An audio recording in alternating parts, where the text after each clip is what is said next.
Stupid question. We're going to see if you know the answer to this.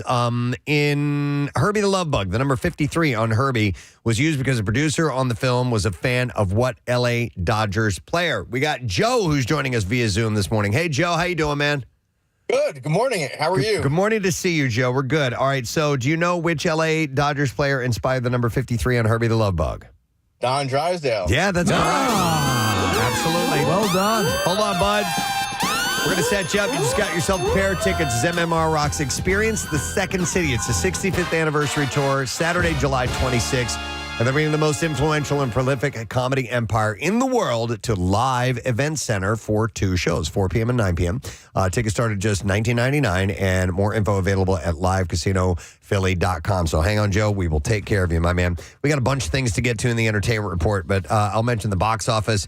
Thunderbolts won at $33.1 million. So they held on there, and Sinners continued to do really well, hauling in $21.1 million to take second place.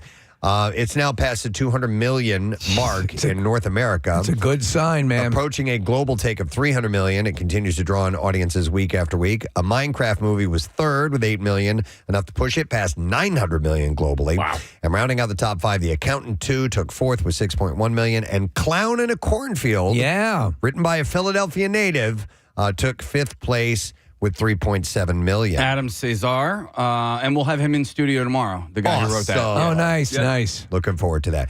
All right, so got a bunch of things. Taylor Swift has been subpoenaed by Justin Baldoni's legal team in his legal battle with Blake Lively over alleged sexual harassment and defamation related to the movie It Ends With Us. And I also have a little add-on that's a local flave to Taylor Swift at the end of this story. But her team has criticized the move, saying that it's designed to use Taylor Swift's name to draw public interest by creating tabloid clickbait instead of focusing on the facts of the case. And that's pretty much true. The only connection she has to this is that she was referenced by Blake Lively as one of her dragons. Yeah, it's stupid. It was a text message. Yeah. So Baldoni has she accused him of sexual harassment and a smear campaign, or he has previously accused. They keep going back and forth on this stuff. They both. So the original thing was that she was smearing him for his impropriety, so to speak, and he's going back at her. And there's such a morass of crap. But the initial, she was saying that basically to him, he and his people shouldn't mess with her because she has her dragon. Yeah, exactly. Yeah. But I mean, now he's claiming that is some type of harassment, which is just stupid. I mean, the fact that she texted that to him did not, I don't think that's what dragged them in. I think he did this. Yeah, you know what I mean? I don't know. Not if she had real dragons. That would be a threat. Yeah. So anyhow, that continues. But here's an interesting little tip. Taylor and Travis were spotted at Tallulah's Garden on Washington Square on Sunday, yesterday, celebrating Mother's Day with their moms and other family members. Apparently, Jason and Kylie were there too. And across 7th Street, people were in Washington Square. They were reading their books and newspapers and walked their dogs, and they didn't even know. It's pretty wild. What was going on in Tallulah's Garden right there. I wonder. So what? I wonder what the pre-setup to that is. I mean, were they as bold? They couldn't have just done that out of the blue. No. You know, No, I it's mean, Mother's Day, dude. Right. Yeah. Even though it's civilians, them, yeah. they had to have set that up ahead of time. The outing, described as a resurfacing, was notable to celebrity watchers because Swift and her beau had last been spotted out together months ago. They shared all sorts of items, including strawberry French toast and chocolate croissants, according to an onlooker. So they had just a lovely day, a nice Mother's Day. When they say chocolate croissants, the croissant itself is never chocolate. There's It's chocolate in chocolate it, which is chocolate croissant, by the way, is one of my absolute favorites. Yeah, they're good. There's something about that Damn good. chocolate in there that's I know. different than other chocolate. It's all croissanty. Yeah, it makes it better. I love it. It's like usually a darker chocolate, too. Yeah, it's good stuff. All right, moving on. Tom Hardy is getting real about his health struggles. I'm sorry? Chocolate croissants. Is getting real about his health struggles and the toll to his action-packed career and what's happened to his body. In an interview with Esquire, the Venom star said, I got dizzy today, admitting that he had to take some meds just to get through the interviews. He joked that his body is, quote, falling to bits now, rattling off a list of issues. He said, I've had 2 knee surgeries now. My discs herniated in my back. I've got sciatica as well. And he said, I have plantar fasciitis. Where did that come from? Reflecting on the action star grind that he lives, he said there's only more of what? Stomach ulcers, blood pressure, adding that maybe it's time for him to chill out. The actor is even exploring homeopathic approaches with bespoke tinctures and said that he's considered using stem cells. He said, I think if it comes down to the wire and it seems the sensible thing to do, and I take advice. And now approaching 50 years old, Hardy said that he's ready to shift gears, eyeing roles in things like King Lear. And he said, I'm the baby, and I have to grow into that type of thing. But yeah, he's beat his body. He's beat his body up pretty bad. Yeah, man. So he's hurting. Mother's Day is extra special for Amber Heard. She revealed that she is has welcomed twins. Mother! The actress took to her Instagram on Sunday to celebrate the completion of the family. She said, I've strived to build for years. Her newborn daughter, Agnes, and son, Ocean, joined their big sister, Una, who is 4. I guess that's how you say that name, Oonagh. I'd say Una. Yeah. Yeah. In their growing family. Mother's Day, she said, Mother's Day 2025 will be one I'll never forget. This year, I am elated beyond words to celebrate the completion of the family that I've strived to build for years. Today, I officially share the news that I welcomed twins into the Heard gang. My daughter Agnes and my son Ocean are keeping my hands and my heart full. When I had my first baby girl, Una, 4 years ago, my world changed forever. I thought I couldn't possibly burst with more joy. Well, now I'm bursting 3 times 3. I have to imagine Agnes is probably a family member's name that they're honoring? Because Agnes is a name you do not hear much these days. We talked about this last year, that the older names are starting to make their way back around. Yeah, so Agnes definitely would fall in that category. It's kind of cyclical, but yeah, I think that we're starting to see even more of that happening, especially if you start to get a couple of celebs naming kids with those, it'll take off. So is this a surrogate babies, or do we know where the... I don't know. No. I'm assuming surrogate. So she is, let me see, Nick. It doesn't say. It says... Never heard about her being pregnant. Heard's rep said, following the birth of her twins, Amber is delighted to welcome the twins and complete her family. Mama and babies are enjoying every minute. And Una, I'm sorry. Does she happily running the show. Ooga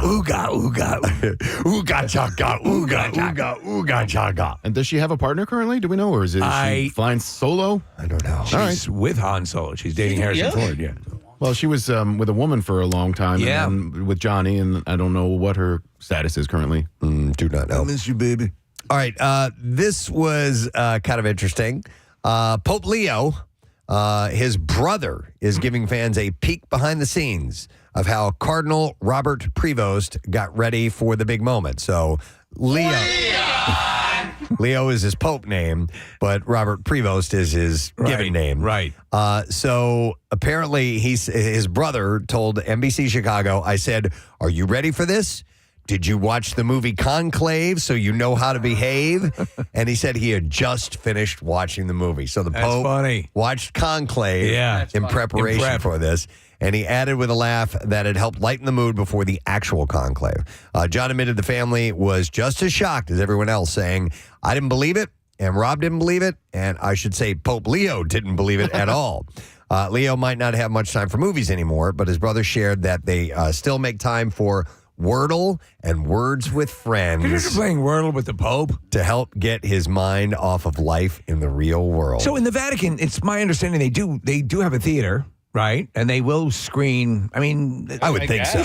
That should be one of your perks. I got to believe in the Vatican, they have all the creature comforts that they have. Don't you think they have a bowling alley or something like the White House does? I would assume a Ninja coffee machine. Yeah. Yeah. Come on, man. A Keurig. These things are very convenient. Clean this friggin' thing. All right, so last week we were supposed to have Stephen Amell on, and it was a full-on no show. Like, we didn't hear anything at all. Well, NBC has canceled the spin-off series of the beloved USA Network courtroom dramedy of Suits LA, and that's what he was on to promote with us. That shows me they don't have a lot of faith in it. The first season will conclude with its forthcoming May 18th finale. The 13-episode NBC series brought back original stars, Gabriel Macht as Harvey Spencer, David, I'm not going to go through the whole thing. Suits LA, however, launched with a focus on a new set of lawyers led by Stephen Amell as entertainment lawyer Ted. After legal drama exploded on Netflix in 2023, creator Aaron Korsh decided to expand the Suits universe with the franchise's second spinoff setting the story on the West Coast.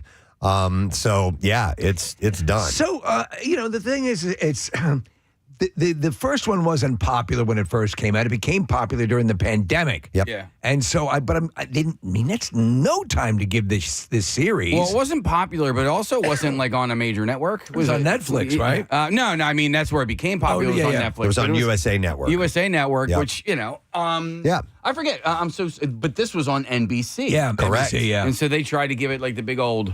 Yeah, the big network push. The big old whoop-de-doo. But Suits LA did not share much in the resurgence of its source series. Netflix had an opportunity to purchase a spinoff show, but the streamer passed on it. Now, NBC also canceled sitcoms Lopez versus Lopez and Night Court on Friday, man. too, which we were really pulling for. They ran for 3 seasons apiece, as well as The Irrational and Found, which I'm not familiar with. Oh, we know why they canceled that. NBC will host its upfront on Monday at Radio City Music Hall, and the network is cleaning house for when the NBA returns to its airwaves this fall. Now, on the heels of that, while they were doing that, ABC was announcing the renewal of several of its shows. So NBC canceled 5, ABC is renewing some, but there's a difference.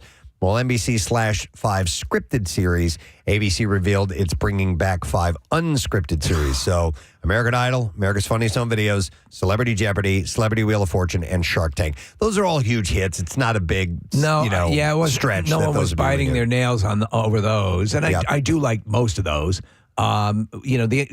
What's happening, though, is that primetime television, really, there's not a lot of scripted stuff going on at all. I watched a few episodes of The Irrational. That was the Jesse L. Martin one. Yeah. It was a really good show. But, Steve, you're 100% right, because I never I didn't set aside time to watch it. It was never appointment viewing. It just was on. I was like, oh, I kind of like the show and I like him. But am I coming back week to week? No.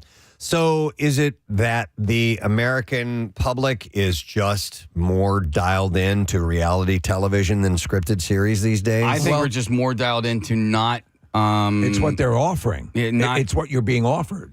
Yeah, but also they just want on-demand viewing, right? So when you want it, how you want it. When you want it, how you want it. And when you want it, how you want it, you're not going to like network stuff. Yeah, you're 9 going p.m. to on a Thursday. So you're saying any way you want it.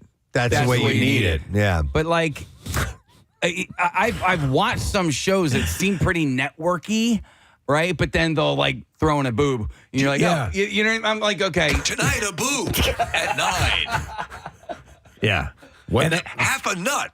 Even I'm watching The Pit on Max, and it has. It's good. It is good. It's good. But it has like ER, like NBC, ABC, CBS vibe to it. And then they throw in something that they can never throw on network television. I'll tell you how it works. It's interesting because I don't see a lot of people taking network shows and then porting them over and like delayed watching them. Do you know what I'm saying? Like it's harder for people to get people who watch a lot of streaming stuff or watching stuff on Apple or everything. Yeah. I think they don't go to the network stuff as readily as they do just living that streaming. Do you know what I'm saying? You're not going to watch The Irrational the way that you watch Last of Us. Right. It's not like it becomes water cooler stuff. Right. And I can't think right now of any network television show that I'm watching. Not one. So if you think of the last big buzz show, and we cycle to them so quickly because they come so fast and furiously. White Lotus. Yeah. What White Lotus was fueling a lot of conversation, and still compare that conversation to something like Lost, when it seemed like everyone was talking about it. Nick, do you consider like something like Jeopardy a network show? Nah, it's or like the syndication. News? Yeah. No. Okay. Like I consider, ER or Friends or Right. Seinfeld, those to me were network shows. By the way, Press, The Pit, I'm watching it, and I was like So pitted. So pitted. I was like 4 episodes in before I realized, I'm like, oh, hang on a second. This is the same day. Oh, wait, hang on a second. The entire season is just one shift in that ER. Oh, no kidding. Yeah, it's kind of like 24, where each episode is 1 like an hour of hour. the shift. It's really, really well done. That one's on the list. I'm going to get to it eventually. I get so many suggestions from so many people what shows to watch. It's almost like that scene where Bruce Wayne throws the batarang at the Flash, and it's passing by, and he decides at the last minute to catch it. Yeah. That's how these shows come by you, and you're like, let it go. All right, so ABC is re-upped, but the reality shows still draw. Big. Those definitely draw.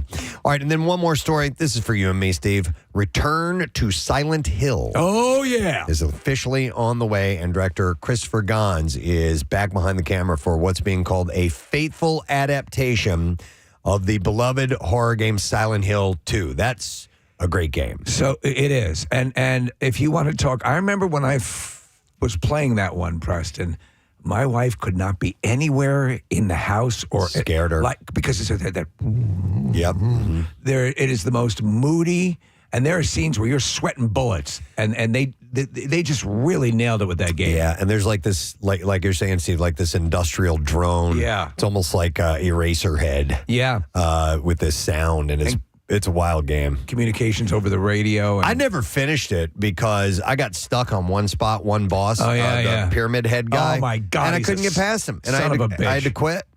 But anyhow, Gans told Variety that Return to Silent Hill is an adaptation created out of deep respect for a true masterpiece of a game. The movie will follow Jeremy Irvine as James Sunderland, who's drawn back to the eerie Silent Hill by a letter from his lost love, Mary, played by Hannah Emily Anderson. Fans of the games will know what's in store. Terrifying creatures and a town transformed by an unknown evil, according to the official synopsis. I'll tell you what, the 2 movies that they did were pretty good. But I'm always up for another crack at it. Yep. All right, we got some clips. And I'm playing them from the hot Thank you. So we've seen the first 9 hours of 24 and 24 Last Chef Standing, and there are 10 competitors that are left. And here, Chef Kelsey Murphy describes the premise of the Food Network show. Here we go. It is a wild and crazy food competition show, and it is 24 chefs, 24 straight challenges in 24 straight hours. The clock does not stop. It is a wild ride. Shut the up! 24 and 24 Last Chef Standing streams today on Max. Here's our next clip. A decade after the passing of Joan Rivers, the comedy community revisits her legendary cabinet of jokes and adds their own personal spin to reflect today's social and cultural landscape. And here, comedian Randy Rainbow talks about his... I love that guy. I love that guy. His love for Joan. Here we go. From a very young age, fell deeply in love with her because she reminded me of my grandmother. Jewish, New York energy, sassy, everything and everyone aggravated her, but she was endearing about it. And she cursed a lot. So I fell madly in love with her. Yeah! Joan Rivers, a dead funny all-star tribute, airs tomorrow on NBC. Yeah, she had this little file cabinet that she kept all her jokes in. It was actually a massive cabinet. Yeah. So she had there was like a wall in her house with multiple cabinets. And Preston, every joke chronicled, dated. Yeah. I mean, almost looked like the cards in the library. So I guess people are going to go in and Go do through them? their versions of her jokes, Yeah. which is pretty cool. Yeah. I mean, looking at it right now. Yeah, it was a card amazing. catalog. Yeah. Wow. All right, and there you go. That's your entertainment report for this morning. Hey, a couple things I want to mention.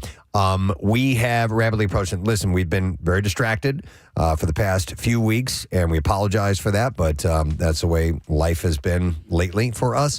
And so we're kind of late to promoting a couple of things, but we are going to do the coolest teacher. Nice. It's something we would have already had up and running by now. Yes. But it may be a shorter version of it this year, but we are definitely going to get to it, and probably the latter portion of this week we'll get that underway. So, yes, teachers, we want to acknowledge you once again. So we will be getting that rolling at some point this week. We want to get you set for that. And the Keenan's Live broadcast. That's coming up. You've been hearing the promos. We haven't talked about it much, but we are definitely doing the party, the official opening of the Jersey Shore. Coors Banquet is our sponsor this year.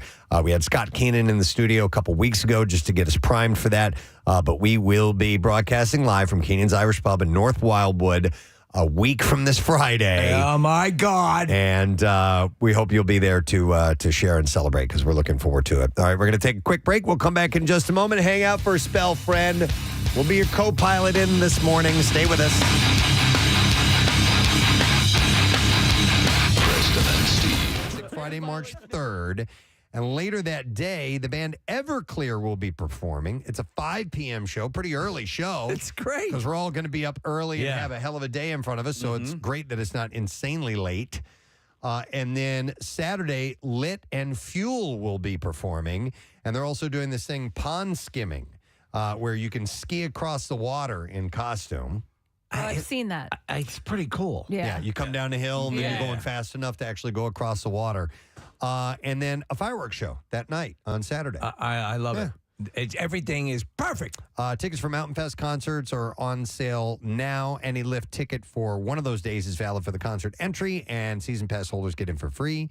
And VIP packages are available. You can click on events at WMMR.com. We're a ways off, but March 3rd is when it's going to be. It's back. Excellent. It's very, very cool.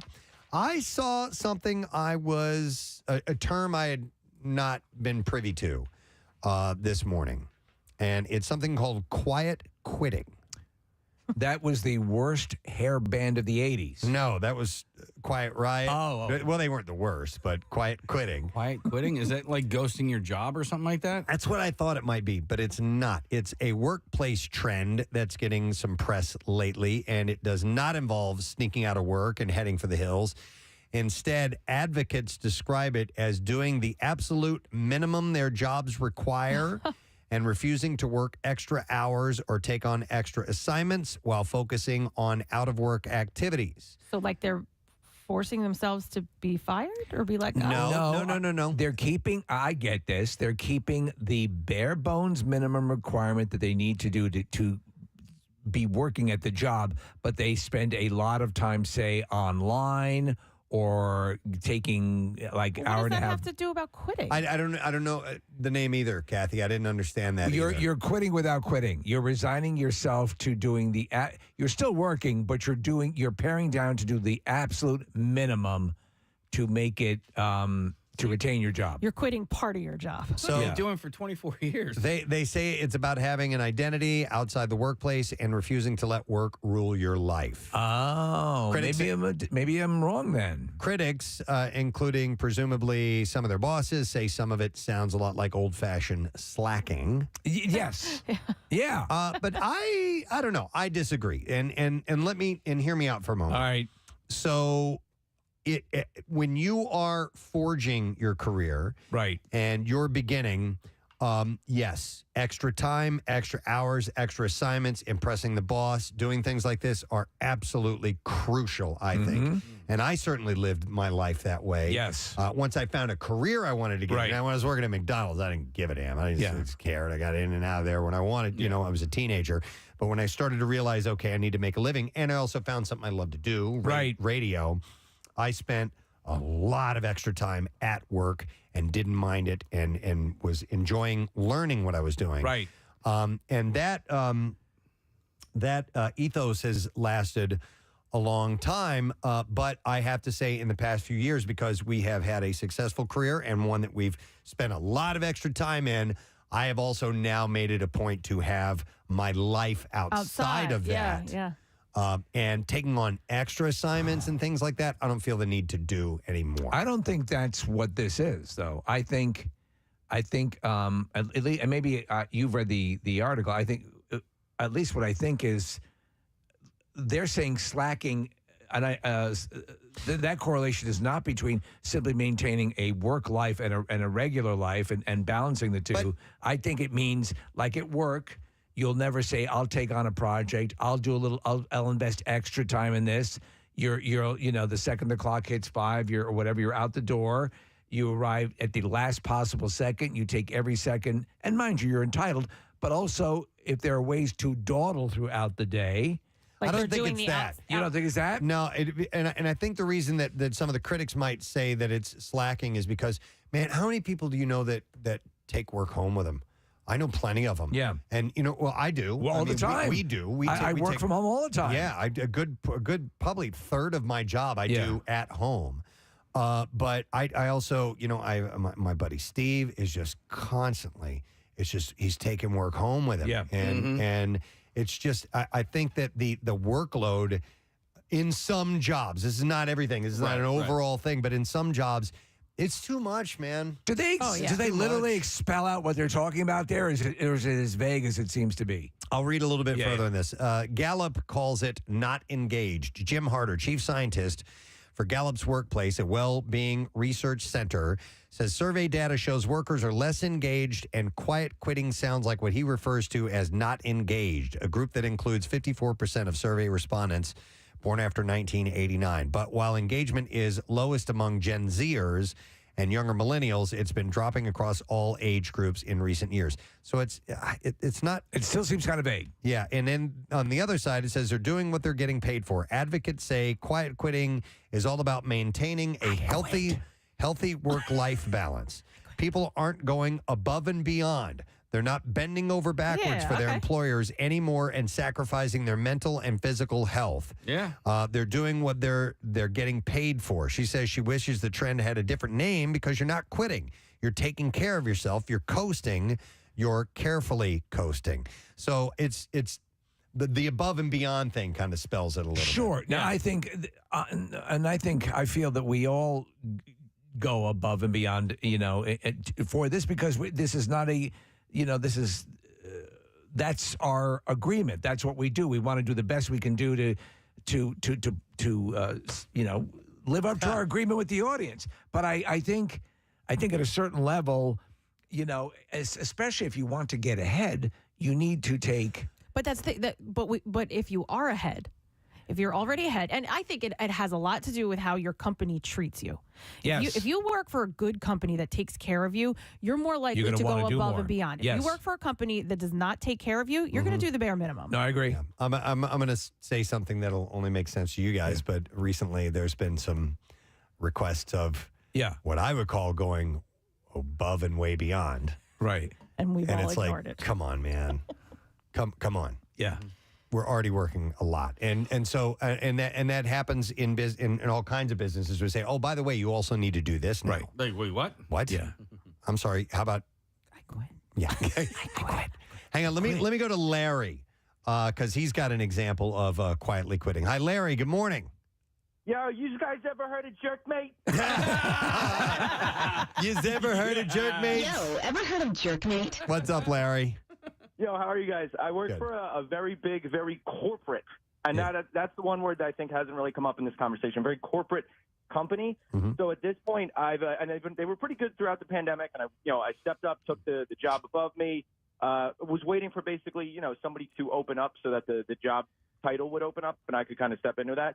And when it did, they denied me my promotion and a raise. So now I'm just kind of freeloading until they figure out, it would cost them more money to find me and fire me than it would for me to just skirt under the rails. Kind of. Let me ask you. So that's your version of quietly quitting. Okay. Have you ever you've seen the movie Office Space? Yeah. Right. Exactly. Would that hold true to what you're talking about? Except they're not fixing the glitch. Yeah. Okay. Yeah. No. But I agree too. We happen to work for a company that is very supportive and really wants to be a participant in helping us realize our maximum capabilities. I wonder though. I mean, there's got to be like people out there who have had a job for a long time who like actually, because there's so many people in the workforce, don't actually have to do anything. They just go in, clock in or whatever. Well, kind of hang out. Like the guys who see who work for the city who they've never shown up for like in years, never show up for work. And, go get the vehicle, go home. I think of Tom Hanks and Joe versus the Volcano, Preston, that kind of job. As mundane as it could possibly be. No, but there's got to be coworkers who are not doing that, who are going to call that person out, or at least, you know what I mean? There's no way that can go on for years and years. Somebody's going to say something. Yeah. We hear from so many people about how hard they work, and I appreciate that. But Casey made me think of something. Who listening now has the easiest job in the world? Mm-hmm. Yeah. I want to hear that. Well, 215-263 WMMR, because you rarely do you hear people boasting about how easy their job is. But the easiest job, or has a job where they really just they don't care, so they don't do much. Maybe it's both. You know what I mean? Because you were talking about us taking work home with us. Like, to me, yes, it is work. But if I'm sitting on my couch at home reading an article that we're going to talk about the next day, like, I don't really see that as work. I mean, it is. It's considered work. It's considered prep. But like for me, you're not capping an oil fire. Yeah, like I'm just at home reading. Yeah, but it is all relative. I see it as work. But I mean, I probably do it differently than you do. I'm scouring all kinds of stuff. I'm printing things up. I edit. You don't have a glass of wine and bonbons. No, I categorize. I try to. I've got. My feet are up. I'm like, I'm working. Now, listen, it's not hard work. It's not physical hard labor. It's time consuming and time-consuming is what it is. Yeah, for sure. Do you at like your prep though? Sometimes are you like, oh God, I do not feel like doing this? Oh yeah. Oh, you do? Okay. Oh my God, yes. Okay. Absolutely. But then I'm like, get it done, do it, get it over with. Well, also that's why sometimes too, like, because you do a lot of prep. Like, if I see stuff, if I see articles, I'll send it to you because I think that I know that's something that you could use and maybe a little less work for you. Right. No, I appreciate that. And ultimately I've got to figure out if we're going to go to it or not. But man, there was a point I was going to make and I don't remember what I kept talking. That's okay. Why don't you tell Kathy how much she turns you on? No, that was oh God. That was not what I was. Quit. I quit so hard. I'm so quitted. Yeah, I forgot what I was going to say. Okay, let me go to some calls. Easy jobs. All right, we'll go to John. Hey, John, good morning. Morning. What's up, John? So I work at a golf store in Wilmington, and it's probably the easiest job in the world. I just talk to people about golf all day. And do you love what you do? Oh, absolutely. I used to work in finance. When COVID hit, I found this job, luckily, and I've never been happier. So, there's sometimes because you excel at a job, it has the feeling of being easy, and that's always the axiom, one of the axioms my father conveyed to me, which is do something you love and you'll never work a day in your life. Absolutely. You're still working, but it's fulfilling. Outside of the hours that we lead, I consider our job to be pretty damn easy. It's amazing. Yeah. I mean, I'm lucky as hell. Yeah. And I love doing it.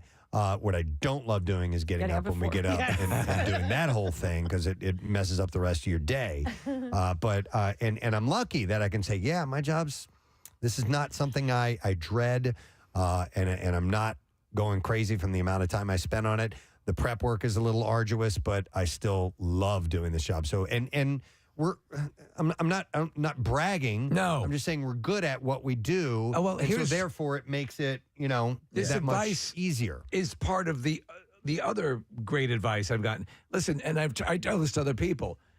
If you do something you love, you're going to invest more time into it, even in the beginning stages. If you do that, and I think by sheer force, you will get good at something, and then hopefully the monetary compensation will come down the way. But I mean, that's all a chain of events. And that's the ultimate desire, is that you do something you love and you are paid well for it. You know what I do love is mindless labor. And when I was getting ready for the bike ride for the Tour de Shore, I had all these team jerseys that were sent to me, and I needed to make sure that they were getting to the right people. So I was just like basically sorting and stuffing, and I had to do it for a couple of hours. and I loved it. MMR. All right, thanks, Nick. We're going to recap MMRBQ a little bit later on the 8 o'clock hour. Hopefully, you will be joining us for that. But real quick, so we write a lot of notes here. When we're on the air, we have to, sometimes we can't talk, we'll jot down notes and stuff. So I'm making notes constantly. And I wear my security tags, the keys that we use to get into the doors around here around my neck. I've got a laminate, the whole thing on MMR.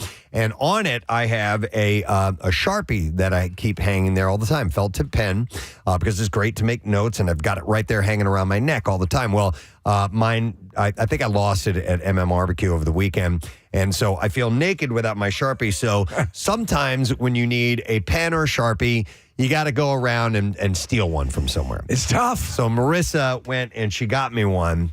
And I'm going to hold this up to you, and you tell me whose Sharpie Jackie's. you think this was. It's Jackie. Nick? That's disgusting. Yeah. Wow. He is a chronic pen cap chewer. Choose the F out of it. And this has the little, what would you call this thing? The holder, the clip. I don't know. The clip. Yeah. The clip is mutilated. And this is a Jackie Bam Bam special. Yeah. Which is fine if that is his and solely his. Right. Now, he was chewing pens that were kind of like community studio pens for the longest time. That's not right. That ain't okay. No, because you're gerbing up other people's pens. All right, so I'm going to hook this onto my... No, that's not a good enough hook, though. I know. Marissa wrote me a note and said, this will get you through today. Okay.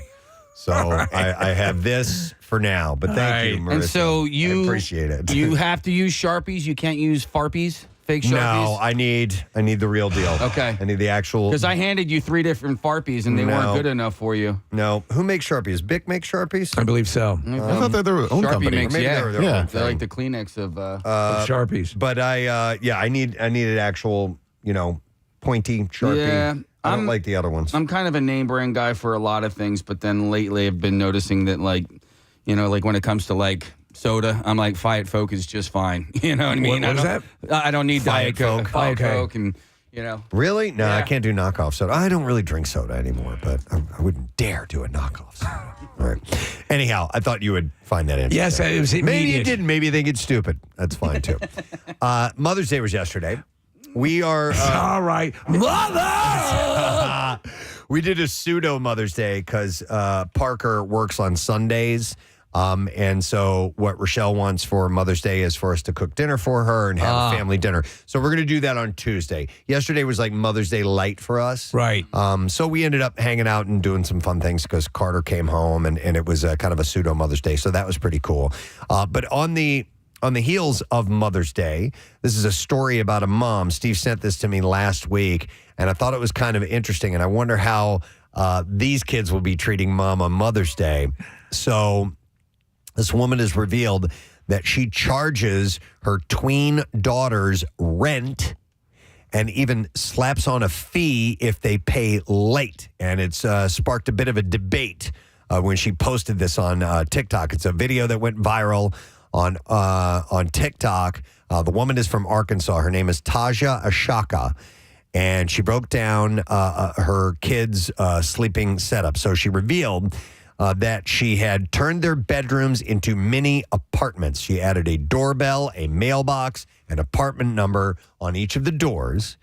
And when she explained that she makes them both pay rent each week and charges them extra if they're even 1 minute late while paying, the people that watched the videos were a bit divided on this.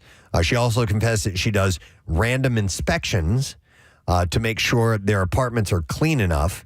And if they aren't up to their standards, they are hit with more penalties. I was thinking about this as I'm reading about this because she's not breaking the bank with what she's charging them. No. And you know what? Early on, I'm wondering, as life plays out, things work out the way they're supposed to work out. But I think if you want to instill in someone an appreciation of money and responsibility, this does have benefit. I agree. Do you agree? Yes. I do agree with you on this. And Rochelle and I, when the kids were growing up, we tried. Okay, not this model, but we tried to have a structure. Right. We tried. We bought. We bought bulletin boards. Right. We put up schedules. Here's how it's going to be. Yeah, from here on out.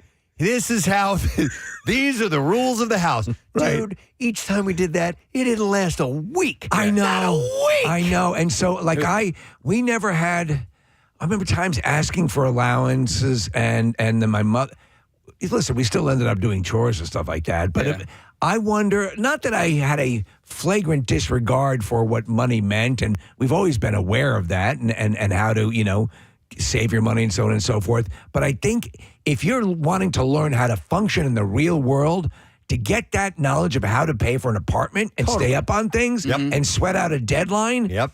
And people say, well, that shouldn't be something the kids are worrying about. But I wonder if, like, in adulthood, you're probably would be less inclined to be worrying about that stuff because you've planned better. You know what I'm saying? Yeah, maybe. You said tween daughters. Yeah. I'm sorry. What age is that? You know what, Case? It doesn't say. Because 13, like they're teenagers. I don't know why it says tween. They're not almost 20. Okay, so they do have jobs and they can afford. I don't know. I'll give you. Let me give you a little more. Yeah. All right. Or do you want to comment on something else? Listen, I understand if you want to teach them a lesson. I've thought about this quite a bit. Not about this particular thing. It's just about like when. Your kids get a little bit older. Right. Let's say they've graduated high school. Right. And they're still living at home. I never got charged rent, but I had friends that did. I would say, like, okay, if you're going to bank this money and then eventually give it back to them, you know what I mean? Well, that's... It's like, like we're going to be your savings account. This is an investment. My guess is that's probably what's going to happen at the end of all this. I think the mom's keeping it. Yeah, she's gambling it. I mean, every day, especially in the summertime when we were home and off school, we had a chore list that we had to, my dad would write down a chore list every day, and we had to get those things done by the end of the day. And you did them, right? Yeah, but I had two brothers to help. When I moved back home post-college, pre-graduation for me, early 20s, my dad was like, all right, it's time to start charging rent. And I was fine with that because, like, I was in my early 20s. So I didn't mind that call. And Steve, for me at that point, it was the first time I had really been charged rent. And it was a good lesson. Like, you've been living free forever. Now you're in your 20s, you got to be responsible for some stuff. You have to. But 20s is different than teens. So question about that. Do you think that was your parents needed help with some money, or they were trying to teach you some type of lesson? Yeah, it was lesson. Okay. Yeah, because we have our kids are starting to age, and I would never charge them rent. I want them to save every bit that they can to prepare for what they're going to need financially in the real world. Well, they work in your sweatshop. Of course. Yeah, of course. Speaking of that, in a follow-up, the mom of two explained that her girls get paid weekly for helping out at their mini golf business that she runs. And she said that they hand out golf gear, they clean and engage with customers, but she didn't divulge how much they make. She said that they are required to give her $5 per week for rent and another $5 for utilities, which includes gas, water, and electricity. I mean, she's not charging a You're lot. not hosing them. Yeah. It's rent controlled. But it's due on Fridays at exactly 9 p.m. And if they're late, they get their phone taken away for one day, and they have to pay an extra $1. That's a good lesson. Right? Anytime you take a phone away from a kid, they're going to pay attention. And if they fail to pay rent by their second notice, the punishment goes up to 3 days with no phone and a $5 fee. If they get a third notice, Joe Pesci shows up. No, she said they'll be evicted from their room, and they have to fork over an extra $10. And being evicted means they have to sleep on the couch in their old game room with no access to toys or electronics. Okay, so let me say this. So this to me does not seem radically austere. And it's funny because as a kid I'd probably go, oh, well, come on. But in retrospect, looking back, a little bit more of this. My parents raised me phenomenally well. I had a great childhood growing up, and we learned our lessons, and I'm not going to second guess. But maybe a little bit more of this might have prepared me for some things in life that were a bit of a shock as I encountered them. Yeah. So I can see this program working. Yeah, I find it to be wholly unnecessary, but they have. I assume that they have lessons in mind, and their impending adulthood or whatever. Like I don't think it's necessary. I think people are going to be able to figure it out. Yeah, and that's what kind of what my parents thought. Like they gave us the option, and we did figure it out. And I think they're going to be. My guess is these kids will be a little bit better off because of it. I wish that Rochelle and I would have had the discipline to stick with something like this. But we don't. Dude, I hear you completely. all My the parents time. would do the same thing because they love you and they don't want to see you. You don't want to see, you don't want to muck things up. And then also you're doing things and you forget what the goddamn board is with the thing. And so it all, it's hard. And with the chores as a parent, I still cave. I'm like, I'm not going to ask him to do that. I'm out there mowing the lawn. And honestly, really, when it my comes own fault. You have an adult son. I have child labor. But when it comes down to it, I'm like, he's just going to do a terrible job. And I can't, like, the lawn, Steve, it's my baby. It is, It's my baby. And I was like, just mowing last week, and there's all these sticks. There's just one tree that I have in my backyard that, Steve, I don't even know how it still has sticks in there because they fall so often. And I'm like, I got to get him to pick these. I'm like, no. He doesn't. No, because he's going to do a terrible job. But, okay, let me tell you where it might be okay. He goes out and does a substandard job, but you're making it the way you want it to be is going to take way less effort. So you end up working a lot less. Yeah. He does most of the work, at least. And maybe he'll eventually figure it out after a while. Yeah. I don't know. I had a job basically since I was in 6th grade. I had paper routes and all that sort of stuff. And then when I was a senior in high school, I worked for my father. And he, I made $100 a week. He kept 50 of it and then gave me 50. But that 50 that he kept went towards my senior week thing and my. Did he tell you that at the time? Yeah. Okay, so you knew you were kind of putting money away in the bank of dad. Yeah. All right. All right, we're going to go to via Zoom. We have Laura who's checking in and wants to share a little bit about her story. Hi, Laura. Good morning. Good morning, Casey. I love your outfit today. Thank you. I'm playing in the Drive for Autism golf outing today down in Delaware. It's amazing. I'm a special education teacher. Oh, that's great. Excellent. All right, so your parents charge you for rent? They sure did, and I they don't listen to the show, which is great, so I can really say how I feel. But I was really, really pissed. I was first or second year of college. I just broke up with a boyfriend who I thought I was going to marry. Come home so sad, and they charged me $200 a month, and I was so mad at the time. But now I do see the value. I mean, I've had a job since I was 15. They made me pay for my cell phone, my car insurance, any non-necessities basically at the time. They made me pay for, and I was always really bitter. But now that I'm a mom and an adult, I feel like it makes sense. But you have to pick and choose your battles a little bit. Yeah. And were they solely, Laura? Were they solely doing this so you would learn the method, the rhythm, how to pay for expenses? I don't know. I feel like they still did me that. I don't know what the reason was. I think because they saw me as an adult and that I was staying at their house. But yeah, the cell phone. I mean, it was the flip phone with the prepaid minute card that you had to do back in the day. So what you're saying makes sense because listen, I get it. It's weird because I would argue against it and for it at the same time because a little bit of structure, a little bit of understanding, I think goes a long way. And you don't just default to, well, mom and dad are going to take care of it, I think it's instilled in me appreciation for everything that I have, and I work really hard for what I have. And I don't take things for granted, and I'm still pretty frugal. So I feel like that has just instilled it in myself from having to pay for everything from a very young age. Yeah. So you're kind of making a case for this in some form or another. Yeah, I think so. I'm still a little bitter, but all right. I turned out well. You turned out well. Laura, do you have kids? I do. I have 2 kids. They're 7 and 9. Do you think you'll do the same thing if that is the case when they're adults living in the home? Oh. Dude, no. There you go. Yeah. It's all over the place though, but you see it and you understand it, but you don't think you're going to do it. I mean, this it ultimately goes back to the nature versus nurture thing, and I don't necessarily think that one supersedes the other. I think there is a nature and nurture. It's not nature versus nurture. It's so what I'm trying to say here is the kid's going to be the kid no matter what. You know what I mean? Yeah, but you can still teach that kid lessons, and you still got to be a parent. No, I'm not disagreeing with you, but like it's a fine line, and there's no right answer. Laura, how much did your parents charge, if you don't mind my asking?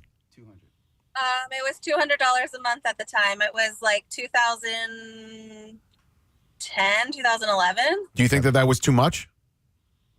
Yeah, because I was also paying for college. I got no help with college. I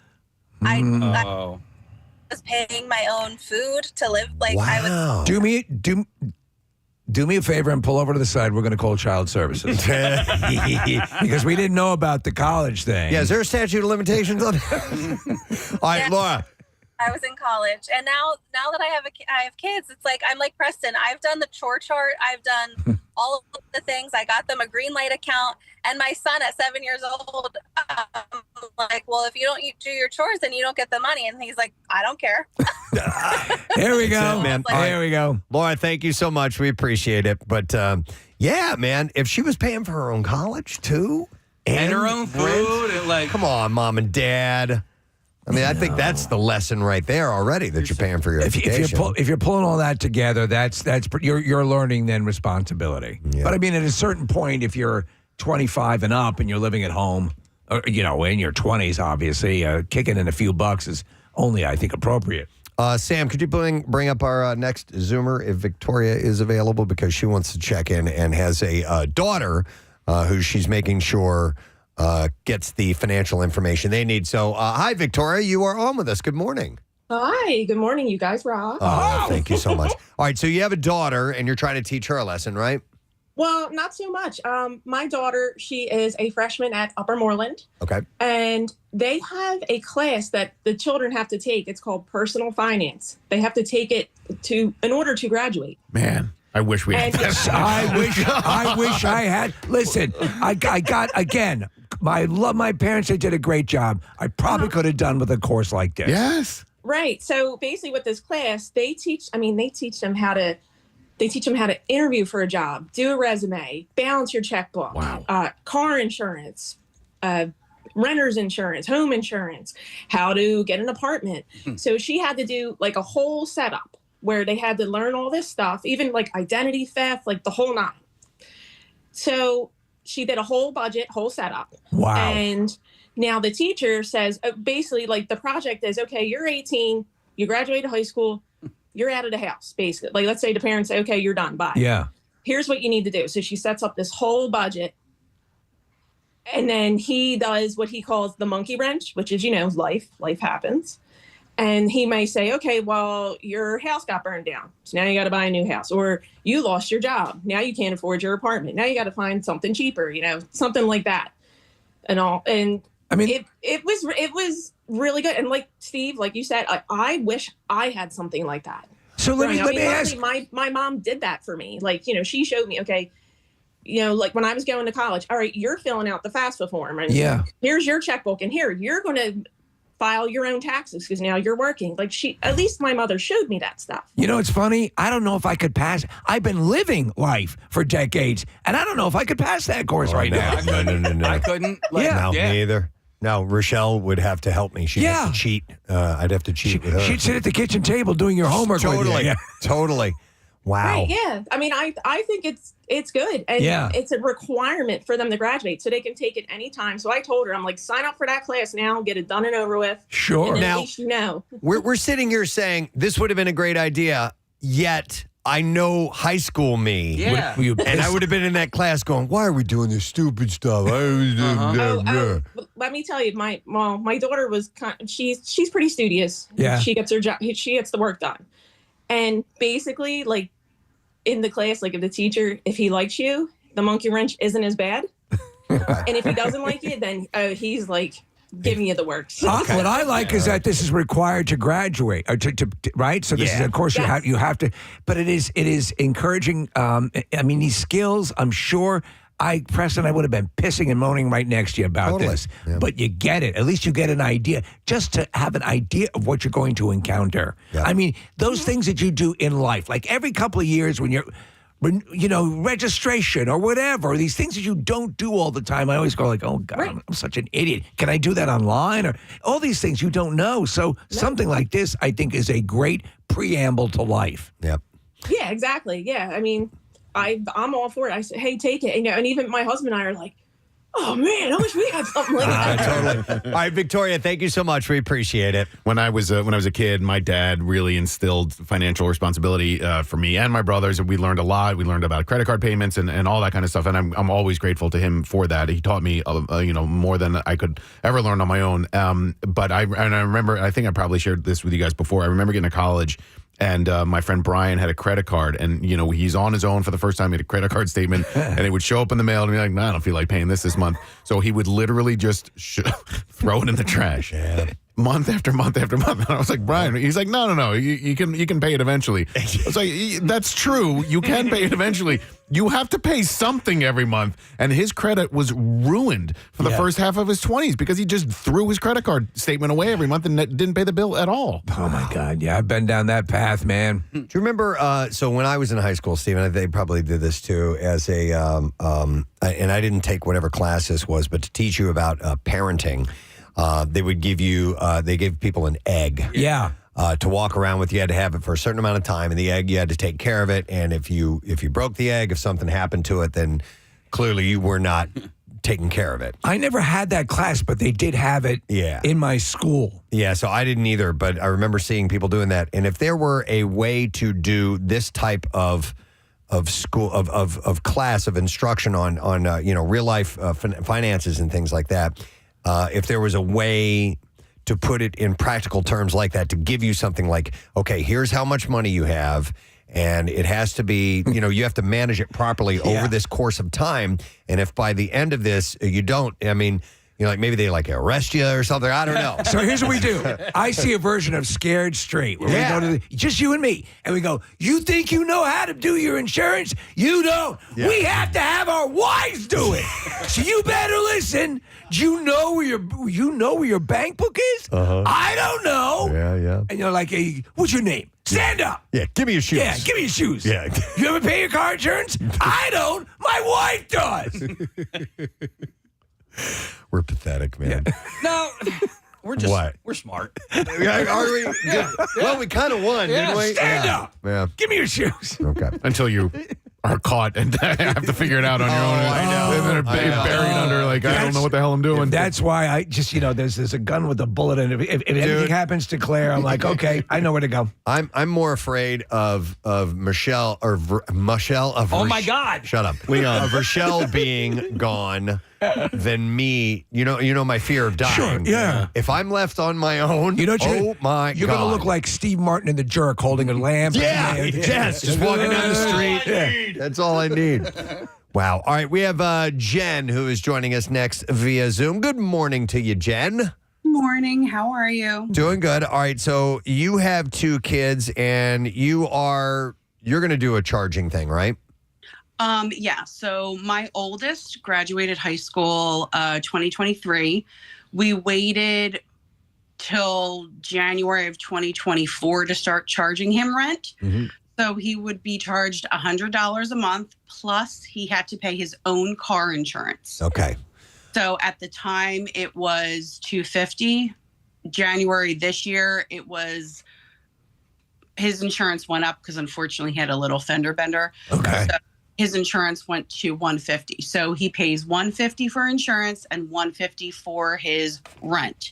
And to us, we're taking that money for rent and obviously putting it aside for him. Okay.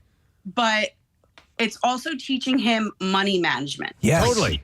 Now, he does not ask us for any money. He doesn't ask us to give us time to, pay rent late. He is always on time. He works full time. He takes extra hours, but it's teaching him to be an adult. This is him transitioning from a child, an adolescent, to being an adult. That's a great idea. Jen, does he know that you guys are going to return this money to him?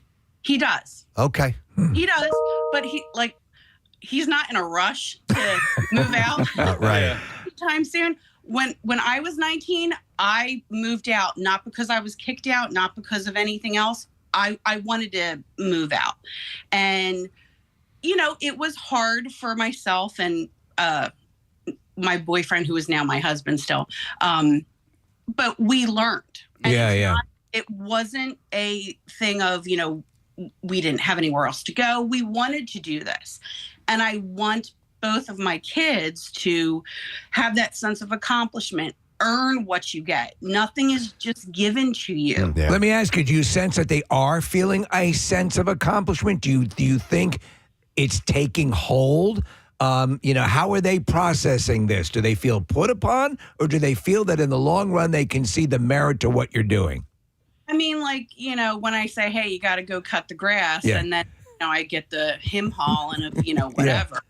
But it's like, you know, one day you will have a house. You will have your own place to live. Yeah. We'll have to take care of these things. So why not start now? That's a great idea. Myself and my husband did it for all of your life. There is no reason why you can't spend 20 minutes and go cut the grass. And also, you're just not going to get along with your kids all the time. And you got to be the parent some of the time. And every now and then, they're going to hem and haw. And just think about when you were a kid and you were hemming and hawing and bitching and moaning about your parents telling you to do stuff or whatever. It's just the role of being a parent. Sometimes you have to be a bit of a badass and a disciplinarian. It's something that both of my parents instilled in my sister and I. You are your child's parent first. That's right. You can be their friend second.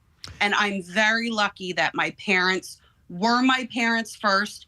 And now not only are they my parents, but they're my friends as well. The best. And I want to have that relationship with both of my kids. The best tutorial I ever saw was this documentary called Sybil. And that mother, no, go nuts. Because sometimes you can be oppressive and you can cause a lot of issues. But I think in the long run, if the kid gets it and understands what's happening, see, that's the thing. And so you're kind of in that middle area trying to figure out, is this working? Is this not? It seems like it's working with you. Well, for us it is. And I mean, there's other things like, you know, when I was their age, I didn't have health insurance anymore because I got kicked off of my parents' health insurance. Nowadays, it's a little bit easier. You can stay on till you're 21, 23, 26 years old. Yeah, I think it's 26. Right. So, and I not to brag, I have pretty good health insurance compared to other people. So I would rather have them still on. Yeah. So things get taken care of for them. But, you know, things are so much harder for us than it was for them. It's like they can't even read a map, you know? No, you're right. You know? That's so true. My youngest is going to a tech school. So he's actually learning a trade where other kids don't learn that kind of stuff. You know, you have the other caller was talking about classes. Both of my kids took financial literacy when they were in high school. God, I would have died. And it was teaching them what's better. Should you fill up your tank of gas in the car or go buy a new pair of sneakers? Which do you need or want more? Which is going to extend your, you know, dollar further. Yeah. So, I mean... Yeah, no, it's all good. It's all valid. Jen, not related to this, but is that your son or your husband that's wandering around aimlessly in the house behind you there? He's been in and out of the camera like 6 or 7 times now. That's my husband. He's getting ready for work. He's taking his time. He's just kind of meandering a little bit. I'm glad he's had his clothes on the whole time. Yes. He's in the other one going, she's on the phone again. My God, what the heck are you talking about? All right. Thank you, Jen. We appreciate it. Some sage advice there. I actually, that is a great idea. I didn't think about that of maybe, because my oldest, Parker, lives at home and we're going to help him out, you know, and help him save up, you know, a nest egg. Yeah. And, but a great idea, and we're helping him learn about investing too. But a great idea is to get through that ritual of paying these bills to us, but we take that and move that towards saving and investment, and the money will come back around. But that ritualistic going through, and I guess, do you even write checks anymore? I don't know. My mom does. Okay. Oh, my mom's big on the check and the checkbook and balance and all that stuff. I want to play something for you real quick because A.J. Brown of the Philadelphia Eagles, he spoke at his alma mater. He went to Ole Miss and he spoke to the graduating class. This is a really quick speech,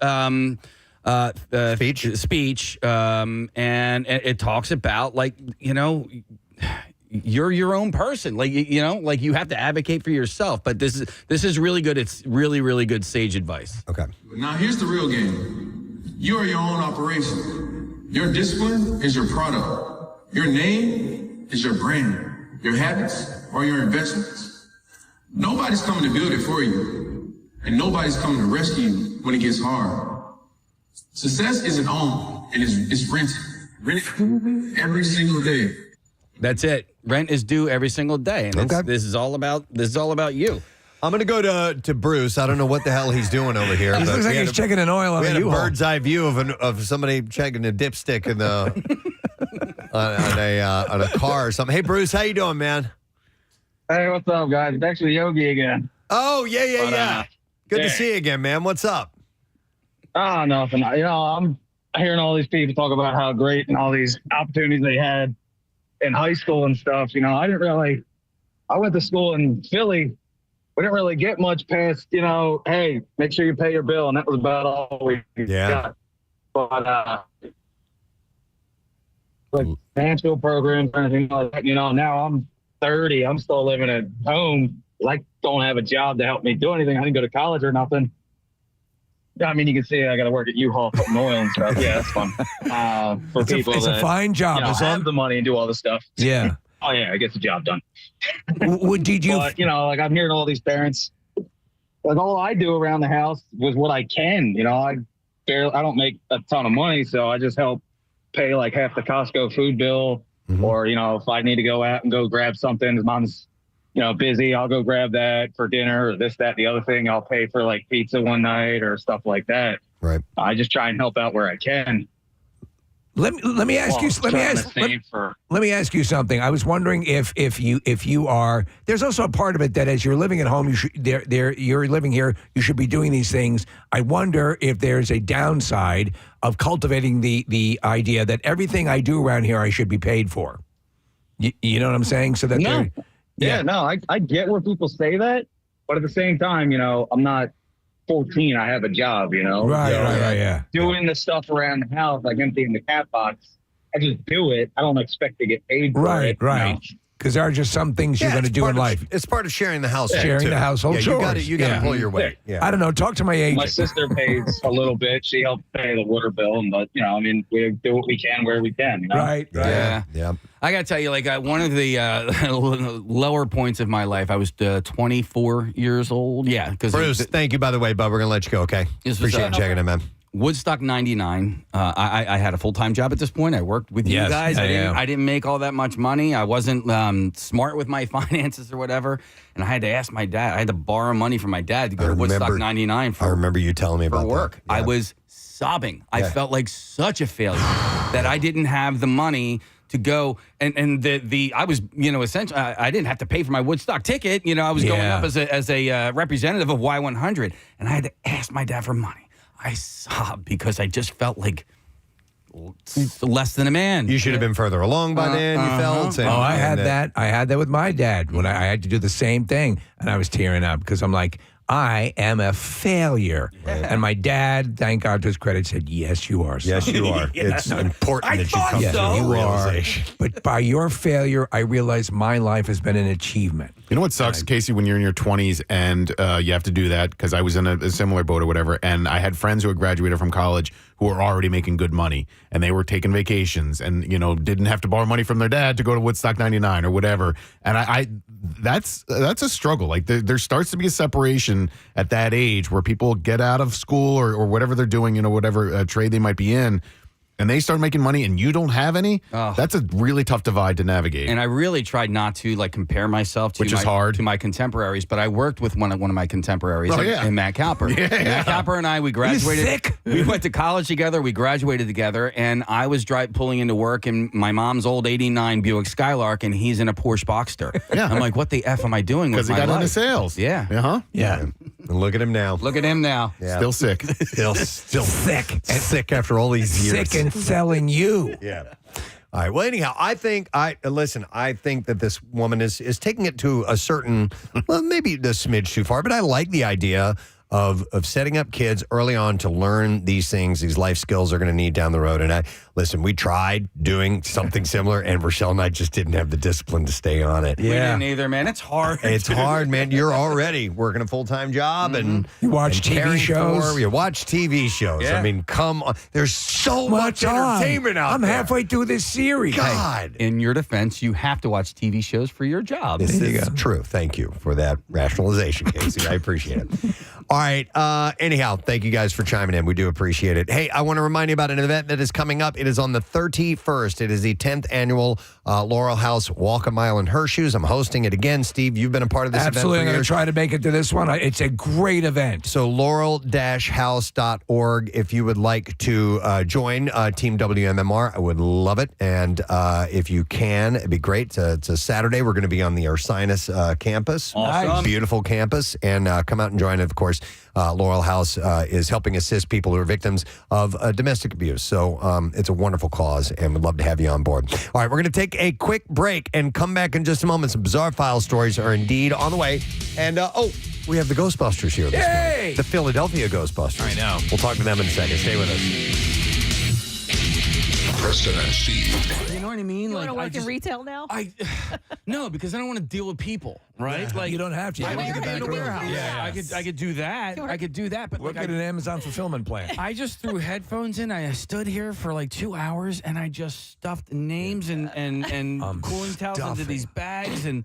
I do like the organizing factor of things like that. Like, Yeah. Okay. I'm actually volunteering at a nonprofit today, and we're putting together packages. So to me, that's perfect for yeah, you. I'm gonna make sure each package has two of this and one of that. I love sometimes if you get to put a little bow on it or something like I can tie the bows.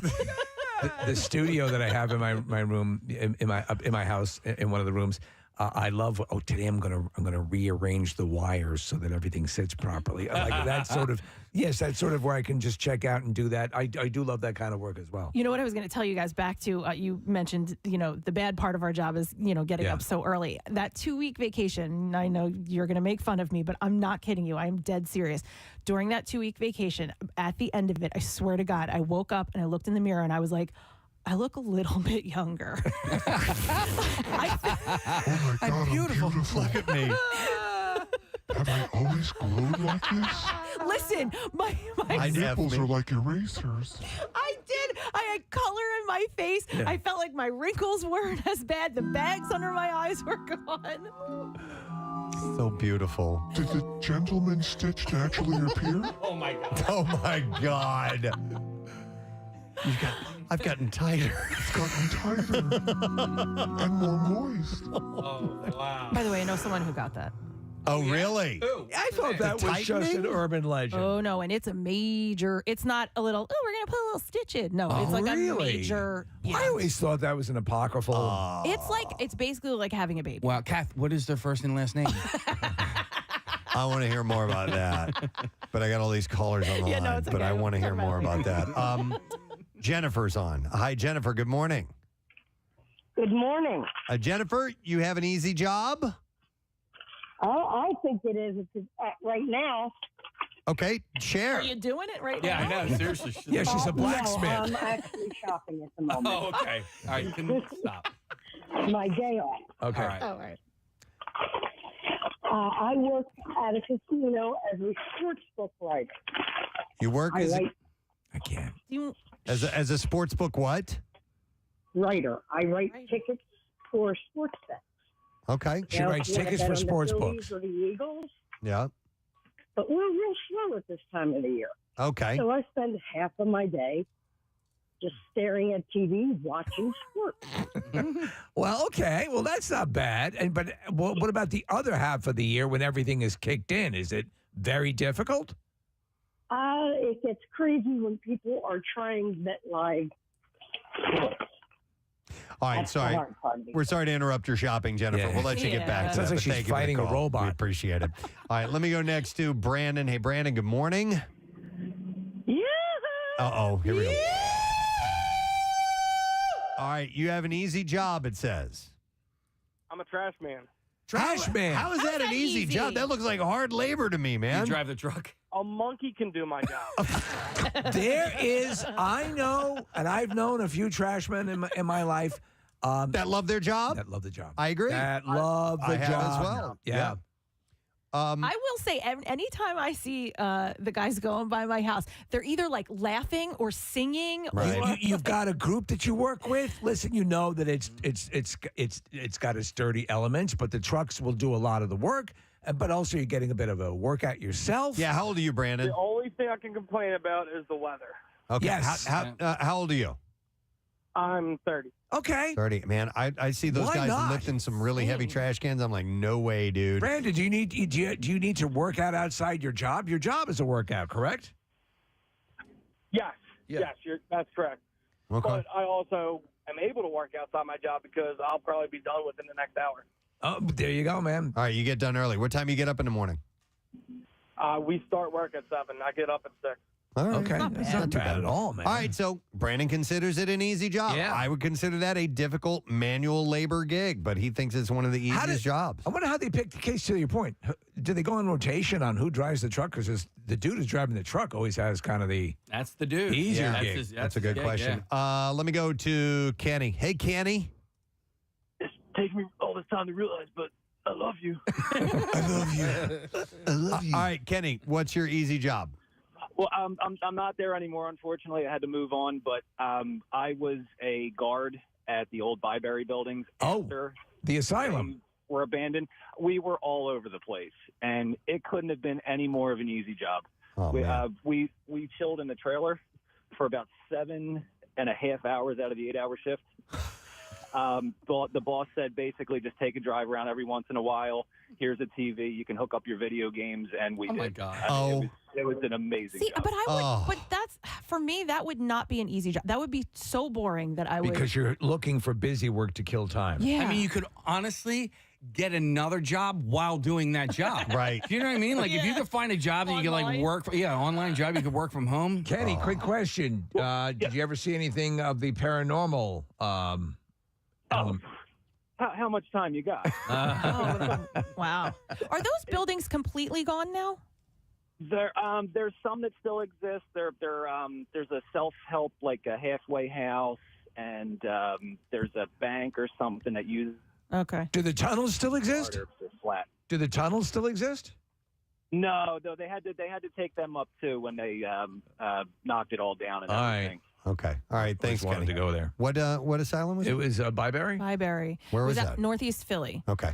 And they used to do like the haunted houses and stuff like that early in the day, and then I don't know if it was not safe like or whatever, but they completely shut it down. It's very similar to the one, and I'm having a brain. Penhurst. Penhurst, yeah. All right. Hang on. Let me go to Sam. We're talking about people who have the easiest job. Hi, Sam. Good morning. Hey, good morning. How you doing? Good. What's up? What's up, buddy?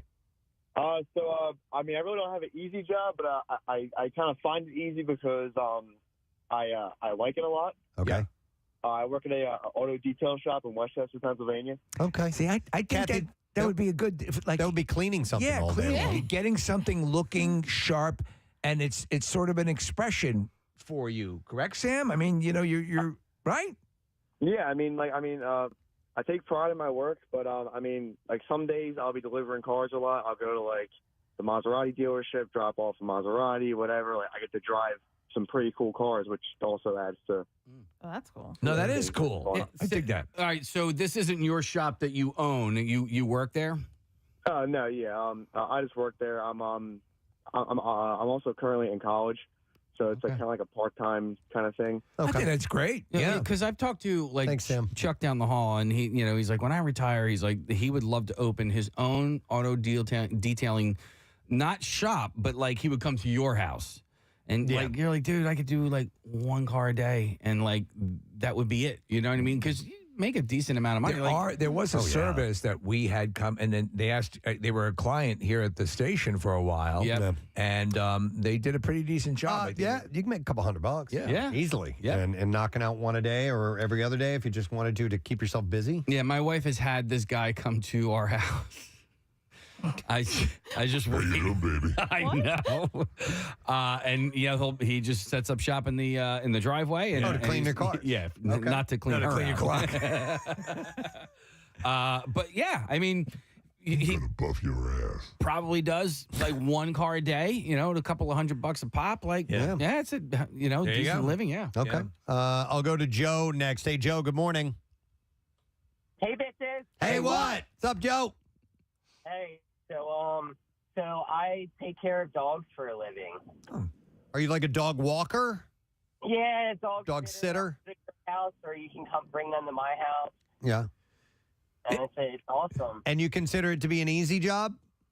Yeah. Well, I mean, all you're doing is taking the dogs for a walk here and there, and just playing with them, and then the kids help out. So. By the way, there's no reason to be embarrassed if you have an easy job. No. I think you win. You're lucky. I think it's a great job. Yeah. And so you're obviously an animal person to begin with, and so how would you make your own hours? Well, yeah, basically, but I mean, technically, I work 24/7. I mean, I'm always. Oh, yeah.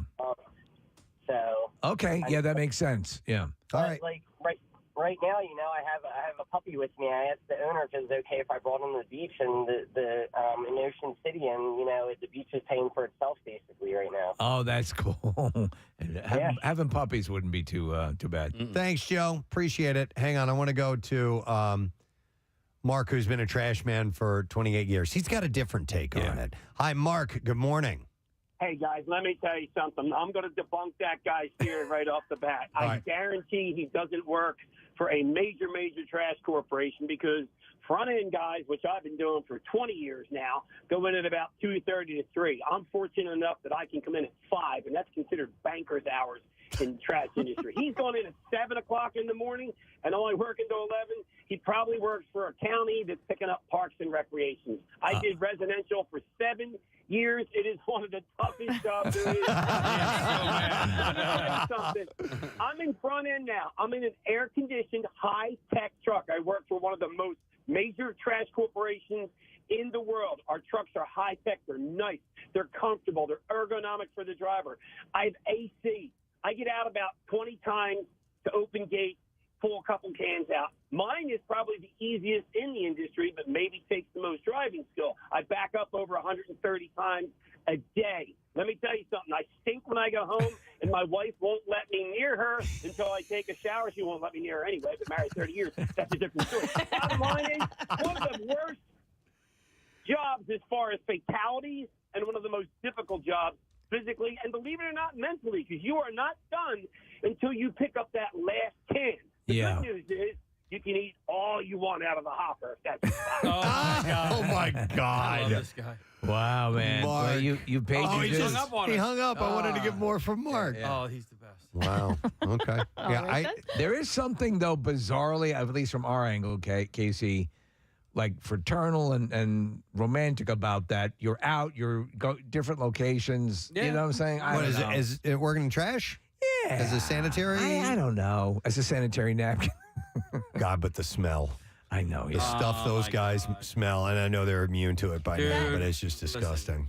Just the smell alone makes your job not easy. I was walking down the street in Cape May a couple of weeks ago, and it was singing "Do What Diddy." I was not. I was holding my breath, Steve, because it smelled so bad because there was some rotten trash. Really? So behind one of the houses, but it permeated for like at least a half of a block. And then when I was walking back, I'm like, well, I'm going to walk on the other side of the street, and it was just as bad on the other side of the street. It made it across the street.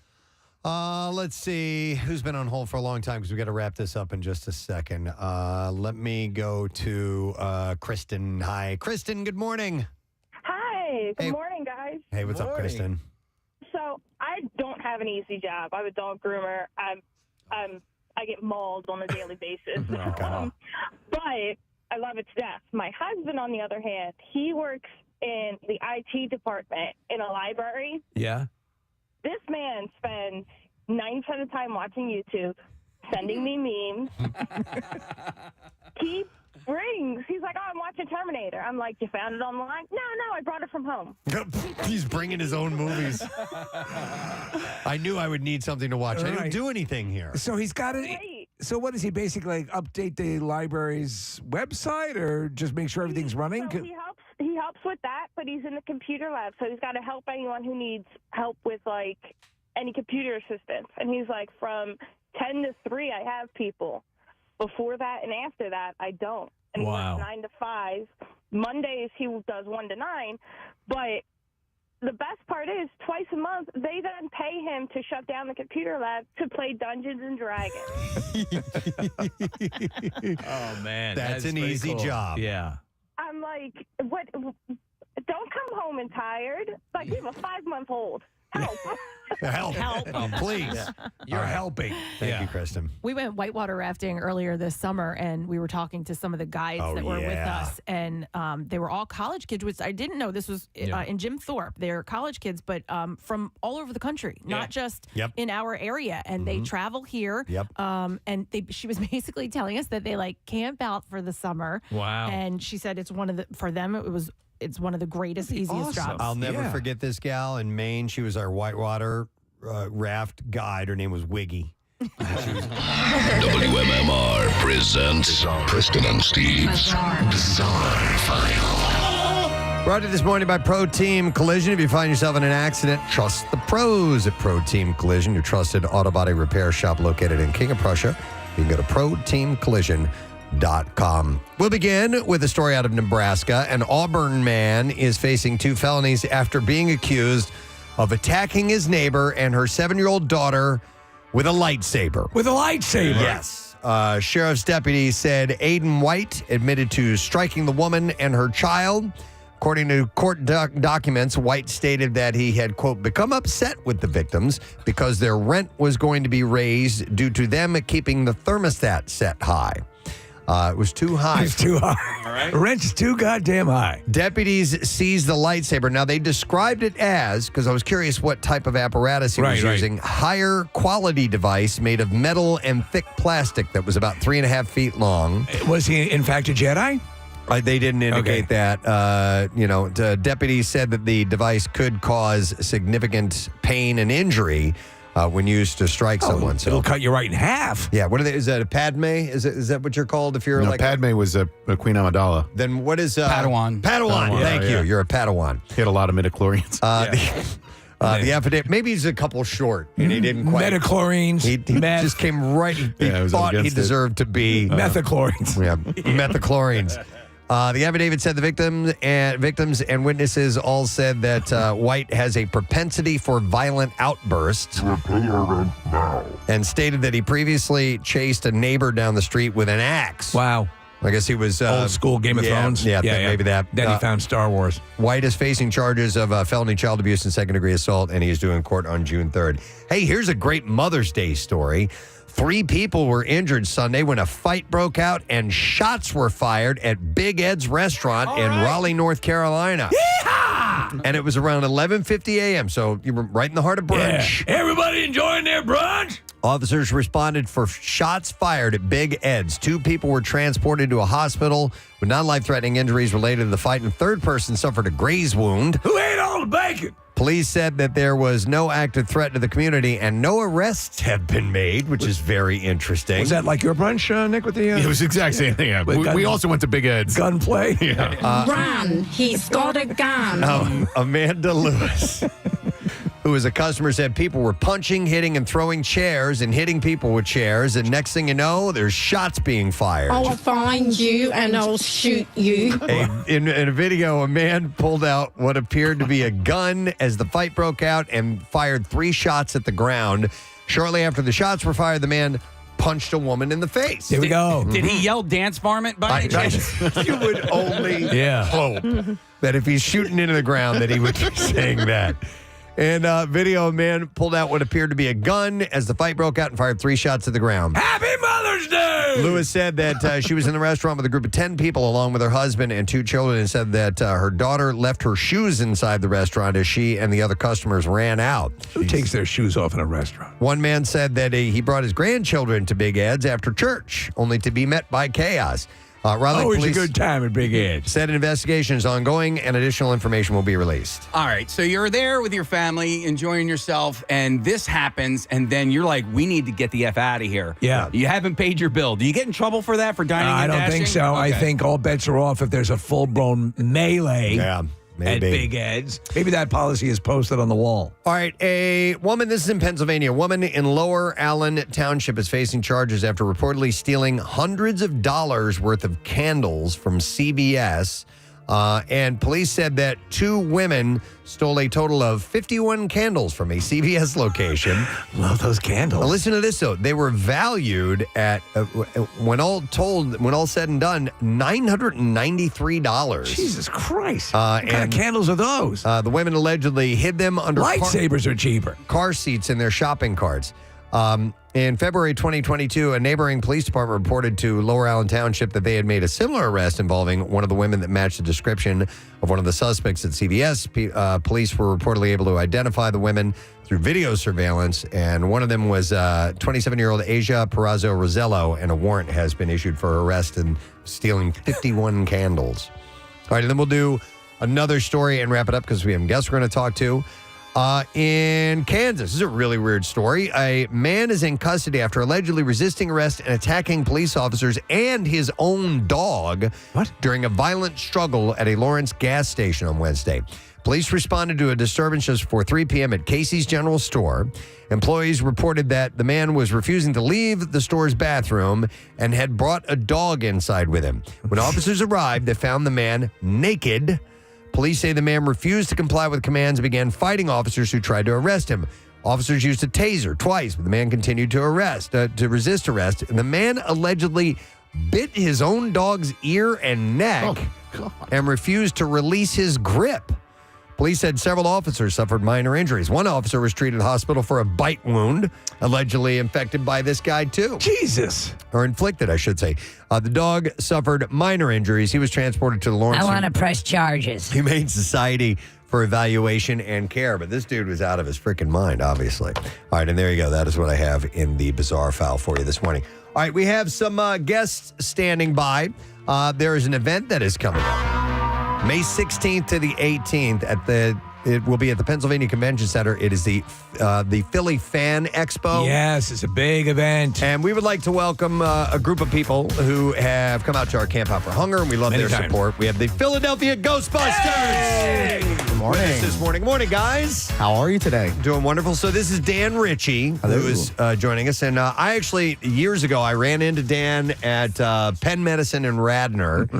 And we started talking, and he started telling me about the Ghostbusters and what they do. And he's like, man, we go to these charity events. We have a lot of fun. And I was like, well, you got to come to the Camp Out for Hunger. And sure enough, you guys did. We did. Yeah, it was a great time. Because of you guys, we got really on board with the Camp Out for Hunger and helping out everyone.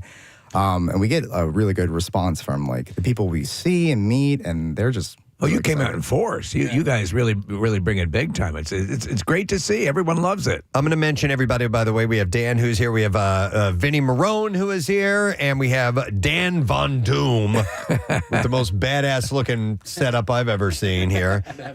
Mike, is it Rika? Rika and Shelby Smith. So these are our Ghostbusters. So you guys are going to be at the Fan Expo. Yes. And what's going on there? What would you like to share with us? So this weekend, we're going to be there. We're going to have our Ghostbuster car. We're going to have all kinds of fun games for the kids. We're going to do some ghost hunting, Ghostbuster training, slime making. But there's all kinds of fun things this weekend, like from Star Wars, which I was laughing over the lightsaber thing. Right. Yeah. But there's all kinds of the community event for kids to come out. All kinds of interactions, all the celebrities. There's from Star Wars, from Doctor Who, from Star Trek. Everything. It's a big genre event, Yeah. and the comic book gurus are going to be there as well. I help them put together their podcast. It is if you love all things, what would be classically referred to as nerdy or pop cultural. You're going to love this event. Hey, are there rivalries amongst groups who have their interest in certain genre spots, like Star Wars people don't really mix well with the Star Trek people, stuff like that. No, not necessarily, not mean spirited. I mean, it's not like Anchorman where you guys are going to have a fight out in the middle of the street or anything. Or bite your dog while you're naked in the bathroom. Yeah. Well, there are certain groups out there, like they have their own chapter. Like there's the 501 First, and then there's like the Rebel Alliance. So like they try to like, do their own thing, and there's some turf war there, but it's like still a fun. Bloods and Crips kind of thing? Kind of, yeah. All right, so we know that obviously there's a, Star Wars, Star Trek are kind of opposite ends. What's the other side of Ghostbusters? What is there an not anti, but who rubs you the wrong way? Who do you hate? No, we don't. We're a bunch of pussies. No, or do like the real horror people look at the Ghostbusters and go, that's cute. Yeah, sometimes. No, but no, we get along with everyone. Yeah. We actually try to use the mood slime to make everyone feel good. All right, good. You're a force for goodness. Yeah, no, we do our best to get along. We get along with everyone. Everyone, we love Star Wars and Star Trek and Back to the Future and all that stuff. You see that kind of things there. We try to get along with everyone, spread the good vibes. In all your years doing this and being a part of this culture, who would you say represents the most ravenous fan base? What show, what movie, what property creates the most committed, borderline psycho fan base? Is it Star Wars? Star Wars. Yeah. Star Wars, 100%. There's no pleasing some Star Wars fans. Well, there's not. I don't even like to call myself a Star Wars fan, and I am, but it's like, I like Star Wars. I liked all the other movies. Don't hate me. Yeah. Hey, after the first Ghostbusters movie, what is the best in the franchise? Is it the any of the recent ones? Is it Ghostbusters 2? What are your thoughts? That's a good question. I really liked Ghostbusters Afterlife. It really hit home. I'm not trying to spoil anything, but like that movie made me cry. The last scene. The last scene. Yeah, is like, great. Yeah. You don't say that for a Ghostbuster movie. Right. You don't walk out like, I just cried. Should they have stopped there or? No. Yeah. I don't think so. Okay. I think they have like a lot of potential. They're coming out with like a new animated series on Netflix soon. So I think that's going to get kids back into it more. I mean, like when we're out and about, kids are like, what is this? This is so cool. Or I just saw this movie with my parents. Because like parents are showing their kids all the time these things. Right. And then that's the cool part because like there's generations of it. And it's like one of those things that isn't big as Star Wars, but like you still have this community of people that love it. Well, and the second film is crapped on a lot, but I think it's solid. I think it's really good. No, Ghostbusters 2, I think is fantastic. Actually, I watched that more as a kid. Okay. Yeah. All right, so what are you guys what do you want to highlight about the event, about you guys and your appearances? This weekend we are out raising money for the Covenant House in Philadelphia. Great. It's the shelter for kids of all ages, all genders, all races. I think that we decided that was it's a good time right now that it's needed and to help those kids out. We've done past events. I mean, obviously we've done the Philabundance, and we're going to continue after this. We've done things for like Autism Speaks, juvenile, the Walk for Diabetes. We've done like shelter, like no-kill animal shelters. Yeah, sure, yeah. So we always try to pick out something that's like good for the community, and we want to like make awareness for that during our time when we're doing conventions or just out and about and Well, if people have an event coming up and they would like the Philadelphia Ghostbusters to show up, what's a good way to reach out to you guys and maybe have you come out? Yeah, so you can reach us on our Instagram page. It's Philadelphia Ghostbusters, or our Facebook. It's the same thing. You can shoot us an email as well. We can be contacted. There's actually a really cool website for finding Ghostbusters in your community. So Pornhub? Oh my God. Ghost Hub. No, it's because I saw some Ghostbuster stuff going on there, and I don't know. That's pretty wild. It is. Hold on. You guys know the website? The Who You Gonna Call or something? What's that new one? Who are you gonna call? It's like, yeah. No, it's I think it's called whoyougonnacall.com. You can actually find a Ghostbuster chapter in your region. Oh. So there are multiple. There's obviously chapters around the country. Multiple chapters. Yeah. Globally, right? Yeah. Yeah. It's like AA. Kind of. There's so many different chapters. We even have like our brother sister chapter, the Delco Ghostbusters, that we do a lot of events with. Yep. Yeah, they're fantastic. So there's a website you can go to and you can find all kinds of things for like birthday parties or just events coming up. And we believe it's whoyougonnacall.com? Whoyougonnacall.com, Okay. I believe. That's so, awesome. Yeah, I it's didn't been know that. Yeah. And the whole charity thing started like, we started this thing 16 years ago, and we went to a screening to go see Ghostbusters, and we all just showed up, and we didn't know each other. Get out. Yeah, we were just dressed up, and then we were like... You actually showed up to a screening of Remains of the Day, and you're all dressed as We're all dressed up. Yeah, my the guy who started this, his name was Nate Perro, and he's like, I really want to do some good, and there's this other Ghostbuster chapter in Arizona, and they raise money for like hospitals. And I was like, why don't we do that? Yeah. So that's where it all came It's from. been great. awesome, and so the man. recipient this time around, Covenant House. Yes. Great. Yeah. Awesome. We're really excited about this one. All right. All right. Well, the Pennsylvania Convention Center this weekend is when Philly Fan Expo, and it's Friday, Saturday, Sunday. You guys going to be there every day? Every day. Yeah. And Awesome. we'll be doing, for the kids, there's actually like a whole slime lab creation. They get to make it, and they take it home and then get it all over their couches and rugs. Kids love slime. They do. Absolutely love it. Excellent. All right. Well, Dan, thank you guys for coming by. No, here. thank you for having us, guys. We'll We put the appreciate word it. out, and we'll see you at Camp Out for Hunger, right? Absolutely. Come back in. We'll All see right. you then. So thank you to Vinny, Don, Mike, Shelby, and Dan, the Philadelphia Ghostbusters, Thank for you. stopping by this morning. So with that, we'll take a quick break and come back in just a moment. And we've got to relive some of the MMRBQ stories that we have. So we'll take a break and come back with that. Make sure you stay with us.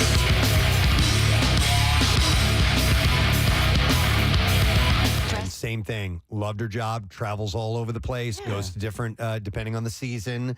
You know, she'll head out west when it's cool. when it's warmer, and then head east, and just loved the job. One of Jace's surf instructors too. She goes to Hawaii for the winters and then comes to Ocean I City knew for the a summers. guy who would teach surfing in Costa Rica in the winter, he would be a snowboard instructor in Colorado in the wintertime, and in the summertime he would go to Costa Rica and teach surfing. I'm like, damn, man. Did he die in a big wave off Australia? Or is that No, that was boating. That was after the bank robbery, and we don't talk about that. Yeah. Yeah, I mean it's a legit career. The guy who ran our thing in the Grand Canyon, like that's what he does from May to September, and he majored in that. He found a college and basically majored in like adventure activities. That's cool. Yeah. All right, one last call, then we got to take a break. It is Jeremy we're going to go to. Hi, Jeremy. Good morning. You guys rock. Jeremy, it says here you got an easy job. What is it?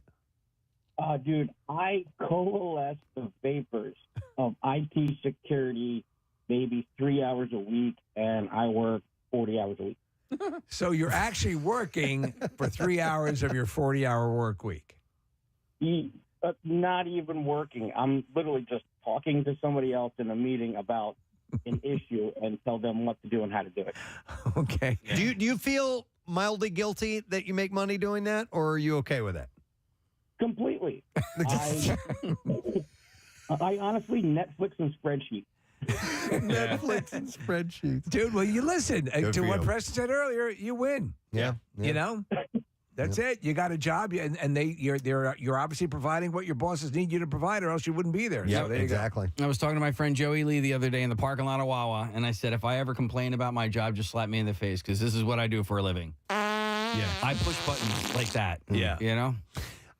Yeah. All right. Well, anyhow, thank you guys. And quietly quitting. I was not familiar with that term. No. And it essentially means just doing what needs to be done and only that, and not going above and beyond. My buddy Steve texted and said, quietly quitting equals lazy F. But Steve, my buddy, he drags so much of his work home and shouldn't be doing that much work. He's a booker at Chippendales, right? He gets all the guys. Yeah, exactly. But anyhow, hopefully you enjoy your job. You enjoy your job, then you're in a good position. If not, I hope something comes along that you really want to do. Yeah. We need to take a break. We'll come back in a second, and we'll get to the Bizarre File. It's on the way next. Stay there.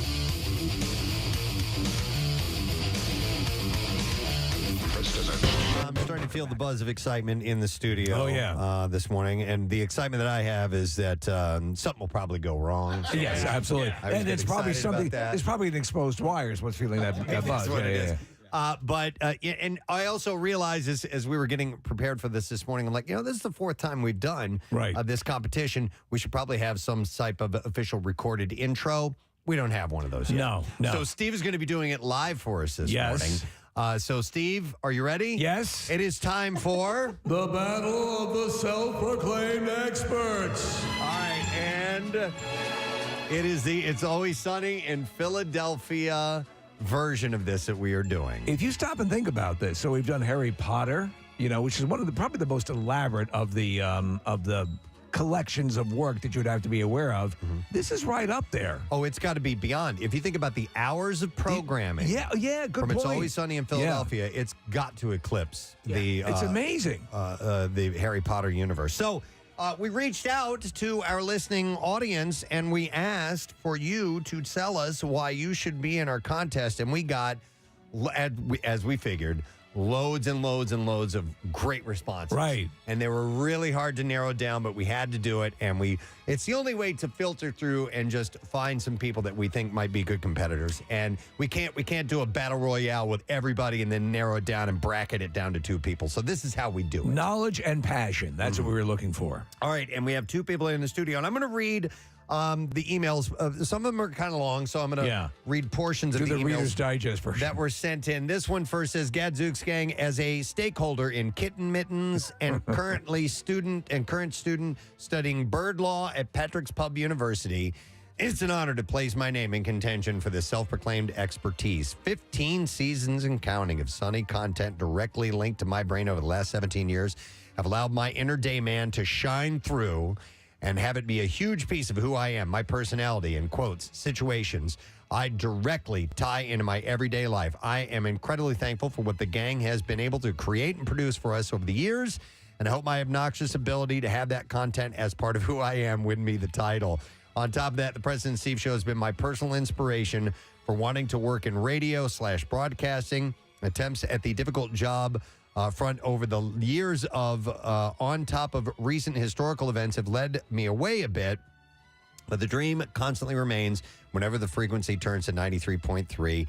Hope to rid myself of all safety nets. Blending 2 of my passions is a dream, and thankful for the opportunity from you all. But anyway, see you later, jabronis. Cool word. Signed, the Golden God, who is currently untethered and whose rage has no bounds at all, James Bailey. Is here this morning. Good morning, James. I just wanted to make sure I could perform a successful ocular pat down prior to us starting here. Yes. Okay. All safe.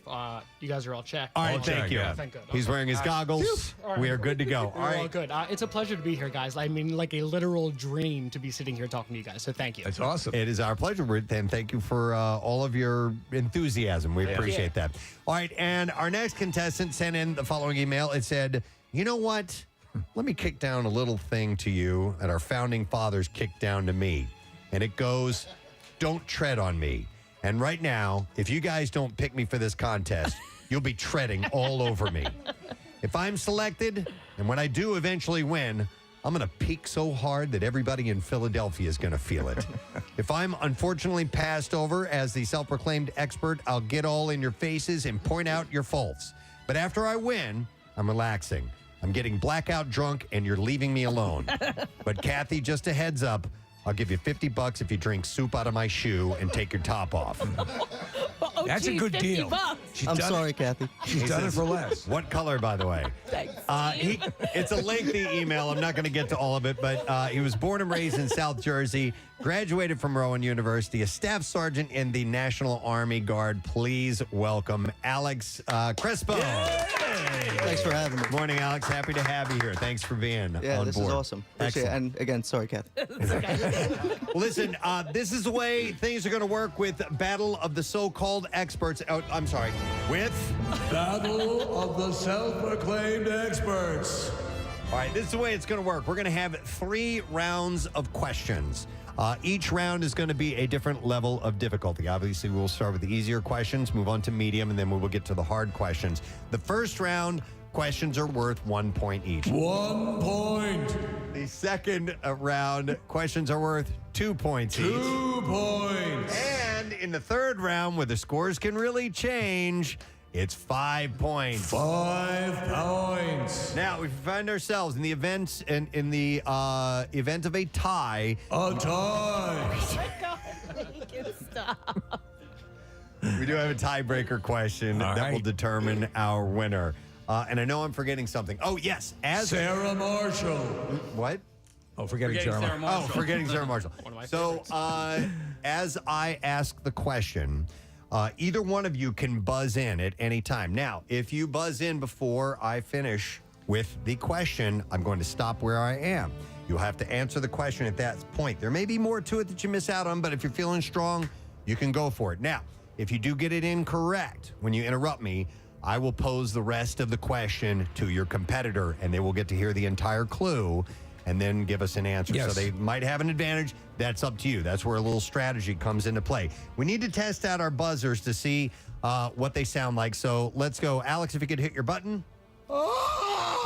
That will mean that Alex has buzzed in first. That's great. And James, could you hit yours? Hey! All right. When you hear that, that's James, and he will get to answer the question. And that's how things work. We have our podiums set up here in the studio. If you're streaming on YouTube, you'll be able to see all of this live. Nick is going to be our scorekeeper. Nick, you all set? Yes, sir. All right. I don't have your mic on. This one? There we go. There you are. Mic wasn't on. All right. So we are going to get this underway. Let's begin with round number one. Gentlemen, grab your signaling buttons. And by the way, I need to compliment them on their T-shirts. They are wearing It's Always Sunny centric shirts. yeah. We have the Bird Law shirt and the Implication shirt as well. You had to call them to say, at least to alert them to the fact that while we are fans and watch the show, these are the encyclopedic knowledge of the whole show. So we may not be aware of everything. And in fact, I need Connor in here because Connor is going to be our judge should we need to go to a ruling. Connor's another super fan. Connor's a super fan, and he helped out with all of the questions. So, Connor, I may go to you for a thumbs up or thumbs down. Like on the correct. gladiators. All right, here we go. Starting with 1 point questions. These are the easier questions of the lot. Let's begin. Here we go. In what year did It's Always Sunny? Hey! James. August 4th, 2005. He knew the date. Oh, my God, that is correct. Absolutely. 1 point for James. Like I said, these are the easier questions. Question number 2, and there are 5 questions per round. I forgot to mention that. Which Pennsylvania bridge is seen? Alex. I'm going to go with Strawberry Mansion Bridge, but I think I jumped the gun. That is incorrect. Which Pennsylvania bridge is seen in the opening credits? George Washington Bridge, correct? Or no? That is incorrect. That is incorrect. Both of them wrong. It's the Ben Franklin Bridge. George Washington Bridge is in New York, James. Round up. No, that's very different. Very different. All right. Is it the Verrazano Narrows Bridge? Here we go. Golden Gate. Yeah. And by the way, you heard Casey playing sound effects. For a correct answer, for an incorrect answer, you will hear this. Dead air. Or you will hear this. This is not good radio. All right. And for a correct answer, you'll hear. Or. Rock-flying eagle. See, it all looks professional. It does. All right. Third question of the first round, and there are 5 per round. Here we go. What is Dee's nickname that was... Hey! All right, James? Shut up, Bird. Incorrect. Ooh, This is not good radio. What is Dee's nickname that was given to her in high school? The Aluminum Monster. Yep. That is correct. Alex gets a point. That's from the episode titled The Aluminum Monster versus Fatty Magoo. Question number 4. What is Rickety Cricket's Hey! James? Matthew Mara. Matthew Mara is correct. Rickety Cricket's real name. All right, question number 5. And this is a lengthy one. A lengthy setup. 333 WMMR. All right, thank you, Nick. So a week from Friday is our live broadcast at Keenan's Irish Pub, the official opening of the Jersey Shore, Eggs with Peg. And Marissa, I apologize ahead of time. I know we don't have this set up or anything, but we talked about off air last week of doing the Seagull Screech Off again. Yes. So I just to. want to float that out there that we're going to be looking for screamers to be a part of this contest, Marissa. I've already got a few lingering, feelers out there. So if anybody just wants to email me, Marissa@WMMR.com. Okay. That's how we can start our. But you have to email a video of yourself screeching. You do? That's what we did last year. Okay, then that's what we're doing. We didn't just blindly say we trust you. We think you can screech. It's a very precise talent, but what we have learned as we see these things come in from around the globe, I would say that we have world caliber screechers right here in this area. Absolutely. The question is, will you be able to finally convince Lori to do this, Preston? I don't. I got to check on that because that's where my idea came from. My friend Lori Chapman. I'm calling you out, Lori. I think she gets a little stage fright. Well, and I think she could get up there and do that. Yes. I don't know if she'll win or not, but she's great at it. People take us really seriously. Do you remember we had a kid who obviously couldn't come into Keenan's because Keenan's is 21 plus? We brought a microphone out to the sidewalk and he did it from out there. He was so good. He was damn good. Yeah. All right. So email Marissa if you think you'd like to participate in that, if you're actually going to be there. And it's ended up becoming a really popular thing that we've done. But we need to make sure we have people in advance ready to go. And we'll have great prizes. We always have great prizes to give away. In fact, can I tease one? Oh, my God. Yes. Are we doing the his and hers? Is that what we ended up doing? Yeah. His and hers beach cruisers from Zippy's, which is the bike shop that Casey and I go to in Wildwood. Yep. And good bikes. Scott over there has offered up 2 bikes. And I love beach cruisers, man. They're just so fun to just take a nice leisurely ride. Yeah. So we're going to be doing that. And then we've got, cash prizes and other things. And we're working on our contest. We're a little late to the game getting things set up, but we'll let you know as soon as we have it all ready to go. I mean, the beach cruisers, that's like a $900 prize right there. Stake 'em Up is giving us some cash to give away. It's going to be good time. Part of the reason for the sort of fumbling nature and everything's going to come together, it'll be great because we've had the MMRBQ in September the past couple of years, and this year, obviously, right on top of this. So it's been a little with everything else going on, as you well know. We had a major change on the show, so there's been a lot going on behind the scenes. So that's why we haven't gotten the coolest teaser yet, but we're working on putting all this stuff together. Speaking of MMRBQ, it was on Saturday. My God, was it? I think that maybe was the best weather ever for an MMRBQ. Like I wore long pants. I was comfortable. I wasn't sweating my ass off. You could have worn shorts and be totally comfortable. It was just pristine as far as the weather went. 3 years in a row where each year we've said this is the best year ever. Yeah. So clearly God approves of the MMRBQ. It was excellent. But from beginning to end, and again, it was just wonderful. Literally not a cloud in the sky. Yeah. And it was from the time that I got there all the way through the evening, it was comfortable. It was wonderful. I don't know what the final ticket sales were, but there were a few moments where I was up. We were lucky enough to go up on stage, which we can do, at MMRBQ. And I was looking out at the lawn. The lawn was packed. And then for 3 days grace, I went out on the lawn, and the lawn was packed. And I can't remember it being that crowded at an MMRBQ. Like it was a really good-looking full crowd at that venue. Well, I can tell you, when I got in there, and I got in there fairly early, the lot was packed. Yeah. And there was a ton of tailgating, which is perfect time for tailgating. Mm-hmm. And then I met up with our friend Jim Sutcliffe, who was there, and I was saying, to me, anyone who was playing it close to the vest, wondering what the weather is going to be like. So I said, what's the walk-up been like today? And he said, it's good. And then at that point, we were pacing ahead of last year. Okay. So, good. Yeah. Yeah, so our day pretty much started with the side stage. We all met up ahead of time and just kind of got ourselves prepped. Marissa did all this great prep and having everybody's names and information ready to go so we can introduce them properly.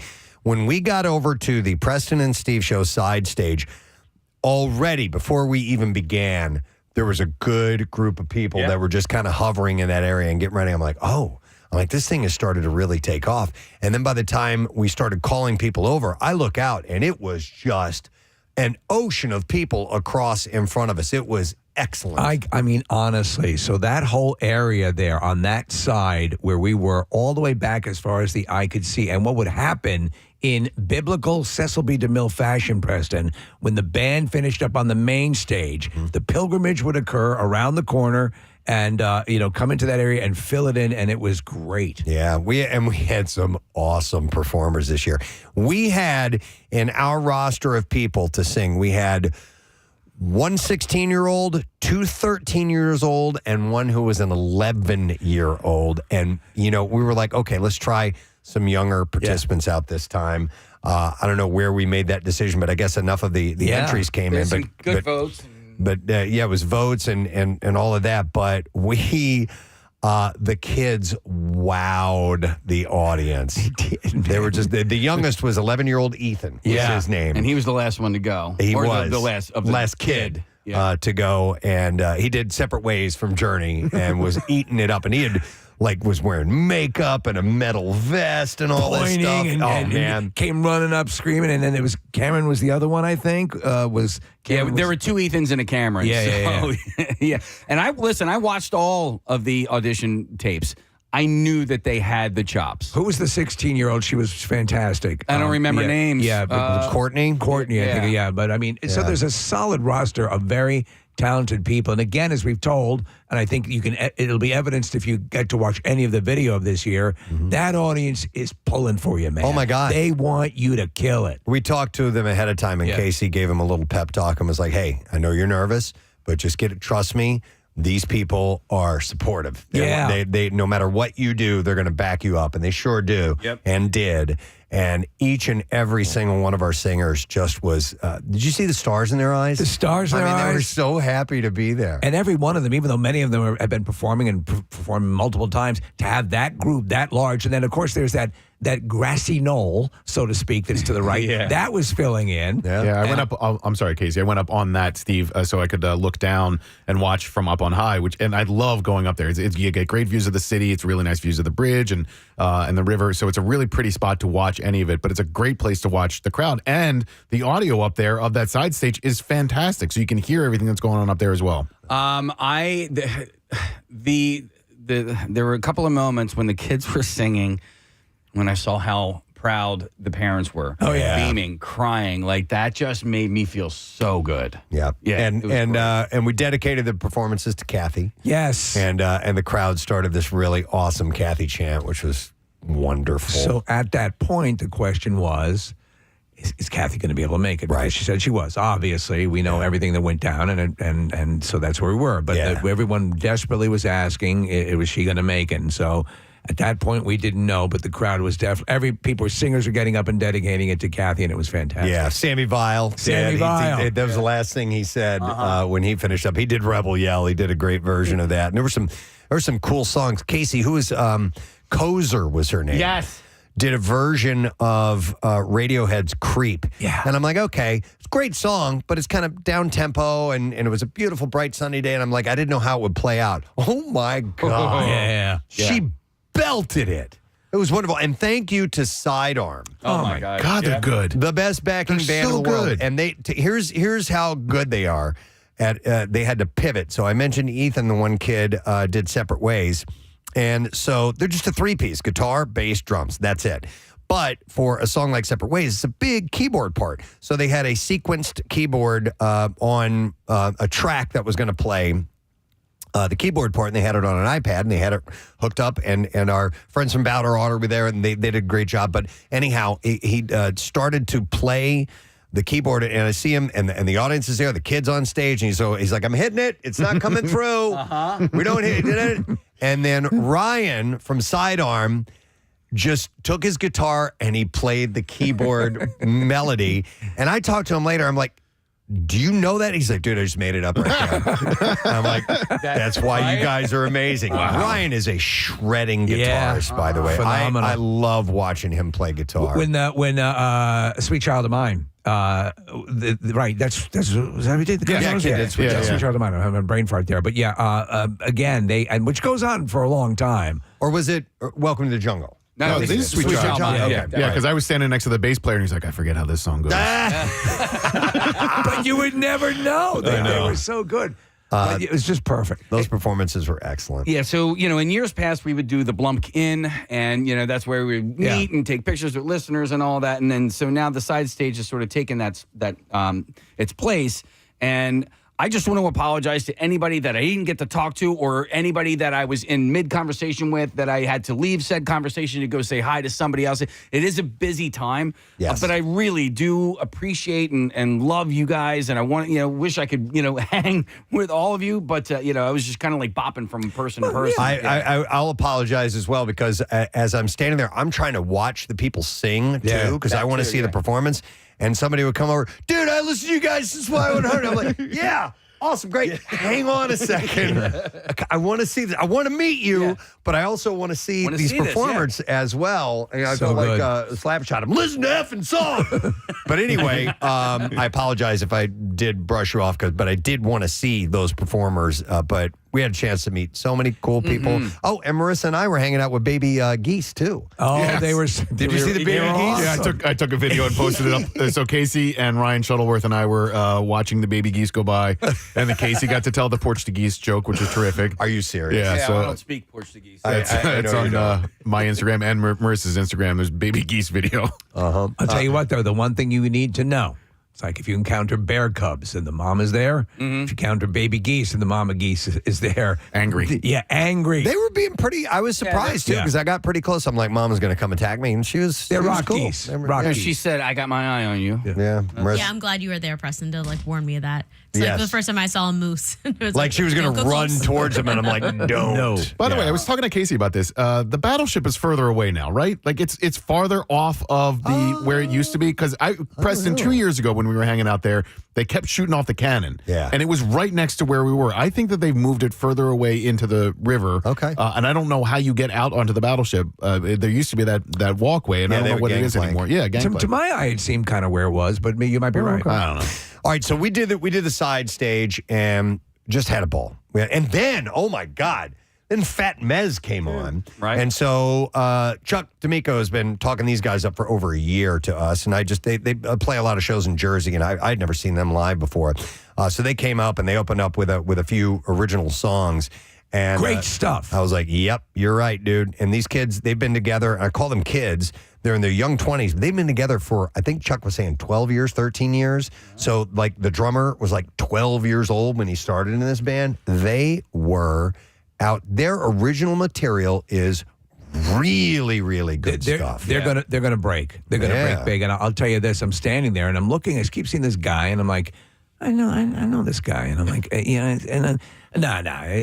know, there's that thing where you see somebody out of their element, you're like, okay. It was Reverend Bob Levy. Yeah. It was the guy, we've had him on the show. He's great. His son's in the band. Yeah. I didn't realize that. He's a bass player. I got to talk to him for a little bit, but when we were watching them play, you were like, man, he reminds me of Paul McCartney. And I said, you can tell this guy's a Paul McCartney fan, the way he plays bass, yeah. And so I told him that you said that after their set. He's like, he's the whole reason I even do this. I knew it. I saw them perform, and he goes, I stopped what I was doing, and this is what I do now. But catchy, hooky songs, right? Yeah, he plays just like him, which is impressive. Yeah, speaking of which, Sleeping with the Fishes. Just go download that song right now because they were playing it, and I was like, this is great. They had 3-part harmonies going on. It was catchy. It was, and then they said the name of the song. I was like, boop, boop, boop. And I just downloaded it right then and there, you know. Beep, boop, beep, beep, boop, boop, beep. Yeah, you don't even have to use a phone. You just go beep, boop, beep, and it goes. So I watched a few songs from that set. And then, listen, another thing about MMRBQ and us is that we are moving around a lot. Yeah. So the chance to stop and sit and spend some time watching a band, we don't get a lot of that. So unfortunately, we missed out on some stuff. But as we headed back, I think it was around this time that Wolfgang Van Halen was doing a quick hello to the staff backstage. So we went back there, and I showed up just in time for a group picture. And I thought, because sometimes it happens this way, you do the picture, band says thank you, and then they leave, and they go back to their dressing room, they hang out for a bit. Well, Wolfie just kind of hung out. Yeah. And I think it was Marissa was saying to me, like, go over and talk to him. I didn't want to say it. I kept nudging you. I was like, just go hang out. It's your moment. So I did. I kind of nudged in on Pierre's conversation that he was having with him. But I know Pierre's going to get some more time tonight because the Pierre Presents is happening this evening.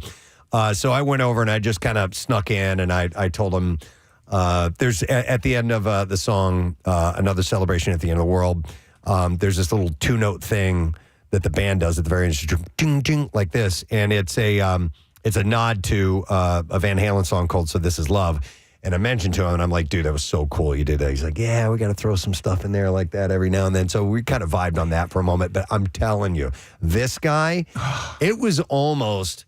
He was almost like talking to like one of our interns. Yeah. Like just kind of, just happy to be here and to be a part of all this excitement is the vibe I was picking up from him. Yes. So I was seeing the way he was interacting. I didn't get to speak with him, but Preston, very humble, very approachable. But I mean, you have no indication of the nuclear talent that he has. He no could, ego. He could be a jerk off, but he is not. And so Alice in Chains, if you did not know this, their drummer Sean Kenny got sick on Thursday, like really sick. He had a heart condition. Yeah, it was an emergency thing. It wasn't life threatening, but it was bad enough. They ended up having to cancel for the MMRBQ, and in fact, they've canceled all the rest of the month. And so, in a last-second fill-in, Bush stepped up. They were in Nova Scotia. And apparently they have the same management, and Alice in Chains management, I think, reached out to him, or maybe Pierre did. Wolfgang's management. I'm sorry. Yeah, sorry about that. Yes. Wolfgang's management reached out to Bush, and they flew in and did the show.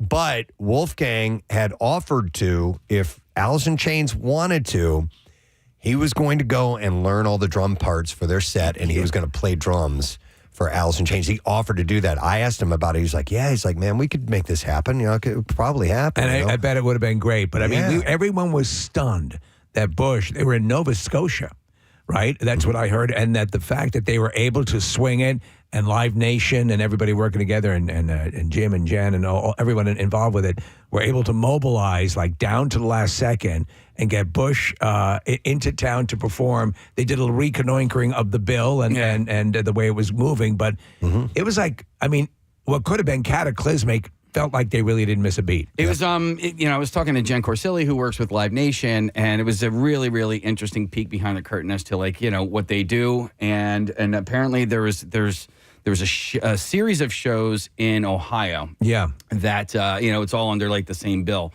And she said that the list of bands is just never ending. And they were just kind of going through like routing and all that sort of stuff. And that's where they ended up like finding Bush. Like Chevelle was another one. But like the fact that like Bush didn't even think about it, they're like, yeah, we'll be there. We'll just hop on a jet. She said they passed over Bush because it's like, there's no way. There's no way that's going to happen. 1,500 miles away right now. And then they say, well, yeah, we'll do it.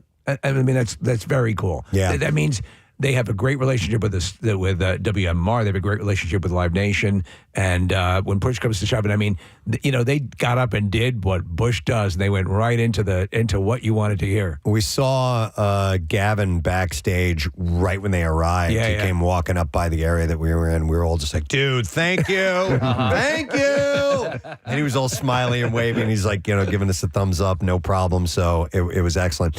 Speaking of thank yous, thank you to Neumann University. They were filming on site as well. And so we're going to get some great video from those guys. I don't know if the worst part of the day was me touching Wolfgang Van Halen as he was walking by me. And Nick's like, did you just touch Wolfgang? I was like, I did. I probably shouldn't have done that, right? But I was so excited because he and Slash's son had fist bumped. And I was like, Slash and Eddie Van Halen's son. I'm like, that's so cool. I'm like, hey, Wolfie. That wasn't your worst moment. No, it was. We had co-worst moments. Okay, so what were your worst moments? I'm not privy to these. God, dude. We did the same thing. So we're in the backstage area. Dorothy. Now we've been running around all over the place. I forgot about I know. Yeah, okay. Listen to Marissa. We're in the backstage area. We had been running around, bopping around from this place to that place, and have no idea who's on stage at the time. I didn't even know what the lineup was, of what time bands were playing. Dorothy comes back to do a meet and greet with the staff and take pictures. And so we pop over there and say, hey, I'm Preston. You've been on my show. Oh, yeah, blah, blah, blah. We're super nice. Talking very, very nice. Great. We do some pictures. And then a couple other groups are doing pictures. We had wandered over to this kind of common area, me and Marissa and a few others. And I see Dorothy is done, and she's walking away, and she's heading out into the hallway back where the dressing rooms were. Right. And I go, Dorothy, have a great show. And I go, and Casey says, I go, break a leg. Break a leg.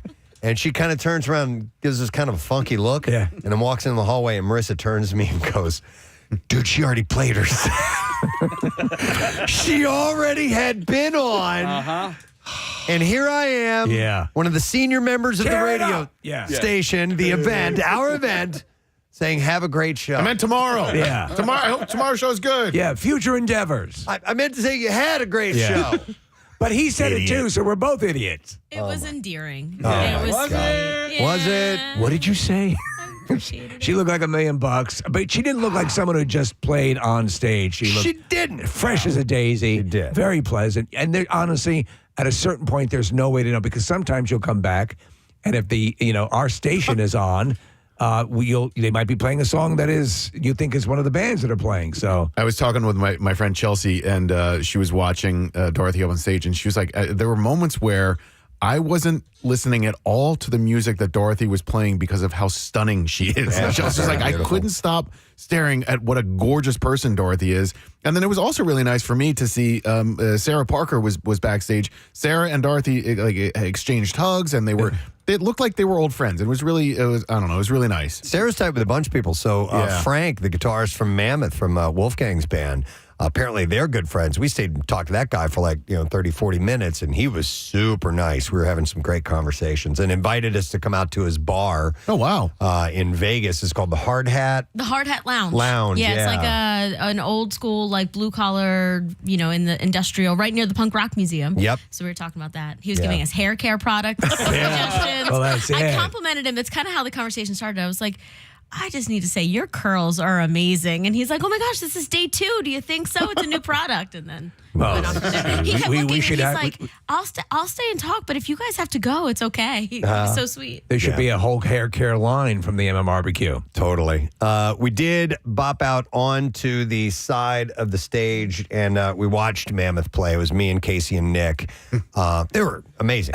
I walked back. I go, hey, Press, Mammoth's on stage. You want to go check him out? And then I started walking back to the stage, and I'm like, well, Nick and Steve were right there. I'm like, hey, Nick and Steve, Mammoth's on stage right now. There was a point to leave you guys out. So Casey and I were standing next to each other, and Preston was a few feet away. And I was telling Casey a story about I got to go see Pearl Jam on the side of the stage 20 years ago, 2006 or 2008. I was super, super lucky, and I was very excited about it. So we were on the right side of the stage when we were watching Wolfgang Van Halen and Mammoth, and when I had the experience with Pearl Jam, it was on the left side of the stage. So I'm pointing across, Steve, to the right side of the stage, just telling Steve, showing Casey where I was. His arms stretched all the way out. Just pointing like this, right? Yeah. This stagehand comes walking by, and apparently my point was offensive to him. He throws my hand out of the way, and I was like, oh man, because stagehands are so serious about their jobs. And I felt bad. I was like, I guess I shouldn't be pointing at this. What do you think? No. It wasn't that. Oh. It was not that. He was getting from point A to point B, and to go where he needed to go was right where your arm was sticking out. And so he's working. Yeah, sure. Stop pointing. So he's working. He's walking intently, but I think you were pointing with your left arm, Nick, so you kind of had... He might have been out of your peripheral vision. Okay, yeah. And I saw him go by and knock Nick's arm up and walk on. And I just look at Nick and I point to my eyes and to his, and I'm like, I saw every second of that, man. Yeah, That's no hilarious. pointing on stage when the stagehands are around. No. I tell you what was also, all of that, but seeing everybody, getting to say hi and thank you for supporting the show and supporting everything, especially with all the stuff that's been going on lately. And Preston, again, another bumper crop of first-time concerts for a lot of people who were there, which was great to make the MMRBQ their first show. Was pretty amazing. Yep, absolutely. Lots of people. So during that whole time, we're going to play some audio from the event as well here in just a moment. But during the whole thing, there was this kind of undercurrent of, is Kathy going to be here? Is she going to make it? Because we were really hoping that she would. To come out and feel the love and to do MMRBQ with us as we've done for, all these years together. And so she had texted me. She's like, I'm going to try to make it. And I was sending her videos and pictures of people wearing shirts and chanting her name and stuff like that. And so, sure enough, she showed up. And we were hanging out in the backstage area for quite a while, just catching up with each other and, having a couple of drinks and relaxing and everything. And then... we're like, you got to come out and help us bring somebody on stage. Yes. So we were tasked with doing the stage announcement for Bush, which is really cool. And so she came out and joined us for that, and the crowd went nuts. They absolutely loved it. It was terrific. I know it's been captured on video, and she came out and there was a plan. but she just started weeping because it was so beautiful. And thank you for showing your love for Kathy. I know she appreciates it. And then we certainly did. We ended up going down, me, Marissa, Kathy, and Pierre went down into the pit for Bush. Yeah. And watched How was that? the set. That was fantastic. I mean, like, I haven't heard Swallowed in I don't know how long.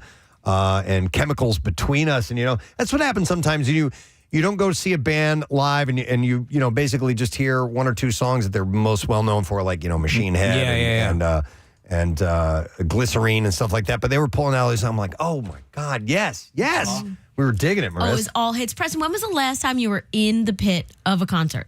Just MMRBQ. Yeah. Oh my God. It was just so fun just sharing that moment with you guys. And then there was like 4 kids in front of us who were probably 12 years old and their dad was behind just kind of keeping an eye out. They're like, guys, don't bump into Pierre. I was like, no, bump in. We want to get this pit going. Yep. Pierre was loving it. And then apparently Gavin, and there's video of him, I don't know where he ran up to get there, but he ended up on the lawn. He does that all the time. Really? There's so many Bush shows that I've ever been to. Gavin always ends out in the crowd. Yeah, so Pierre looked and he's like, he's about to do it. He's going to do it. And so he just stepped right off the stage and then went through the pit and through the outside, ran up the side of the aisle there and then just ran out and kept going. Like sometimes he'll stop in that little in between the 100 level and the 200 level and just do a small circle. Yeah. But when I saw video later, he went all the way out into the lawn, went all the way across. People were following him. It's really cool. And so cool. He was like, wow, it's really full out there. And apparently he wasn't feeling well. That's what Pierre was telling us. The word was he was really under the weather, or maybe his voice was giving him some trouble. And so he looked wide awake and spry to me, man. He was all in on the show. He turned it on. There was no indication from the times we were seeing him that he was feeling under the weather. This whole thing of going out there, going into the crowd, what a moment. And you mentioned Jen from Live Nation, Casey said that's his MO to do this. But I mean, that is a ballsy move to keep singing, to keep moving. Yeah. It's just, you don't see a lot of artists go to this level to get out to the people. And it was actually kind of a momentous evening because somebody you wouldn't know. There's a guy that had been working at the venue for I don't know how long. Hank had been there. I'm sorry, Kurt Voss Kurt, from. What the hell am I getting Hank from? Kurt, yes. From the day it opened. From the day it opened. 32 years.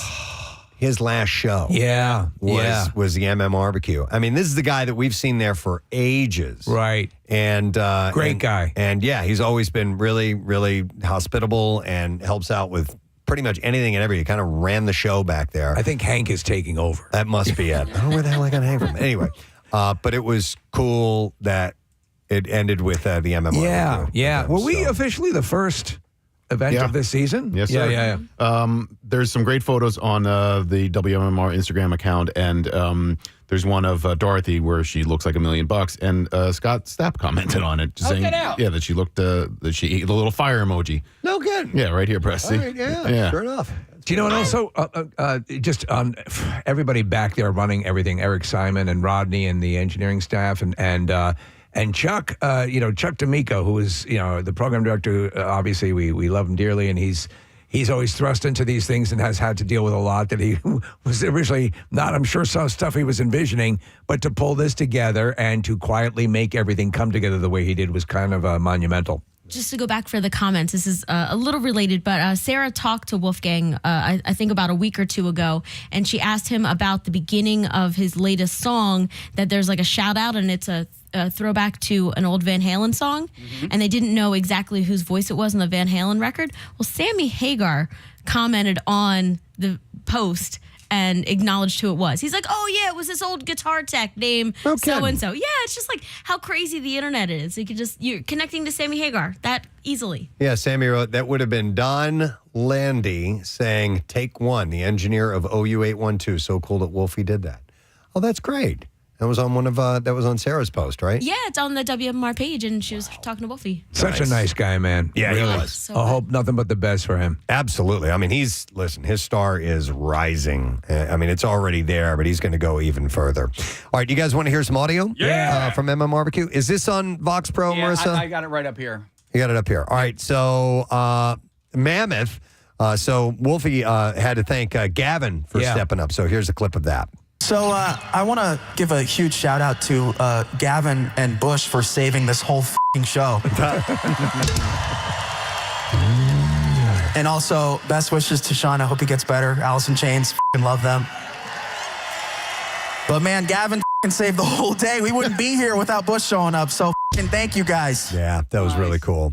And speaking of Gavin, he gave an update on Alice in Chains when he was up on stage. So I had to write Jerry Cantrell earlier on. I told him, wanted to check in how Sean was doing. And I told him to tell you that he's very sorry that he could not be here tonight with you. But he had to look after his brother. And so they're back in Los Angeles figuring all that out. He told me to have a great time, that you were the greatest crowd, and I was very grateful for that. Nice. Yeah, that was really nice. I love it. So some stage announcements from the show, or from the staff. We had mentioned Kurt Voss a little while ago, the general manager of the FM Pavilion, and Pierre gives him some love on stage. So here, for over, 30 years, this establishment has been here. All the big summer shows come here, and there's a gentleman. Tonight happens to be his very last show, Kurt Voss. We want to bring him out. He doesn't want to come out. Say something. Thanks for coming, guys. It's been my pleasure. Thank you very much. Kurt Voss. If you have ever been to this venue and had a great time, you have this man to thank. Who's that? This is a rock and roll hero. This is Kurt Voss. And that's Chuck D'Amico, our program director. Yeah. Thank you, Kurt. Nice. And then Pierre thanks the audience for supporting MMR and throw some love to Kathy. I haven't heard this one yet. Oh, no. We couldn't do this without you. MMR wouldn't be alive if it weren't for you. 57 years in a business where radio doesn't stay alive in many towns. Thanks to you for all the years, MMR is still alive and still well. And we even got to say goodnight to Kathy Romano tonight, which was amazing. When Preston and Steve came out and took their bows, Preston said, I think someone's missing. And they brought out Kathy to take her final bow. Thanks for all the love you've shown to her. She's incredible. She's so moved by it. We've seen a lot of signs and T-shirts tonight. So it's been a great evening, but it is not done yet. So please refresh. We're a few minutes away from our final band. Their name is 3 Days Grace. Thanks for coming. Nice. And yes, there was our stage announcement. We have the whole thing, actually. Oh, there you go. So I haven't heard this back. I hate hearing back when I do these things. Happy birthday. Dude, I told Nick. Thank you to Jim, Sutcliffe, who had set us up. I go, hey, got any beer stashed in that back room? And he's like, no, but I will do it. And he stocked it for me. And could be a liability. And so I only had 2. Yeah. Because I told Nick, I'm like, one more, and I'm happy birthday. I mean, these are pounders too. Yeah. These weren't, just single serving beers. But I did have a little bit of a buzz on when we went out there. But let's play this. This is the whole thing. Good evening. We're the Preston and Steve Show. Thank you guys for being here this evening. Hey guys, thank you so much for being here today. We love you for supporting the station, for supporting the Preston and Steve Show, and we want you to have a fantastic time. Yep, just a quick introduction. I'm Preston Elliott. This is Mr. Steve Morrison right here. Nick McElwain, Marissa Magnata, Casey Boy Foster. But I think we're missing somebody, aren't we? Who are we missing? Kathy! Wait a minute, look who it is! Kathy Romano! Oh, man. You guys are the greatest fans in the world.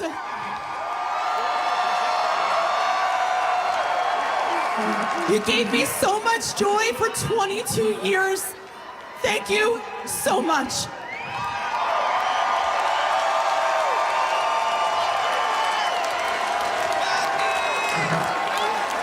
Thank you, thank you, thank you.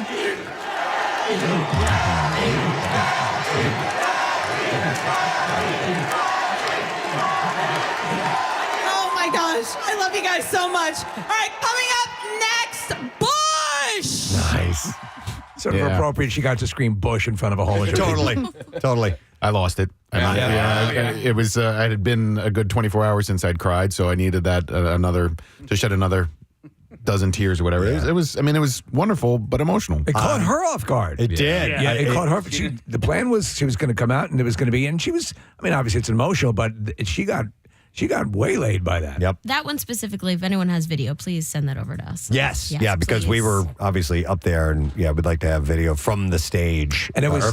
from the audience. It was much louder than and the reaction was huge. Yeah. So that was a special moment. It was a very special moment. But all in all, man, this is one of the most fun MMRBQs I've had a chance to attend. It was just a great day. Do you know everybody was in such a great mood. The unsung hero is the person who opted to put a sectional back there backstage on this big couch. Yeah. Holy Christ, is that a godsend? Are you sure the unsung hero isn't the person who put 40 pounds of French fries in a bucket for you? Oh my God, I got to tell that story. So all day, Chickies is all I think they're on both sides. Yeah, there's Chickies, and everyone's walking around with these buckets of crab fries. And I'm like, and I really didn't get to eat. I had a little bit of apple pie and a coffee, which I think is most humans would subsist on. For an entire day where you're moving around. I'm obviously in heavy training. I picked the diet of champions, and as I'm leaving, I'll go F it. I'm going to go and get my crab fries. And they had 2 containers, and the one seems too small by my reckoning. And so I go, okay, I'm going to go for the big one. Nick? Yeah, I know. And it's like I'm folded in now. My adoration for the crab fries is apparent to everyone working behind the counter. I've basically given a TED talk on why they're so fantastic. That'll be $38. $38. How many things of cheese do you get with that? Oh, they ran out of cheese. But it didn't matter. It didn't matter because I just wanted the crab fries. I actually prefer them sans cheese. And I go over, and the guy starts basically using a snow shovel to put them into the bucket. And I mean, I'm eating them in the car. I'm eating home and sharing them with Claire if she wants. And but you tend to realize something. If it's just 2 people at home, and you have $38 worth of crab fries, you don't really finish them. No. So what you paid for is half a bucket of cold fries that you throw out. And but it was $38. Worth it. No, it's not. That's crazy. There was a woman that was talking to you, Steve, over the side stage, and I heard it. I didn't see what happened, but she dropped her full beer. Yes. Right in front of you. And I was talking to her later. She's like, I just dropped my beer in front of Steve. I go, yeah, $16 on the ground now, right? She's like, I know.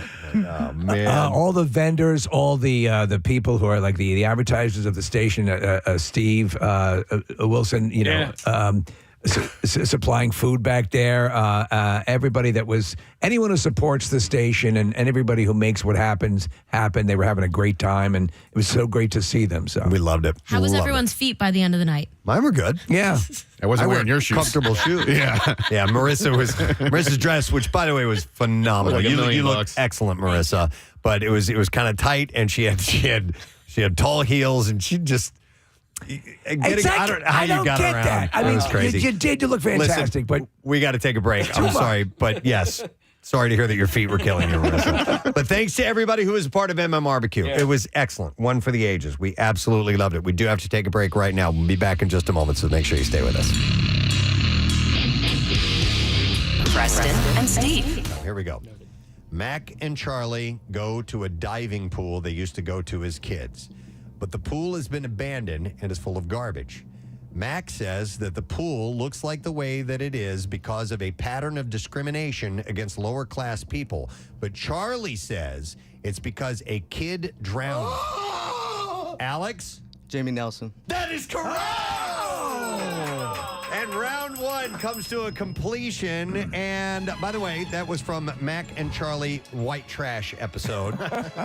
Nick, what is the score so far? All tied up at 2 apiece. All right. Nice, guys. 2 Very for nice. Alex, 2 for James. It's a tie score. And they got the same question incorrect, I want to point out. So nobody stole anything from anyone on that one. So 2-2 in round one. And we now move on to a slightly more difficult section of our contest. This is round 2 with our medium difficulty questions, and each question is worth 2 points. 2 points. It's helpful. Question number 1. We need you to give us the full definition for the meaning of the Dennis system. James. D, demonstrate value. E, you're going to engage physically. N, you are going to nurture that dependence. The second N, you are going to make sure you neglect emotionally. I, you are going to inspire hope. And then with that S, you are going to separate entirely. That's correct. Wow! Well done! That's impressive. That was impressive, James. All right, 2 points for James on question number 1 of round number 2 as we are playing The Battle of the Self-Proclaimed Experts. I don't get tired of it. I love that I can just point to Steve and he'll do that. All right, here we go. Question number 2. Here we go. When the gang buys a boat, Dee is in charge of cleaning out the old stuff, but she throws it overboard. When Charlie starts to find the items, what does he believe? Hey! James? There's a horse cemetery down there with dolls and figurines of sorts. All right, let me go for a ruling on that. Okay, we have a correct answer. Yes. Yeah. Yes. Relics of an ancient horse massacre. Horse massacre. That is, we would have accepted. So 2 more points. I forgot that. Going to James. Third question. What is the name of Patty's rival bar in the... Hey! All right, James. Molly's. Molly's is correct. Wow. That's... That is from the episode The Gang Reignites the Rivalry. Fourth question of round 2. Mac creates an exercise bike in Hero or Hate Crime. What is the name of it? Alex. Am I allowed to say this on air? You can. All right, Ass Pounder 4000. Yes, the Ass Pounder 4000. I was thinking the same thing. By the way, the bloopers from that episode, some of the funniest things you'll ever see. And make sure, I watch my math a little bit. Nope, it's all good. All right, we can always jump out on you to do something inappropriate. All right, and then the 5th and final question from round number 2. Round number 2. Who is the local news reporter that Dennis fantasizes? Oh! Alex? Jackie DiNardo. Yep. That's correct. Yeah, Jackie DiNardo. And that is the end of round 2. Nick, what is our total so far? In round number 2, James got 6 points, Alex got 4, and now James leads 8-6. Wow. All right, 8-6. So it is anybody's game. It's anybody's game. Because round 3 takes us up quite a notch. These are the most difficult questions that we could come up with, and therefore they are going to be worth 5 points each. 5 points each. So this can absolutely take off. So Take off. I want to ask you guys, as far as the prize is concerned, because it is a VIP experience for the It's Always Sunny podcast at the Met. Are you more excited about the parking situation? Because parking at the Met can be really tough, or is it meeting the gang? I've never been to the Met, so I'm not too sure how the whole parking thing is, but... Talking past experience, parking is actually higher on that list than I'm proud to admit. Have you guys in this scenario? Have you guys ever had the opportunity to meet anybody from the show? From the show directly? No, okay, I've not. all right. So this They're fantastic. Yeah, you guys are going to love it. Whoever gets this is going to have a wonderful experience that night. All right, we're ready for the third and final round. 5 points per question, our hardest ones yet. Battle of the Self-Proclaimed Experts. Let's begin. Begin. Question number 1, here we go. What name does Dennis refer to Frank's character, the troll, in the Nightman comic? Hey! James. His name is Antonio in the show itself. That is correct. Yes, that's a correct answer. Antonio. Dennis refers to him as Antonio before he shoots him. Bang, bang. And that is from the Nightman Cometh episode. All right, question number 2. What size shoe? Alex. 13. Yeah! Wow! To finish the question. What size shoe does Sweet D wear? And that is from the episode Who Pooped the Bed? A size 13. 5 points. All right, we have 3 more questions to go in round number 3. Here we go. Pappy McPoyle, the patriarch of the McPoyle family, has a pet Pocono swallow. Alex wants to answer. Alex? Royal McPoyle. That is correct. Wow, played. That is from McPoyle and Ponderosa, the trial of the century. So 5 points for Alex. Wow. 4th question in the 3rd round. What are the names of the 2 episodes that Preston and Steve are? James? The gang gets whacked, part 1 and 2. That is incorrect. This is not good radio. So I'll finish the question for Alex. What are the names of the 2 episodes that Preston and Steve are both in? All right. Charlie Goes America, all over everybody's asses, and Max Big Break. That is incorrect. Dead air. It was indeed Max Big Break, but the other was America's Next Top Patties Billboard Model Contest. You starred in. Yeah, Casey and I were in the Charlie episode. That's correct. You might remember us from the high five we gave in the background. Yeah, in the van, right? Yeah. I was in, Steve and I were in the one with the construction workers. That was the Billboard Contest. And we were with and some Max Big Break was the Eagles players were with the us. Flyers game. That's correct. Yes. All right. So the last question we pose to you has to do with the episode that Kathy was in. All right. The episode Kathy was in. In the episode that Kathy was in, Dennis looks like a registered sex offender was the name. What was the name of the sex offender?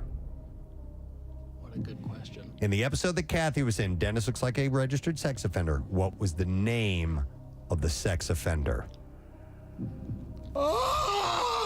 Alex. Wendell Smart Eyes. Smart Eyes was his nickname. All right, I'm going to the judges, and they were giving a correct answer for Alex on that one. We would have also accepted Wendell Albright, but Wendell Smart Eyes is correct. And we go to Nick McElwain for the total. And how did we do after round 3? With 15 points in round 3 and a grand total of 21 points overall, our winner is Alex! Oh, my goodness. Alex rallied. I thought James had it. Listen, they're insane, both of them, with their incredible command of this knowledge. But at the end, Alex, you did it, man. Good job. Thanks, guys. Wow. Yeah, that was awesome. Good job. James, your knowledge is... I'm gonna kick a little ass. Hang on. Gonna kick some ass in the USA. Gonna climb a mountain. Gonna soar a flag. Gonna fly on an eagle. I'm gonna kick some butt. I'm gonna drive a big truck. I'm gonna rule this world. I'm gonna kick some ass. I'm gonna rise. I'm gonna kick a little ass. Rock, flag, and eagle. Beautiful. James, your knowledge is impressive. Oh my God, he's got a bag of spaghetti. I forgot to ask you guys what your spaghetti policy was. Alex, did you bring some cat food to eat? I brought no cat food. Nah, I should have brought a bag of spaghetti. That looks pretty good right now. You want some? No, I'm good. Oh man, it's good stuff. They know their stuff. I wish we could send you both, guys. You know what? We might not be able to get James into the event, but we can set him up with parking somewhere around the city. Yeah, maybe we could do that. If I'm within the vicinity of the event, that's actually still pretty cool. Well, we are going to set up for Alex as the winner of the self-proclaimed expert of It's Always Sunny in Philadelphia, a VIP experience, tickets, parking, food and beverage, yes, and a meet and greet with the gang for the It's Always Sunny podcast live Monday, September 19th at the Met. Yeah. I don't think we could have had 2 better contestants. Great job, guys. All right, you know what? We had tiebreaker questions, and I hate to see these go to waste. Let's do it. Want me to ask these just for fun? Please, this is for fun. We'll have you buzz in. All right, so, Tiebreaker questions. But not for points. But not for points. All right. Just for the hell of it. Who did the Flyers? We're doing this. Who did the Flyers play during the shooting of Max Big Break? Wow. During the actual shooting of it. Not the actual murder. I'm gonna just say the Devils off of guess. Are we buzzing in? My fault. Nah, just go ahead. I was gonna say the New Jersey Yeah, I Devils. was gonna say the Red Wings, but Nope, it was the Montreal Canadiens. There's some red in there. Played the Habs, yeah. All right, and then the last one, we had a second one ready to go. In Hero or Hate Crime, the arbitrator scratches the ticket. Now, buzz in if you do know the answer to this. And it revealed the ticket won $10,000 as Mac takes the ass pounder for. Hey! Yes. I'm going to guess $14. That is correct. James would have got that right. As Mac takes the ass pounder 4,000 and his ticket and leaves. The others are presented with the bill. How much has Mac left? And it was $14. They used 3 arbitrators in 17 hours. The bill was $9,986. They decided that Mac should pay for it because arbitration was his idea, which will leave him with just $14 because $10,000 minus $9,986 equals 14. There you go. Of course, we all know how that works out. You guys were great. Thank you so much. Thanks for having us. For being so much fun and for the encyclopedic-like knowledge that you have of one of the great shows of all time. Let me ask him quickly. James, your favorite It's Always Sunny episode of all time. Wow. Wow. See, I got hooked early on, probably like late season 2, 3. Right. So I have an affinity for those. Season 4 is some of my just absolute favorite. Mac and Charlie as manhunters. And when they hunt Cricket down for that entire episode is one of my favorites. Okay. I'd probably go somewhere around that range, at least that time, manhunters. All right, good choices. And you, Alex? I think same thing. Those seasons 4, 5, and 6 were probably the best. But my favorite, I think, is probably Charlie Catches a Leprechaun. Yeah. Okay. Nice. That one's a later one, but There's so many to choose from. It's ridiculous. Yeah. Yeah. I know fantastic stuff. You guys love the Family Feud. The Family Feud It's just so episode. good. It's so great. When D-Buzz is in for the first time. Knocks it off the Smashes the podium. It's the best. And then you later learn that Charlie was the one of the survey members coming up with the answer. It was great. All right. Well, thank you guys again. We appreciate. Yes, go ahead, James. Genuinely, I just want to thank you guys. This is a literal dream of mine. Always Sunny. This was fun. I came into this yeah, cool. They get to meet the gang. Alex, literally have the time of your life. Yeah, Thankfully, I have tickets for the Sunday show. So, it would, best case scenario.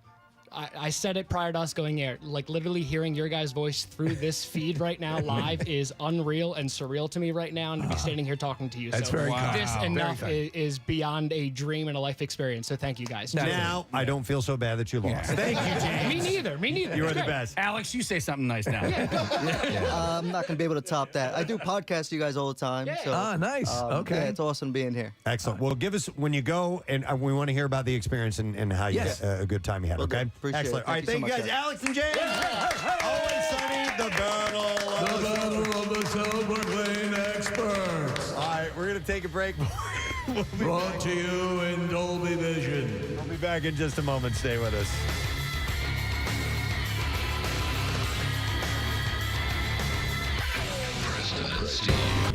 In a little while. Yeah, I'm curious how that was.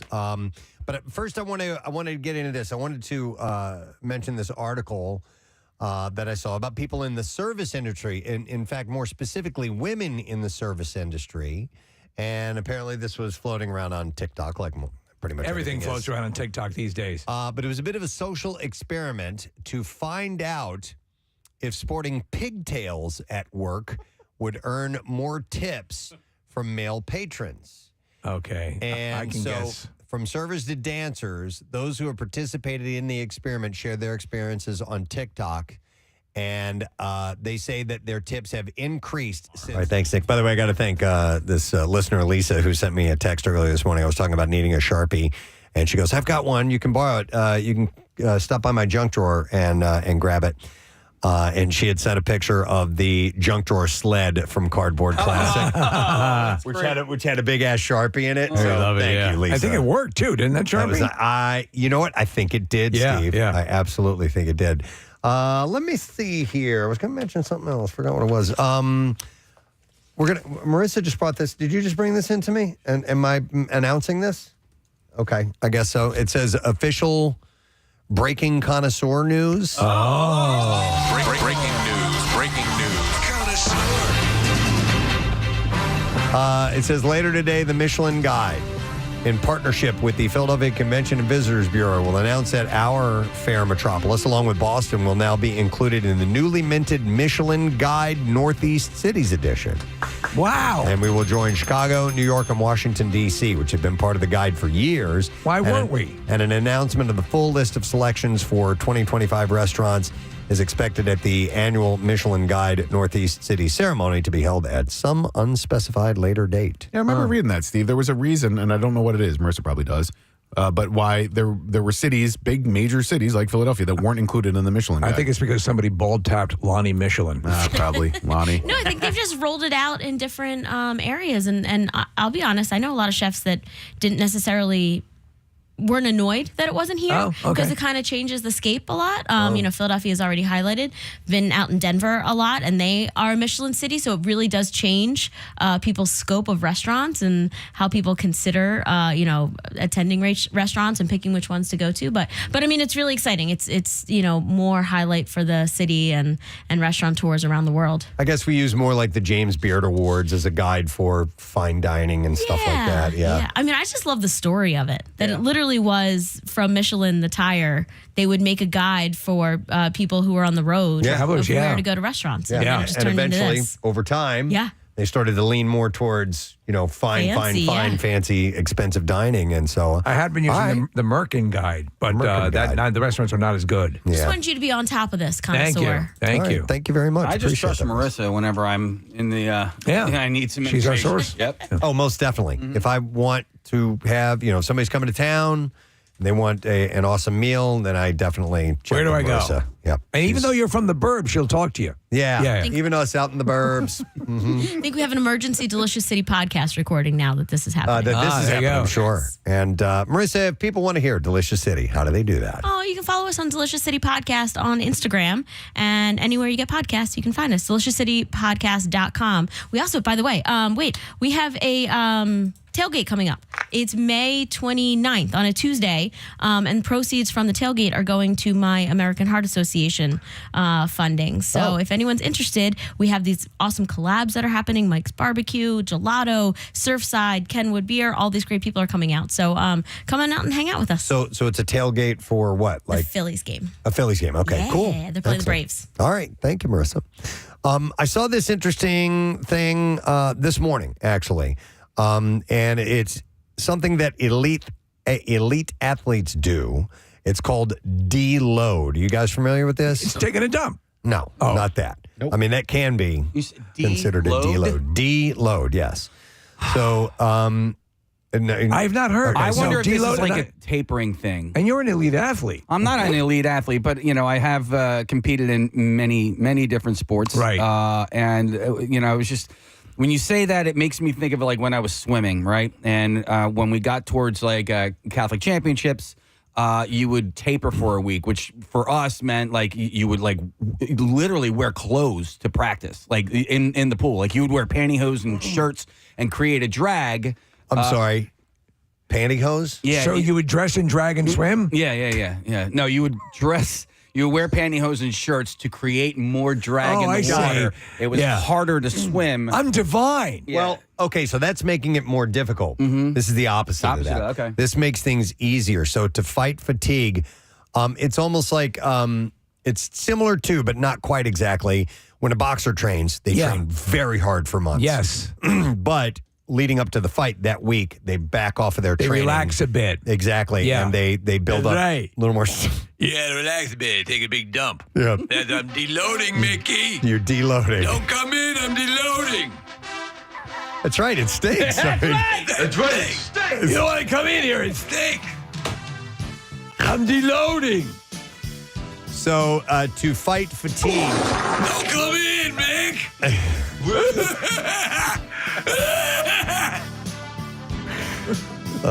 That's a 3-footer. Unbelievable. It's tapered at the end. So to deload, it's to fight fatigue. and to keep training as well. So this sounds good to me because it says you can use that in your own habits as well. You don't have to be an elite athlete. That's why I found this kind of interesting because you can be a slob. When I've worked really hard for the past 4 months, an exercise regimen to lose weight. That was my main goal, and I've hit my goal. And so now, if I keep that up, I don't need to lose any more weight. I don't need to stay on that. So I need to taper it back a little bit. Yes. And this is kind of a way of doing that in a different way. Like you take a short break, usually a week or so, and you ease up on the routine, rest and recharge, and then you can go back to your regular routine. So this is similar to in any like weight training. I every Casey, you and I are in the club with that. To take a break. The rest is as important as the workout itself. In fact, more important. Now, I will not skip like a week, but I will taper, using the word taper, off a bit and just reduce weights and make it, a little easier to do it and not because you're constantly grinding yourself down, as you said, Preston. If you're working at a certain level, you'll just completely fatigue out and you'll crash. So this isn't exclusively about exercise. It says, for example, if you paint or study a language every day, you might skip it for a week or do it less intently, like stretching lightly or sketching lightly or reviewing simple words. And this helps your body and mind recover from built-up tiredness, prevents you from stalling, and keeps you motivated as well. The same thing might be like what about drums? Practicing a musical instrument. I was going to say, most definitely, because I will. That's the way I do it. I will go hard on practice for like a month stretch, and then I kind of lose interest, and then I'll fade away from it, and then a couple months later I'll dive back into it. And what I really should be doing is like taking a week break and then coming right back to it. Yeah, I think that would help. So would this work for golf? No. You have to constantly be doing that, or you will lose the ability to play. I picked the one sport that will not benefit. That's what I'm from thinking this. about. Yeah. Anyway, it's practice every day if you can. So it says you don't stop completely though. Try lighter activities like walking instead of running, and deloads can be planned every few weeks or taken when you feel burnt out, a little worn out over the whole thing. Got to deload. They're not about giving up, but about staying strong for the long haul. That's right. And this strategy borrowed from strength training can help you stick with habits like exercising or eating healthy. So this is without burning out. If I'm doing something, or I'm doing something, I'm trying to learn a program, or I'm learning putting tech together, or anything that I do that is, or even just anything. If I'm building something, an IKEA piece of furniture, I will do a mini deload. I'll walk away, take a breath, maybe revisit it the next day, and just because I think. I am more productive if I know, okay, now I need to pause. Right. And I think sometimes people just soldier through, and I think it'll work against them sometimes. Is there anything that you would like to achieve that is going to be difficult and take a long time, and you're hesitant to do it for that reason, maybe? I want to do a triathlon, like a full triathlon. I just, it is a massive bucket list for me. But I know it would take a long time, and it would probably hurt quite a bit. I just don't think I could get through the run at the end. I think the swim and the cycling I could do no problem, but a marathon at the end of that, it's tough. It's tough. Yeah, I mean, but listen, you can try it, and then if you fail, then that's then I'm it. a failure. Yeah, you're a failure. Yeah. Right, yeah. I mean, like I'd like to learn another language. Yes. That's hard to do. Can you fake it? Very, very. I could. Yeah, there you go. Well, it depends on what level of that language you want to learn. I mean, you're never going to make the PGA Tour, Preston, but you can enjoy golf, right? You're never going to probably be fluent in French or Spanish, but you can be passable. You can learn some of the language and speak the language in Mexico or Spain or whatever. So it really depends on what level you want to achieve any of these Can goals. you combine them? Can you play golf in a different language? Well, I don't want to climb Mount Everest, probably. but I would like to get to base camp at some point in my life. Okay. And that's like 19,000 feet. That's a real commitment. It's a commitment of time and money and energy. But I have no desire to make it to the summit of Everest. So how much time would you take to plan for something like that? To plan? Years? Yeah. I mean, not just plan, the flights and all those things, but I mean, to get yourself physically ready for that. Yeah, I mean, 2 years at least. Yeah, and then the commitment itself of being there probably 2 months, maybe more. Quick question. So if you're just, because I like that idea as well. The idea of being there and near would be something amazing to me. I would be in awe of it. Would you have to go through as rigorous a process of climatizing for base camp? Yeah, that's what I've heard. So, really? So when I did Kilimanjaro, which was more than a decade ago at this point, the only time I really started to feel it was above 15,000 feet. But when you get to base camp at Everest, you have to go up and back and then up and back quite a bit because base camp is at like 19,000 feet. So anytime that you're insane. Yeah, and I've said this a million times, but like when you're flying into Kathmandu, you're at 30,000 feet, and that's where the summit of Everest is. You are flying at 30,000 feet, and that's where you would hike to if you're trying to make it to the summit. So, Press, getting back to the language thing, like if you got the Rosetta Stone and just listen to that. The real one. Yeah. instead of listening to audio, because I know you like your audiobooks and stuff, but like, what if that was your thing that you committed yourself to? Yeah, maybe. I mean, that'd be a good way to go about it. Yeah. Don't learn the language. Just simply listen to the tapes. Just listen to it? Yeah. I get nothing out of it. I've always wanted to, but I know that I will fail if I don't get to use that language consistently. Yeah. And so I just know. And for me, the best thing to do is if for a second you don't think you're going to be good at it, never do it. Yeah. Well, the reason, the one I would choose would be Spanish. And I think there's a lot of opportunities to use that. And traveling to, Spanish-speaking countries is not that difficult from the United States as well. But, and also I have family members that speak it, so I could call and converse with them. And so my brother does that because his wife is from Brazil, and he's been learning Portuguese. He's been learning French for some reason. I'm like, bro. What? What are you doing? But so he speaks Portuguese? He does, actually. Wow. I think, what did you say, Nick, earlier? Like passable or whatever? Yeah, I mean, there are all sorts of levels at knowing another language. You can listen to somebody speaking that language and understand what they're saying. Mm-hmm. You could speak in conversation and ask for directions to the bathroom and where the biblioteca is. It depends on what you want to do. If you want to just go visit that country and not be a moron, I bet a year of Spanish would make you feel pretty good about it. But he uses Duolingo? Sure. Yeah, that's what my son uses for Mandarin. Oh, okay. Yeah, my son's going to Shanghai in a month. I'd like to be, if I take on something like that, I'd like to get to relative fluency. If you do a Duolingo or any of those, the Babbel, you can do it once a day.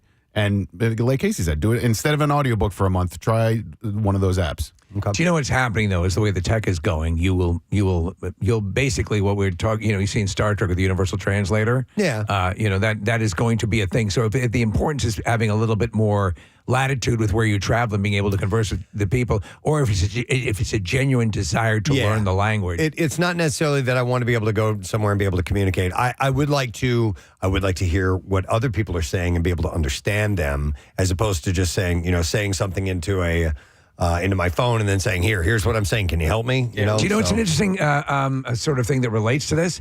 They are starting to, and I think I mentioned, I showed you guys, there's a video that I made of me speaking Mandarin, and my mouth is moving properly with it, and I used software to do that. They are now releasing, one movie just came out, which is basically a science fiction from Sweden, that is where the actors were called back to get voice samples, and they AI generated them speaking English with their lips moving, and it's virtually undetectable. That's cool. So I think they did the same thing with Godzilla -1. So that they're basically the same actors voicing it or sampled with their consent, and you're getting them speaking your language with the mouths moving correctly. Okay. It's pretty wild. I don't hate that. Yeah. I mean, if you want to see a great foreign movie, but subtitles aren't your thing and you don't like overdubs, that could be pretty cool. Mm-hmm. Wow. But anyhow, I thought that was kind of an interesting concept, the deload, and it led us on to, learning things and spending a lot of time. And but even though if you are in the process of working on something, according to this particular study, it's a good idea to take a break every few weeks and, I like taper way back. I like that philosophy, yeah. So my son had a rugby match yesterday at a school in Scranton, St. Gregory's, and I was deloading there, and they just have like one people bathrooms. Oh, you're doing that kind of deload. Okay, yes. And a guy walked in on me. I locked that freaking door. It's an old school building. It's got one of those little. And the guy came in. Yeah, little thing that goes across. There? I'm just sitting there. believe it or not, I wasn't even that embarrassed. I was hoping that I didn't know the person when I came out of the bathroom. I did. I was like, sorry about what you're about to walk in on. Hang on. What do you mean it's got a thing like going that on? little What are you talking latch about? that goes across? Slide. Like It's a latch. Yeah. It's that little latch. And I put that across. I probably should have gave a little jiggle. Yeah. Because I didn't. And then you must be crapping. So the door opens right to you in there doing your business. That's it. Front row. You are never, you are never as vulnerable or vulnerable, it's man. just, and everyone does it, but you just feel like such a rube. Oh my God, yes. Yeah. That's why I could never. This is what I look like when I do this. That's why we've said this before in Full Metal Jacket. That's why I could never be in the Marines. Well, there's many reasons I could never be in the Marines. Starting with pooping in front of everybody. But pooping in front of everybody is one of the big reasons. Yeah, it's just write that on the form. Can't poop in front of others. Yes. If the draft ever came back and they asked you, I'm sorry, I can't do this. I can't poop physically, in front of you're other 100% people. fit, but it says here you can't poop in front of others. I wonder if there's a legitimate scientific fear. I'm sure there is written down of that, but defecation in front of strangers. I will guarantee there's something like. I'll tell you what. My cats manage to push the bathroom doors open when I'm in there in my bathroom. Yeah. And if Claire walks past, I have to go, I didn't, it's the cat. You know, I'm not a public exhibitionist. There it is. It's called parcopresis. Maybe that's what I was trying to say. Because I still have no idea what the hell I was talking about. Parcopresis, also known as shy bowel or psychogenic fecal retention. Wow, I like that I like one. the sound of that. Yeah. Psychogenic I'll fecal. take 2 of those in a Fresca. Psychogenic fecal retention. It's a psychological condition characterized by difficulty or inability to defecate in public due to fear of perceived scrutiny. Well, really? I think we all have this. Yes. I think that is an innate. But what if you're well respected in your field? Unless you're respected in your field. 2 people I can think of that don't have that fear. One chick lives in Delco, and then Nick's friend. Yeah. Oh, this is true. We used to have when I growing up, we had a downstairs bathroom, and I remember vividly being on the toilet, like I was outside playing with my friends. Sure, yeah. And then I had to go inside, and everybody is just on the other side of that window playing like football in my side yard, and I hated that. Like, yeah, a lot of we talked about this, but a lot of the earlier designs, in fact, it led to massive disease issues in Philadelphia. But a lot of the earlier designs, because of the plumbing arrangement, had the bathroom right there in the kitchen, adjacent to the kitchen, and so. When people are sitting there having their breakfast and you're blowing it up in a room through a thin door, no. I do the rounds around here to find a bathroom that is not occupied. I mean, I hate it. There's 2 stalls and then there's a couple of urinals, but if I got to sit down and I have to deload, as Rocky would say, I got to deload. I need. That's right, it stinks. I prefer to be alone, and so therefore I'm right in this camp. To George Thorogood. I deload alone with nobody else. I just prefer it that way. I think you're not alone on that one. There. Yeah, clearly there's a condition. All right, this has been a treat to talk about this, but we have to take a break. So we're going to do that very thing. We will come back in a moment, and we will share some bizarre file stories with you, my friend. So thank you for being patient. We'll be back in just a moment. Preston and Steve. Been using the hairstyle at work, overwhelmingly, everyone. Wow. Had seen. I can see that coming. Yeah, for some reason. And what do they conjecture as to what's that? It's cutesy. Yeah, I think it's got to be it, right? Well, would a ponytail do the same? No, pigtails. Pigtails. So a server who is among these sharing the results said, unfortunately, women are going to be fetishized in different ways by what they look like. If changing my hair up is going to affect that in a positive way, then it's something I'm going to give a shot to, they said. So, yeah.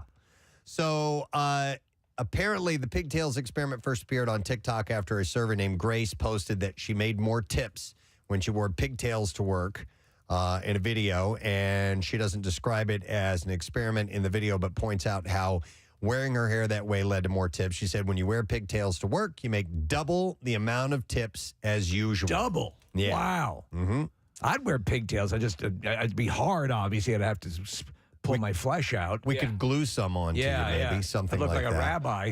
But it led me to, thinking about what people in the service industry might do to actively try and get more tips, and that would be changing something, whether it be their appearance or whatever it may be. Did you ever you ever have a job where you had tips? Just pizza delivery. I never did. Never in my entire life. That was the only thing that I ever did. Did you have long hair then? Yeah. Did you put your hair in pigtails? No, I didn't put it in pigtails. You didn't think of it. Ponytail, maybe. Yeah. Okay. Yeah. I don't think it'd be the same, right, with a guy? Like a man bun? No, definitely if not. A guy please. with pigtails. Yeah. I was the coat check. That was the only job I had that was tips. Did you ever put your hair in pigtails to get it? No, Could you put your hair in pigtails now? Yeah, I could put Oh, my hair in okay, pigtails. Yeah. No, I just got they were there for a nice dinner, nice wine, and the majority of them would be a little tipsy when they were coming to get their coats, and so just toss the bills. I have seen Marissa wear pigtails on a couple of occasions. It's really cute, I think. But I've never seen you No, do I it would before, never. Kathy. Why not? It's just not me. you. It's not me. I would could you really see me as cutesy? Come on. No. But I would like can you to hold your hair out, though? Just I need to see that sometime, what that would look like. So, dude, that would be super cute. Yeah. You know what? I also don't really have the hair for pigtails. You need either. long enough? Just like a little more volume. for Right. pigtails. No. Yeah. Like Jason Momoa. My pigtails came after I got these Joseph Anthony extensions. That's what you you have were. more hair, you can do it. Okay. Cute flat brim hat, perfect summer hair do. Chewing bubble gum. But listen, whatever, anything, I would imagine that if you work for, and tips are a part of the equation, that, do whatever you got to All do. bets are off, To try and get, and listen, if there's anybody listening, 215-263-WMMR, that you would like to share your tip for getting tips. But I would imagine, like cleavage would be a part of that too, don't you think? Sometimes when I'm dancing for a guy in the champagne room, I'll put my knee on his nutsack. Ooh. And I get tips. On it? Yeah. Like skin to skin? Yeah, yeah. Yeah, but pigtails is a way to be cutesy and maybe get an extra tip and not have to throw your boobs out there for it. You know what I mean? Right. That's a little more obvious. Yeah. Yep, I know what you're saying. Absolutely. I would imagine, yes, anything. If you're going to work the system and you're there and everything's predicated on that. Yeah, you would do that. I can't think of an equivalent that a guy would do though. I mean, No, this is mainly for women. Yeah. Getting men to tip more. What about men getting men to tip? Men getting men to tip more? I don't know. Look, my hair's and pigtails. I guess you could. I don't know. Honestly, it would be more banter, like talking sports, Sure. and getting into their world, or you know what I mean. Right. I mean, listen, if you're a savvy person that works for tips, you try to get some ideas of what that person is you're serving, what their personality is like, and catering to that, and saying some things that might connect you to them, and therefore they may want to, help out and tip. Right. But I've never been listen, pizza delivery person, there's only so much you can do. You show up and you give them your pizza, and they make a split-second decision on whether they're going to tip you at that point. So I never really had to work it. Whereas at a table, if you're working tables or you're a bartender or something like that, you're spending a little bit more time with people.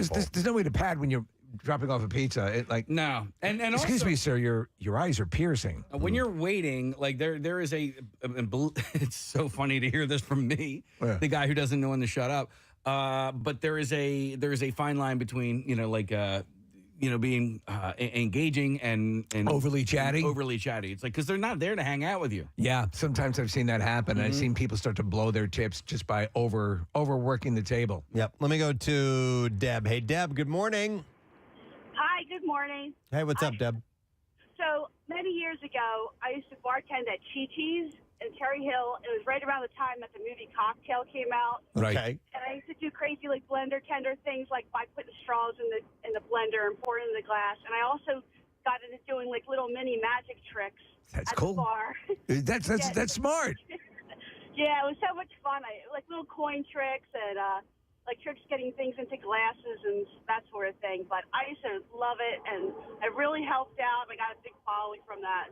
So what would you say percentage-wise, how much did your tips increase when you started doing magic tricks? Probably like 50%. Wow. Wow. All right. Yeah, it was pretty good. I mean, I would do it to people that were kind of just there by themselves, just like kind of barfly type of people. Right. And, so they would come back to the bar regularly and had a great rapport that way. It was a blast. That was a great job during college. It was really wonderful. Let me ask you, did you get hit on a fair amount as a female bartender? Yeah, back in the day when I was single, for sure. But Yeah. No, it's just, I think that's probably one of the, it's something you got to put up with, right? yes, yeah, it was very. But I flirted back too. I mean, you kind of had. I mean, I just was very friendly and smiling. And Right. Well, it's a means to an end. Yeah. You said, Preston, exactly. when you Thanks, delivered Deb. pizzas, you would flirt with the people, right? A little bit? Of course, a little bit to try and get something going on, but Want to go for a walk? Yeah. Didn't work. It didn't work. I'm going to go to Lindsay. Hi, Lindsay. Good morning. Good morning, you guys. Good morning, it. What's up? So my sister is a server down in Disney World, family friendly, and she did the pigtails experiment at her job. And so she's a waitress at Disney World. She serves in Magic Kingdom and at one of the resorts, and she did pigtails, and she tried to see if she got more tips. She ended up getting more tips because of the pigtails. Now in Disney World. So, any guess percentage-wise how much it increased? She didn't tell me how much, but she did show me some of the cash that she got in a Snapchat of that night. Wow. I mean, in Disney World, she does get pretty good tips just because everybody is on vacation. Right. Also the prices, but she also has fun pens that have Mickey heads on it. The other thing is, and it's very strange, she's done this as well. She's engaged, but she doesn't wear her engagement ring while she's on shift. Yeah. Listen, that makes sense. You're looking to pad it a little bit. You're working, and that's. I mean, if you're comfortable with that, why not? She's been down there for about 7 years, and I don't foresee her ever coming back. I'm fine with it. That's it's my in at Disney. Yeah, totally. Yeah, that's pretty wild. Thanks, Lindsay. Appreciate it. There's some 50%. A lot of people do the opposite with the engagement ring thing, and they wear a fake one so that people will keep from bothering them, from hitting on them. Yeah. That's another thing. Do you know anybody ever used to do that? Tip oriented. That's more leave me alone. Don't bother me. I knew a female bartender who had a whole bunch of fake wedding rings. Yeah. And would wear those. Yep, I believe it. Absolutely. Let me go to Laura. Hey, Laura, good morning. Good morning, guys. How are you? Good. What's up, Laura? All right. So without fail, I was not into the objectifying hairstyle, but if you add a smiley face, just a smiley face, you'll make 20% extra without fail. Now, the other thing I would do is if I knew it was after church, I would always say, God bless you. I'm Jewish. That's a great idea. Now, that's thinking about it. So you got the church crowd coming in, and you hit them with a God bless you, and always. Boom. And it always works. Wow. I love that. That's smart. That's a smart thing, and you're not being duplicitous. It's just it's a little thing. And the smiley face it's coming from the heart, right? Yeah. The smiley face though, for that works for me. I like that. Yeah, I love it. Oh, they're friendly. I do too. Yeah, as long as I said thank you, and put a smiley face. Like if you just wrote thank you, they don't see it. But something about the smiley face and always right by the total.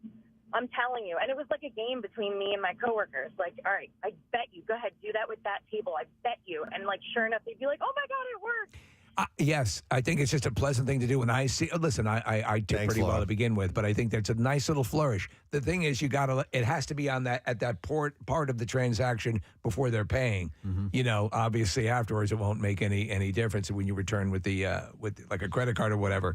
I love that idea. They're just simply a smiley face or God bless if it's after church. What if you're like a police officer and at the bottom of the ticket you added a little smiley face right there? Yeah, I think that'd be great. Yeah, especially if you're doing a lethal injection at a prison, right? Yeah, and you do a little nose boop. It's those little things. Boop. That's terrible. You know, I was really not looking forward to being dead, but that was fun.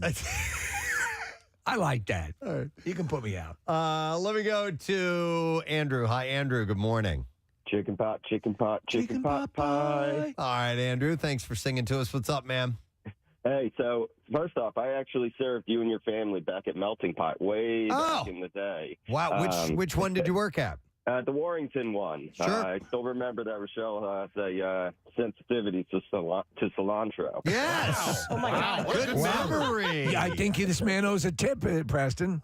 Hopefully we tipped him well that night. Oh, it was great. Anyway, so I bartend, and my biggest tip is I put on the fakest personality that I can ever put on. Whenever I go to greet somebody, I just turn it on, and I get complimented for it all the time because I'll go over and say, "Hi there, everyone. How are we doing today?" And just be so excited that they are there. And then as soon as I walk away, just go. MMR. All right, thank you very much, Nick. Case, you had some Eagles info you wanted to pass along. So they just they haven't released the entire NFL calendar yet, but the Eagles, being the reigning Super Bowl champions, yes, they're going to kick the season off on Thursday, September 4th, at home against the Cowboys. That's pretty What wild. a great way to start the season. Yeah. I listen, I'm not a big fan, of the Cowboys? Obviously not. There aren't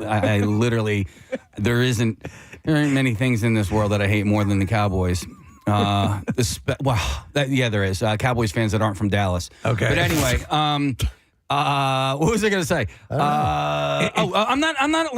I'm a Sunday 1:00 football guy. I love Eagles games at 1:00 on Sunday. Standard, right? Thursdays, I can get through those. Going to those games is, it's harder to go to a Sunday night game or a Monday night game, and then have a regular week of work after that. But a Thursday night game I can get down with, and them playing basically the first game of the season. It just means they're champs, baby. They are. Yeah. They are. Labor Day's early this year. Labor Day is Monday, September 1st. And so that's why this game is so early, Thursday, September 4th. And then we get the full schedule release later this week. I think it's Wednesday night. And when we get that, that will allow us to help figure out when Camp Out for Hunger is going to be, because we have to plan Camp Out for Hunger around the Eagles schedule every year. Does that mean Christmas will be earlier this year? Christmas is still the 25th. Damn it. Okay. Yes. All right. When are they going to start moving that around? And then tonight is the NBA lottery, so we find out what pick the Sixers could get. I hope they don't get the same crap that the Flyers got, because the Flyers... If they end up with hockey players, it's going to be a disaster. Well, no. The Flyers, before the lottery, they were projected to be the fourth pick, because they had the worst record in the league. And they got the sixth pick. Honestly, with the Sixers, Casey, it doesn't matter which pick they get; they're still going to be terrible. There is. That's that's the new trust the process. They've gotten so many number one picks that they've butchered over the years. Yeah, but Cooper Flagg would be nice. But the what I don't understand about the Sixers, so the Sixers have they have a draft pick that is protected. And if they pick beyond, let's say, pick number 6, I think it is, then that pick will go to the Oklahoma City Thunder. Do they run the risk at all of not getting their first round pick? The problem here is that I had to hear Preston say the same stuff all morning. Guys, we started heading down this path. I'm like, you lost me.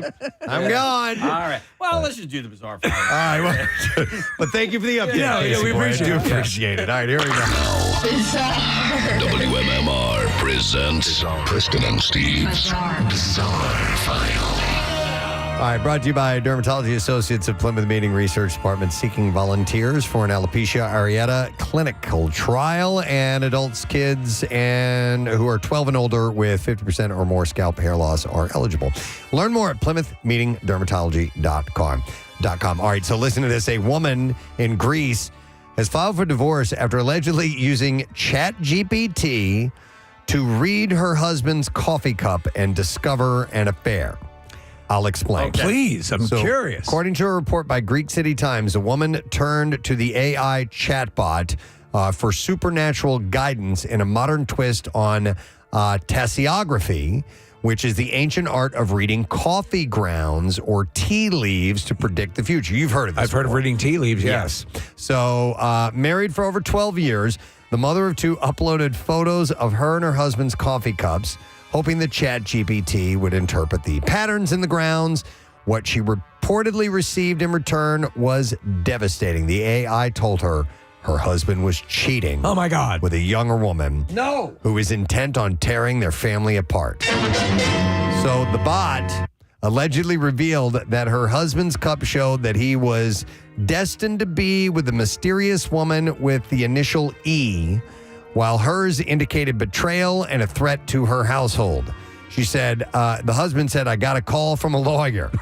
And he appeared on a local TV show, dismissed the claims. Yeah, it's the coffee grounds thing. And said his wife had a habit of chasing viral trends, but this time things escalated quickly. He said, I laughed it off as nonsense. Sweetie, you're a moron. But he said she took it seriously, and she asked me to leave, told our kids that we were getting divorced, and then I got a call from a lawyer, and that's when I realized this wasn't just a phase. I mean, it's bad enough if you're going to go ahead, like a psychic is going to tell you these things. But now you're uploading pictures to ChatGPT. Yeah, but this is his out. This is his. The door is open. That's true. Run. Yeah. And he is. Last summer, locals in villages close to a small forest were left terrified after a series of attacks by a strange animal that ate the intestines, liver, and lungs of dogs. What? So this ferocious creature is believed to have killed 11 dogs in Cambodia, devouring the remains of 9 of them between May and June 18th. Is it their version of a chupacabra? It might be. So villagers caught a glimpse of a mysterious animal prowling around outside of their homes. A local woman named Ms. Munn advised officers that she came across an unusual sight at approximately 1 a.m. After stepping outside her house with a flashlight, the 62-year-old spotted 2 animals resembling black bears, which fled at once. And some weeks later, it was announced that the animal had been captured by authorities and beaten to death by residents. Let's beat it to death. Problem solved. Yeah. Well, we got it. What do you want to do? I say we beat it to death. Spokesman I like the way you're thinking, Pong. Clarified that the attacks had been the first of their kind in the area, sharing how once authorities learned of the gruesome incidents, Bring the cars by. We'll examine. Well, we can't. We beat it to death. An investigation was immediately launched. Set it on fire. It appeared that the animal was, and this is what the conclusion they came to. Okay. Some sort of dog. So it was some sort of dog that was attacking and eating the intestines and internal organs of other dogs. Yeah, and it was living out of the forest. Although the beast finally had been caught, they warned that those in the area needed to remain vigilant and keep an eye on their children and to report any unusual animal sightings to the authorities without delay. We can confirm if we don't know what it is, we'll immediately kill it. You guys remember me talking a couple of months ago about my brother. My younger brother lives in New Hampshire, and they have the things up there called like Fisher cats or something. Yes! So there's been talk of Fisher cat sightings in Delco.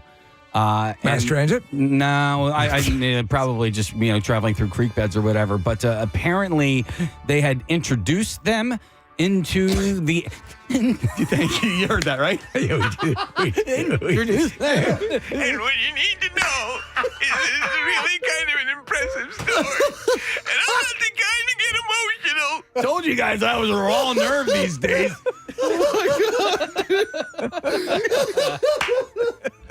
It's your brother, it's your son, you're graduating, you're retiring. New Hampshire.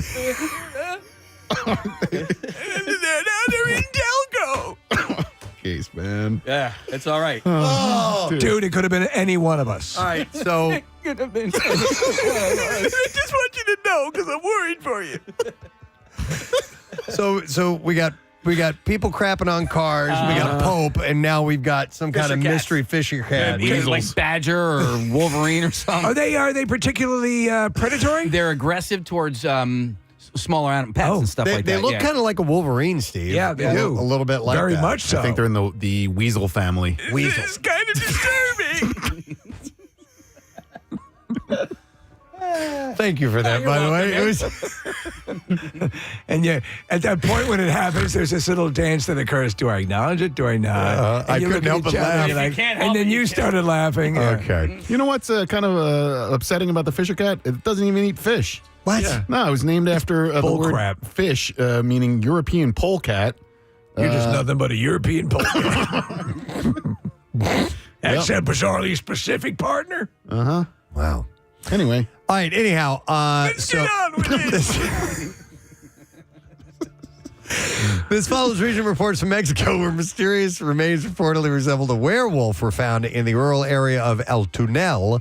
After hearing eerie screams in the dead of the night, a group of petrified locals headed out at dawn to investigate, searching a wooded area, and it was there that they made a nightmarish discovery. The remains of a bizarre beast around the same size as a sheep with strange fur and teeth lay on the ground. Most intriguingly of all, the animal appeared to have hands just like a human, but with claws where its fingers should have been. So conceivably, this thing could play the piano. According to one local report, but it can't play it right. It never plays the song right, Preston. When the locals, I know what you're talking about.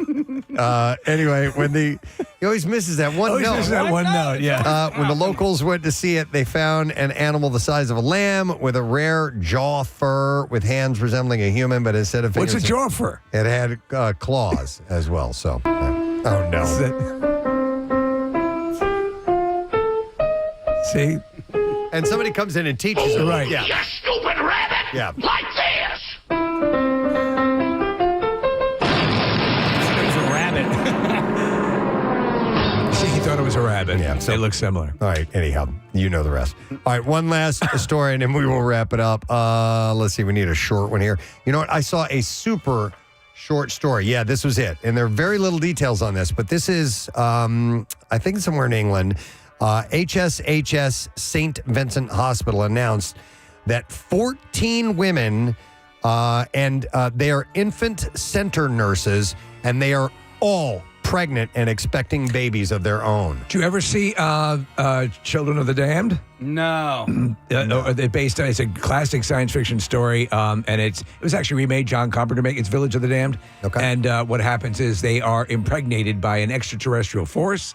And these kids grow up and they have telepathic and telekinetic powers. It's a really terrifying horror movie. And this is in the English I'm not saying this is that. And this is in the English town of Green Bay, Wisconsin, by the way. Nick just found out. So, they speak English there.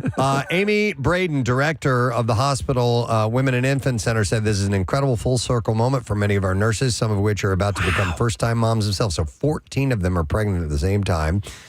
They said that the women are already baby experts and now they will have firsthand experience as mothers. So I thought that was kind of interesting.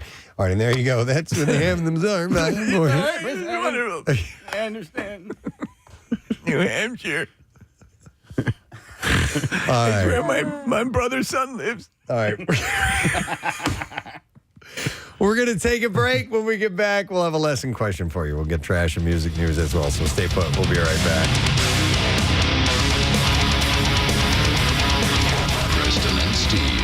Like, oh my God, what a miserable day. Normal Andrew. Whenever I'm at a table, I'm the happiest person that I could be. Andrew, I would say there's sort of an unspoken understanding between customer and server that, okay, even if you're putting this on, I'm enjoying this, because having someone who is a sourpuss and just frowning and down, it sucks. So if you're going to go the extra mile to sell it, even if you don't feel it, that's still cool.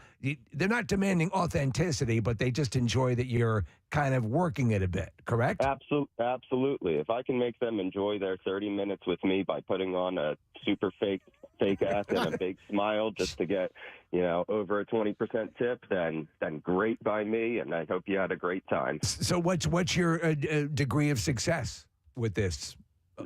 Averaging over 20% tip for putting on a big smile in front of everybody. That's worth it. And it makes it worth it. Yeah. So All right. worth it. Thanks, Andrew. You still at Melting Pot? No, they closed. No. I'm at a bar in North Wales now. All right. Well, enjoy, sir. Are there any Thank melting you. pots? Yeah, there definitely are. There used to be one in Chestnut Hill that they closed, and yeah, there's one at King of Prussia. We went there not that long ago, actually. Here's a text says, as a male server, you got to sweet talk the old ladies to get at least a 10% tip. Oh my God, that's a classic. My wife worked in a place that was kind of the family place to go on Thanksgiving and Christmas and the family dinners and so on and so forth. And Preston, what would happen is they'd hand the bill over to grandpa or grandma and they'd pull out, remember those old tip calculators? So you just knew that you were going to get nothing. By the way, here's another text says, whenever my coworker wears stockings, older men heavily tip her, and we do not work off at tips at all. We work there an ophthalmologist. No. Are you kidding? You're tipping there? Wow. And then she goes on to say, also, I wear a fake wedding ring because it makes men flirt more and increases my sales. So it works the other way. It makes them flirt more. Interesting. By the way, so yeah, it's, as far as tips go, like right now, the you've done a good job tip is 20%, right? Yeah. And that was 15% a few years ago. Do you guys see it being notched up to 25? I think cost of living, right? What's that? With the cost of everything going up, right? A lot of people are tipping more generously. No, I don't think so because the prices are going up, right? Yeah. So I used to get the sandwich in down the shore in the beginning of the summer. That sandwich was $17.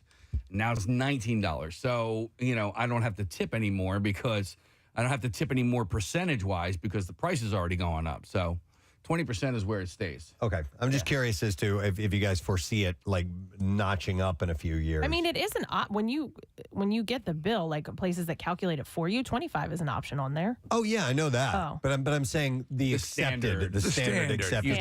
Like if you tip less than 20%, it's considered okay. You didn't Right. do that good of a job. Right. Okay. You know, We've all and- been guilted into 20%, by the way. I know. It used to be 15%. Totally. That's what I was saying. It used to be 15%. But I was a server, and if I didn't get 20%, I was like, oh, man. Oh, man.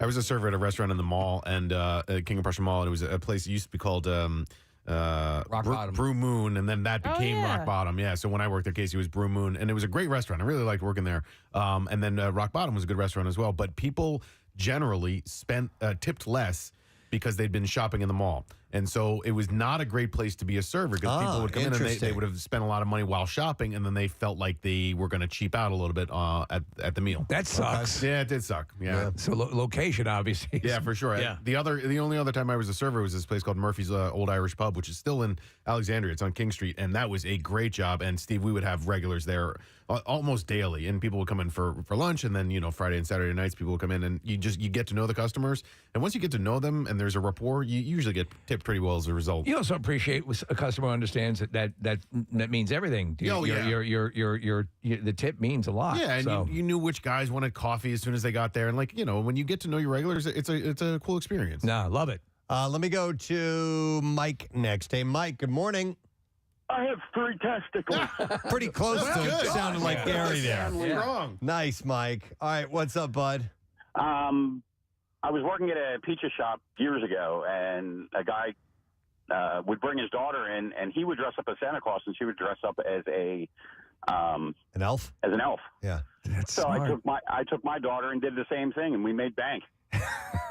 That's a good idea. Delivering pizza around the holidays dressed as Santa Claus. Man, that's a smart move. That's a great idea. Santa, getting a present from Santa. Yeah. Huh. Ooh, solid. All right. Owing to your impression, dressed like Gary Lauer. Well, then could you do it for other holidays? For, around Easter, the Easter Bunny, or around Halloween? Veterans Day, dressed as a veteran? Or no, that'd be wrong. Probably not do that. That's false valor. Yeah. Or you could do, but for the 4th of July, you could be like Uncle Sam or something like that. Sure. I do have a cousin that used to deliver at the same pizza shop I have, and he used to wear these crazy hats. He was a DJ.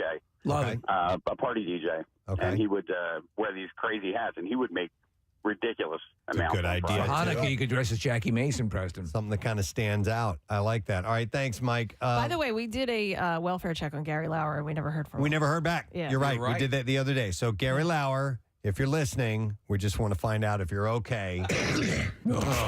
Doesn't sound it. Call us and let us know. I had 3 testicles. I'm going to go. Here's another interesting one. A good idea if you deliver. I'm going to go to Steve. Hi, Steve. Good morning. Good morning. You bitches keep bothering me at work. Well, that's what bitches do. What's up, man? Yeah. So I deliver in Lansdale. And one is they usually give about 45 minutes to an hour to deliver, as you guys know. If I'm coming close to that, I will call the customer and let them know that I'm on my way. That's one thing that, does work. Another thing I would do is I would wear Philly shirts and Eagle shirts. That also helps. Oh, that's nice. So support the wearing sports shirts. Teams, yeah. Yeah, okay. Right, especially during the games and Sundays. I mean, I'll bank like $200 during games and Sundays. Now, if you pull up and there's like a Pittsburgh flag in the window, do you? Do you keep a bunch of jerseys in your car? Go Steelers! That's a good idea too, man. If you see some indicators, a license plate frame, Man, or woo, Giants. something like bench that, day, yeah. you switch real quick. That's pretty smart, and it would be worth the investment. Absolutely. All right, thanks, Steve. There's a great Ben Stiller from the Ben Stiller show. There was they had a study of this guy. It's supposed to be a documentary, and he sells life insurance. This was the whole premise to people who are deadheads on tour, following the dead. All right. And so he's dresses up. He goes, man, you gotta understand, it's all gonna come down at some point. And then you see him going back to his car, and across the street is a concert for The Cure, and he's putting on the lipstick and he's doing the whole thing and walking across. It was great. I love that. I wonder if I would. I kind of enjoyed being a pizza delivery guy. You want to do it again? I wonder if how enjoyable that would be. We should deliver pizza to people for one night. Make that. Yeah, We should all of us deliver in a van. Lorenzo's. do that. Yeah. We could get a semi-tractor trailer and load up with Lorenzo's and take those take around. one pizza. Yeah. What was the name of the pizza place that you worked at? Emos. You worked at Oh, you were at Emo's, Oh, I dude. didn't know you I worked did. Emos. Absolutely. Do you yeah. remember the address? No, but Okay. I know it was on Olive Boulevard. I could tell you exactly Case. where it was. Did you point Casey in the direction? Good point, Casey, Yeah. in that direction. Because Casey I had an will be in apartment right your home area. That's part of the deal. Yep. Is it IMO or EMO? IMO. But there's tons of locations all over the place. So. Conveniently located? Olive To me, I had an Boulevard? apartment right across the street from there. But it was I wasn't living in the apartment at the There's time. only one on Olive Boulevard. Really? In University City? No. No, that's no, not it. No. Those guys are losers. Anyway, that's a completely different part of town. Those are Omo. Okay. You got to look in Chesterfield. Chesterfield. That's emus, EMU. Hang on a second. I want to go to Chris. Hi, Chris. Good morning. Hey, good morning, bitches. What's up, bitch? I don't have much of a voice left from the Shinedown concert last night. Oh. Glad you had a good time. Oh, they're amazing. All of them are awesome. Nice. But I was pregnant with all of my kids when I waitressed. And all the at minute once? Well, all at once, all three at once. No, 3 different times. Okay. So you got more tips when you were pregnant? I got more tips when I was pregnant. You would start to even arch your back, do a little waddle, like when you're bringing things out. Playing on the sympathy. Exactly. You work it. You carry pictures of your babies inside your little folder that you're going to write down their menu, what their order was. Right. A quick Definitely. question. When you were done having children, did you ever one evening consider stuffing a pillow under your... Well, after all the kids, I actually didn't go back to waitressing, but I don't think I would be above that. No, Actually, if it works. now I think about that. Thank you, Chris, by the way. If you're a place that doesn't have like regulars all the time, you could put on like a fake cast or some kind of little fake injury. Well, what's the thing that we've heard that they'll do? It's okay. I'm working on my birthday, but it's still okay. They'll mention that it's their birthday. Yes. Right? Isn't that a thing? Is that a go-to? You could easily do that. Yeah, Right. Absolutely. All right, Casey, I got a call on line 1 here. Good. Yep, I don't know what kind of setup we need for this, but apparently he's on the line, and I guess he's okay. It's Gary Lauer, ladies and gentlemen. Gary? What's up, Preston? All right! How's my family? How's everybody doing, man? He's alive. We're good. We're doing all right. We just haven't heard from you in a long time. You know what? Absence makes the heart go far. That's my mom said. Wow, that's actually right. That's correct. Very How you prescient. doing, Cap? How you doing, sweetheart? How you doing, sweet tea? Good. How are you, Gare? I'm good, babe. I miss you guys. I miss you terribly. I would really like to win Bill Weston's seats, man. He would love that. Oh, my yes, God. he would. Yes, he Oh, would. my God. I would be in a suite. Oh, my God. We'd have so much fun, man. So, Gary, what's been up? I don't care if it was Manilow. What have you been up to? Barry Manilow. Oh. No, I said I don't care if it was Manilow. Just to be in Bill Weston's suite would just blow my mind. It's not a suite. I don't think these are sweet. Yeah, yeah. It's just their tickets. But I don't care. Give me a ticket. I'll have one for Bill. You'll have one for You Bill. remember I'll have a cold beer for Bill. Gary for one day worked for Bill. He was Bill's assistant. That Oh, was we the got to do greatest it thing again. we We ever have, did. we have to do it again. An encore performance. Bill loved that. How's your summer been, Gary? Everything everything's good in the hood here, man. I'm just dodging bullets, man. You know. Oh, yeah. Oh, literally, Harry. Literally, yeah. It's terrible, man. It's terrible, bro. Gary, where are you working these days? What's that, bud? Where are you working these days? I'm not. Oh, not at all, huh? Cool. I'm not right now. I'm having a hard time walking with my right leg. What happened? I don't know. My doctor's a quack. He took blood, like 8 tubes of blood. I don't know. He's a quack. And then drank it. Yeah, I don't know, man. He told me. Tubes of blood. I don't know, man. He's a quack. I need to see another doctor. He said I need 8 tubes of blood. Gary, you got to get that looked at by somebody who's really, a solid doctor. Yeah, Mike. This guy should retire. He needs to see a doctor. This guy. He's like 80 years old. Don't they have to retire at a certain age, doctor? I think it's probably wise when you lose the ability to walk or have vision or. Well, that's on my to do this right now. I got to get myself back together, and then I'm job hunting. Counting crows on 93.3 WMR. Nope, black crows. And waiting. Black crows, not counting crows. Sorry, I made the mistake of eating right before going on the mic again, and not only does it throw my mouth off, throws my brain off too. And they're the cashews, so I'm going to choke on something. I got cakes of this big bag. I know. I see it. Of unsalted cashew nuts. I got them at Costco because Casey likes to snack on nuts. On nuts. Yeah. And so now I've gotten on board with that. And I need to think these things through. Don't do it right before you go on the air. I don't know if I would be able to resist it. I love cashews and the good source of protein. Oddly enough, there's a fair amount of calories in them, but they're still really good. All right, rank the crows for me. Black, counting, Cheryl. Ooh. Okay, that's actually a very good one. Yeah, black, Cheryl, counting for me. Yeah, all right. Okay. I think I go counting first, then black, then Cheryl. I think I'd give Black Crows the edge just because of their bluesy nature. Yeah. That's your jam. A little more raw. Yeah. But then I think Sheryl Crow is one of the most talented musicians, period.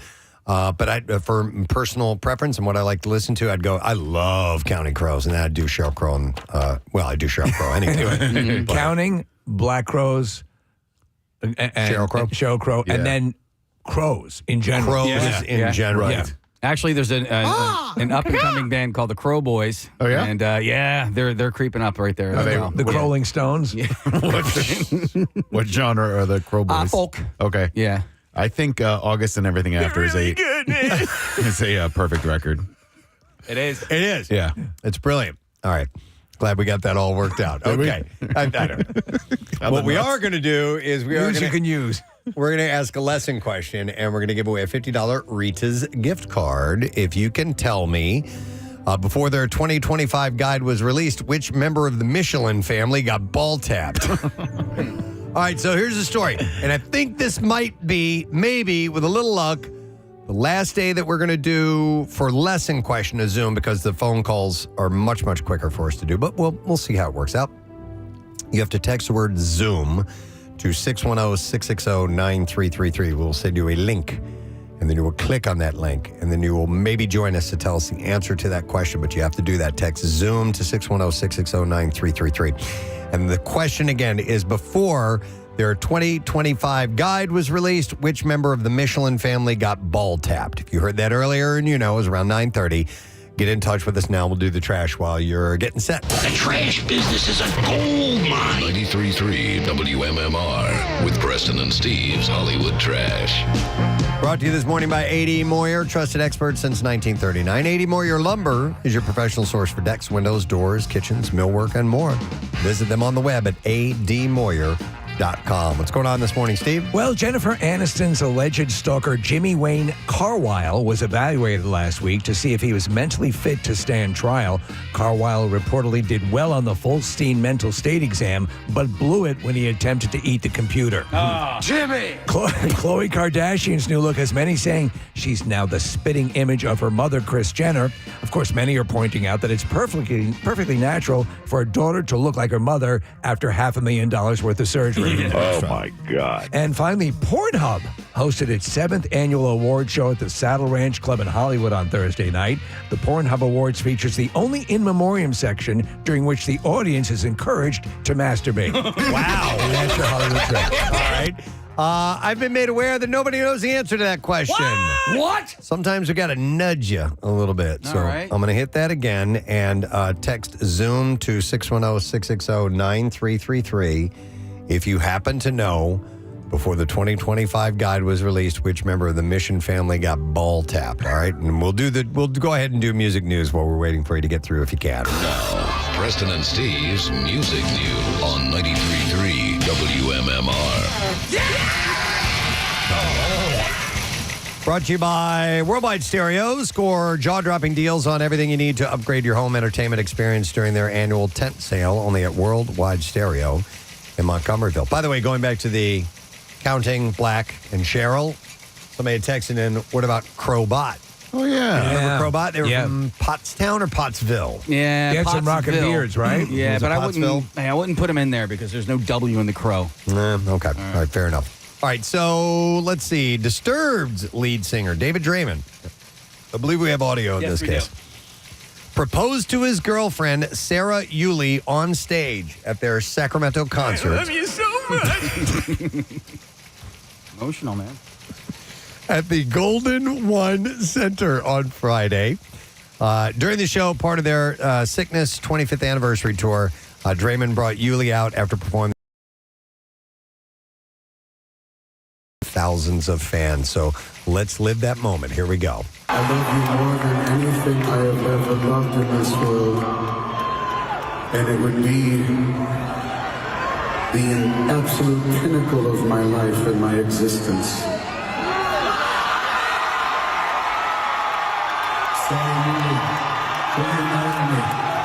So she said yes. Don't you totally pick up on Gene Simmons vibes from the way that David Draymond talks sometimes? Absolutely. His delivery. He's a super nice guy. Clucky, you're my favorite chicken. The thing is, that's Clunky. That's who he proposed to. Clucky, you're my favorite chicken. The boss move has been proposing on stage.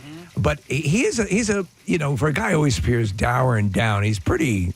Yeah, he's funny. Nice guy. About a year from now, dump that bitch. So she said yes. The crowd cheered wildly. The moment captured by band photographer Britt Bowen happened before the song The Light. Draymond, who divorced his ex-wife, Lena Yada, in 2023. We're not going to talk about her. Met Yulee after using Tinder. So that's where. Wow, that's a Tinder success story. No, he seems like he is also. I think he's admitted he's went through a lot and he's on a better place now. Yeah. Metallica played a concert at Lane Stadium in Blacksburg, Virginia on Thursday, home of the Virginia Tech Hokies. Fans went wild, jumping to the band's hit Enter Sandman, which the Hokies have used as their football team's entrance since 2000. The Hokies. And the crowd's energy was so strong, it set off a nearby seismograph. Wow. Making it look like a small earthquake, similar to what happens at Hokie games. Actually, Jim Antez's son was in the marching band at Virginia Tech. No kidding. Yeah, which is like, Did Jim ever go perform Yoda live? I don't. Happy to see this event, are you? Jim Antez, one of our head salespeople, managers, does a mean Yoda. And he shares it with us every now and then. I crack up when he sends those to us, man. This was the first time Metallica performed the song in the stadium, and about 60,000 fans made it a big deal. And by the way, we're going to have Metallica tickets to give away all week. That's coming up. It's Memorial Day weekend, right? Memorial Day weekend. Wow, we have man. tickets for, I believe, the Sunday show. That's when it's everything Metallica. They're rolling in with all their events, right? All right, and just to follow up on Alice in Chains, of course, they weren't able to play the MMRBQ. Drummer Sean Kinney got sick on Thursday. It started when Kinney had non-life-threatening medical emergency after a sound check in Uncasville. Oh, yeah, that's in Connecticut. Connecticut, yeah, the Mohegan Sun is there. Okay, all right. Yeah, so there's the venue within that casino. So they had to cancel that show that night, and then MMRBQ was 2 days later, And they not only canceled MMRBQ, all shows for the month have been canceled. So it's serious enough that they're having to take this time off. The band said they followed doctor's advice, and while Kenny needs care now, he should be okay in the long run. They apologized to fans and thanked them for their support, and they said that Kenny's health comes first, so refunds were available for the canceled shows. And obviously we had Bush step up and fill in, which was just phenomenal that happened. All right, one more story, and then we'll get our answer to the lesson question. For iconic Judas Priest frontman Rob Halford, the show must go on, even if it means using an oxygen mask. In a video shared to TikTok, the iconic heavy metal singer held an oxygen mask to his face and inhaled deeply while standing backstage, dressed in his trademark black leather and studs. And at one point, the 73-year-old held up one hand and the devil horns and mouthed the word metal. The text overlay said, "What do you do when you're at 2,640 feet altitude, performing for 15,000 fans and sing at the top of your lungs? Metal," is what he wrote. So, wow. While it is not clear where or when the video was filmed, Halford recently opened up with Metal Hammer about why Judas Priest won't be performing alongside the Ozzy Osbourne tribute. He said, "I had no idea it was happening." He had noted that Priest had already committed to playing the Scorpions' 60th anniversary show when Black Sabbath's last concert was announced. He said it all got announced and was a big deal, Scorpions and Priest, and I suddenly get this call from Sharon Osbourne. Said, "Robbie, I know you have this gig with the Scorpions. Could you consider coming over and doing a thing with Ozzy and the guys? He'd love to see you." And he said it was absolutely gutted to be missing an event, but there was already another big event that was going on. Did you say 60th anniversary tour? That's what it says here, and I found that hard to believe. Yeah. But yeah, it's what it says. So he said, "All my mates are going to be there. Great bands and artists. It's a wonderful and epic moment for Sabbath and heavy metal. It reemphasizes that Birmingham is where metal came from." All right, we are going to see if somebody does indeed know the answer to the lesson question. And that was before their 2025 guide was released. Which member of the Michelin family got ball tapped? And we have Ashley, who we're checking in with. Hi there, Ashley. Hey guys, how you doing? You guys rock. Oh, we love you. Thank you, Ashley. Okay, so which member of the Michelin family got ball tapped? Was that Lonnie Michelin? Lonnie Michelin. Yep. That is correct. All right, Ash, hang on. Gonna set you up. Got yourself a $50 Rita's gift card. New Cola Ice is now at Rita's. You can try the Twisted Cola blender with it's Cocoa Lime cream, and you can get to Rita's quick. Cola treats are here for a limited time only, so congratulations to you. All right, we got one more break to take. We're going to do that right now. Come back in a second. Wrapping up the program, letter of the day, word of the week, and so on. We'll be right back. Preston and Steve on 93. Describe what's wrong with your leg. You know what a Charlie horse is, right? Yeah, sure. Yeah. Yep. Yeah. Well, no sooner I walked from here to 7-Eleven, then I should get my beer, and I can't even walk back. I have this Charlie horse. It just goes all the way up my leg. Yeah. Sounds like it's sciatica. Very, very painful. And I mean, muscle relaxers, I would love to have one of them. But No, you don't want that. No, it doesn't go well with your beer. Yeah. well, I drink that every day. Yeah, doctor's orders. Exactly. How are you doing, Nick? And how's your son doing? Ben? Yeah, doing great. Thanks, Gary. Appreciate it. No, you're a good guy. Everybody's there. Is a good guy. Casey's a great father, great dad. Preston, you're a great dad, a great father. Oh, Well, that's so nice. Thank you, Gary. Steve Morrison, Shotgun Steve Morrison, you're an excellent husband and a great dad to them dogs and cats. Well, Thank you. Am I shotgun? yeah, you're Shotgun yeah. I was Steve. So Shotgun bad. Steve. That's why I said Shotgun Steve It's Morrison. been so long, I forgot my name. Who's the oil can? Me. Oh, that's Casey. Oil Can Foster. Oil can Yeah. Foster. Okay. All right. Remember We used to Foster's came in drink the oil can? And I'm just. Foster oil cans we used to drink. Oh, that's what that's. How are you doing, Case? How's your family, bud? Everybody's good, man. Yeah, I was just worried about you. You didn't check in last week, so we got a little bit of in a concern. while, man. I only call Pierre Robert once in a while, and I wish him a good day and tell him I love him, and it's cake. So what kind of job are you looking for? I want to Gary? work. I want to work back in the kitchen again. I can run a kitchen and morning manage. It's what I do, man. Okay, so you've worked the breakfast shift at a restaurant. I like to open up in the morning so I get everything ready. I do a hard 8 hours or I leave. I worked 8. I'm a ball player. I come to work for 8 innings, man. I go in there and knock it out, man. All right. All Well, 8 innings. listen. If anyone, All 8 innings. If you can help me up, man. well, you get one off for good behavior. I have a great resume. I have a good resume, man. If you're going to help me out, get a kitchen job, working in the kitchen. Well, you got to fix your leg. Make sure you're drinking enough water, Gary. She's right. Kathy's right. I drink plenty of water, plenty of milk, plenty of bananas. I'm doing all of them. You drink a lot of bananas? Well, I eat bananas. Oh, okay. Okay, good. But, Well, let me tell you something. Just get yourself. Listen, we know that you'll work a solid 8 if you can get your deal. You're looking for like the breakfast shift at a restaurant or like a takeout place. So if anyone knows of anything, let us know. That sounds excellent, Steve. Thank you so much, young man. Hey, Gary, since you haven't been working, you been watching any good shows that you can recommend or anything like that to us? Well, I just told you I got a flat screen TV now. I know. Everything was flat. I got this Roku or Roku. Roku. Yeah. And I can watch movies and I got regular basic TV now. Like I'm watching I'm watching Mike Jerk and that other girl. Alex Harley. Whatever. Holly. Yeah, I watch them guys every day, man. That's cool, man. That's great, man. And I'm just so glad everybody's hit well there, man. And Billy Burns is the best guy in sales, man. Wow, Bill Burns. Shout out. Wow, man. Bill Burns is a good guy, man. Bill Burns is a good guy, He man. is. Yeah. What about Chuck? Chuck D'Amico, he's a class act, just like Eric Simon, man. He's a good guy, man. He knows everybody. Gary is running down our entire staff. I love my family, man. Yeah. Who does payroll here, Gary? Yeah. I was watching this morning some of that Shinedown show from Camden last night. Yep. Yeah. And look, they were one of the best bands in the country right now. They're hot. They're on fire. Yeah, they have a huge fan base here in Philadelphia. Cadillac Brent Porsche, that's his favorite band. Yeah. You know, man, when they were out there, they were doing it for Johnny. That's stupid Johnny, man.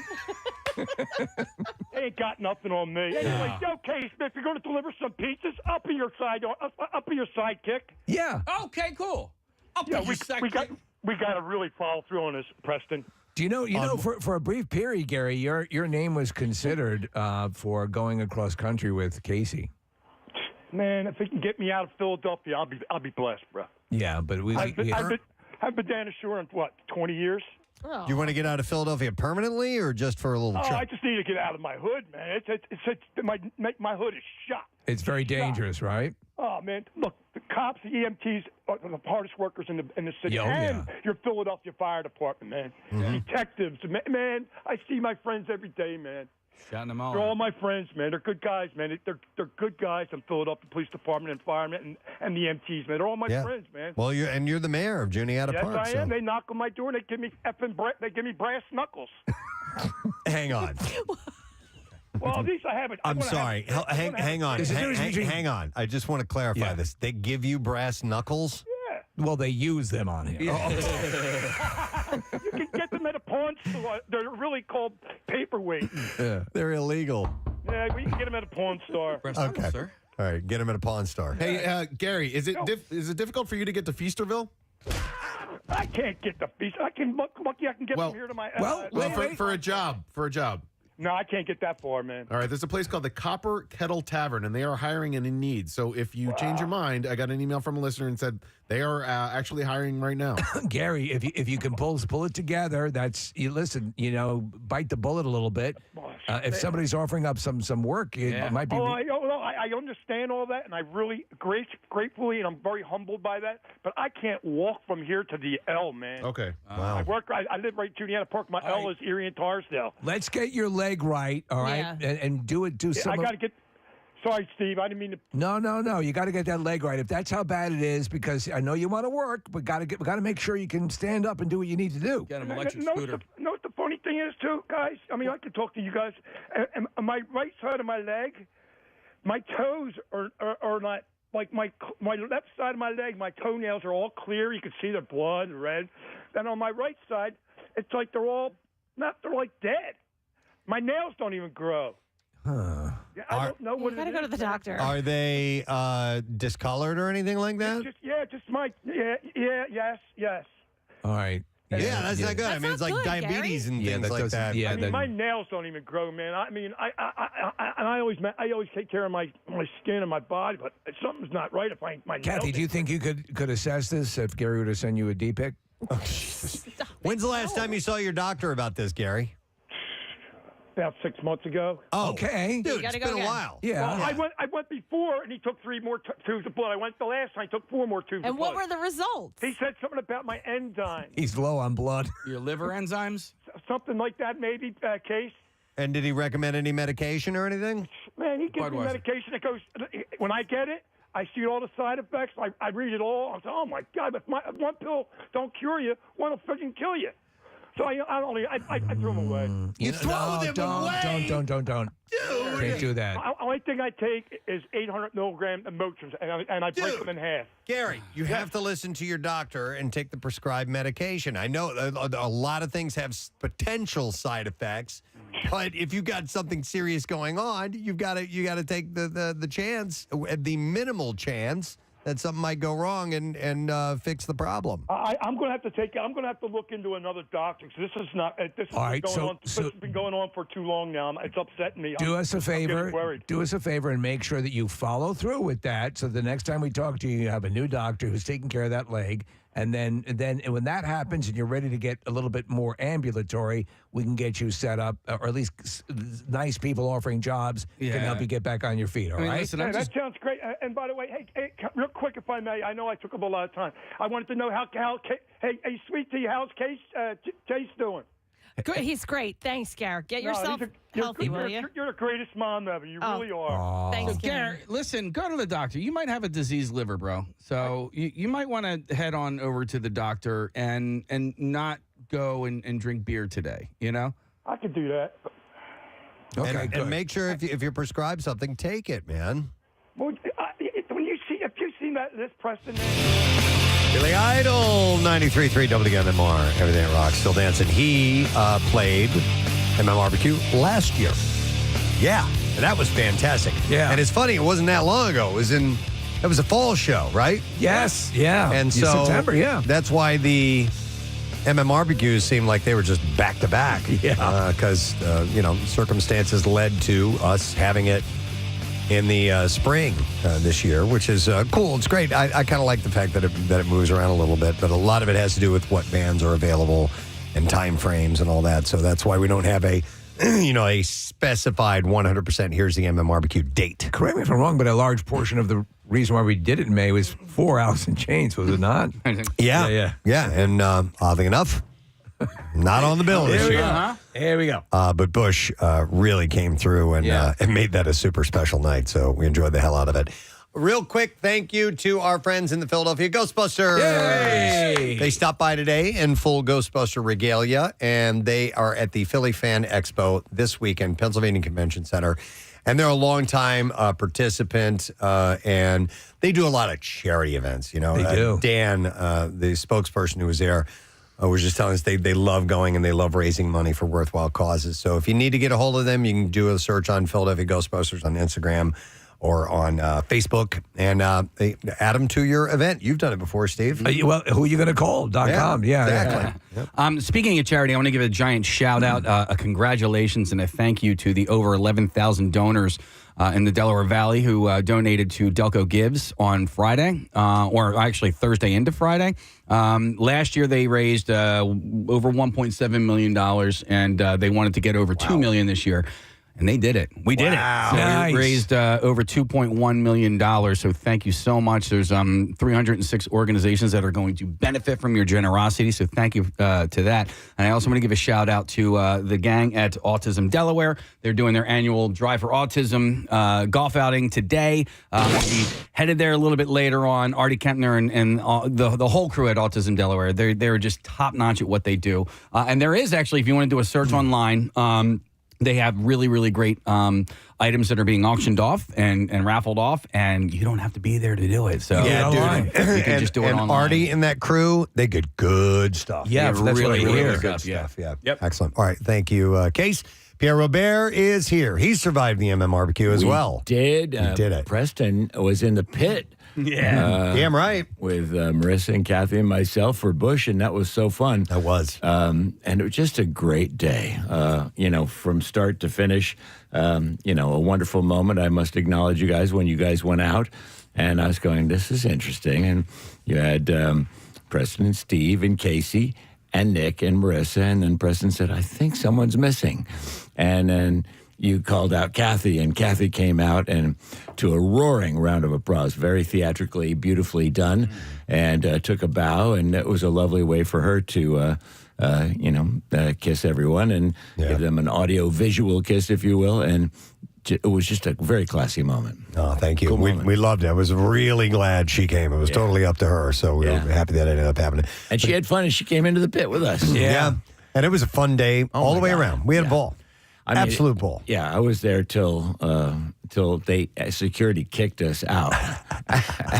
No doubt. We were finishing up our final broadcast, and there were so many great moments. But, I have to say that Bush was the moment because not only several bands acknowledging Gavin, including Mammoth, Wolfgang said from the stage, this event is saved by Gavin Rossdale and Bush. Yeah. And again, when you consider what they went through, they got the thing was Saturday, they got the news late Thursday night. Could you do this? And they had just finished up a whole string of Canadian dates, but they were north, I don't know the exact area or town, but they were right on the border of Nova Scotia. They were that far north. I mean, come on. Yeah. And I'll have a little interview with Gavin that we'll run a little later on. Oh, cool.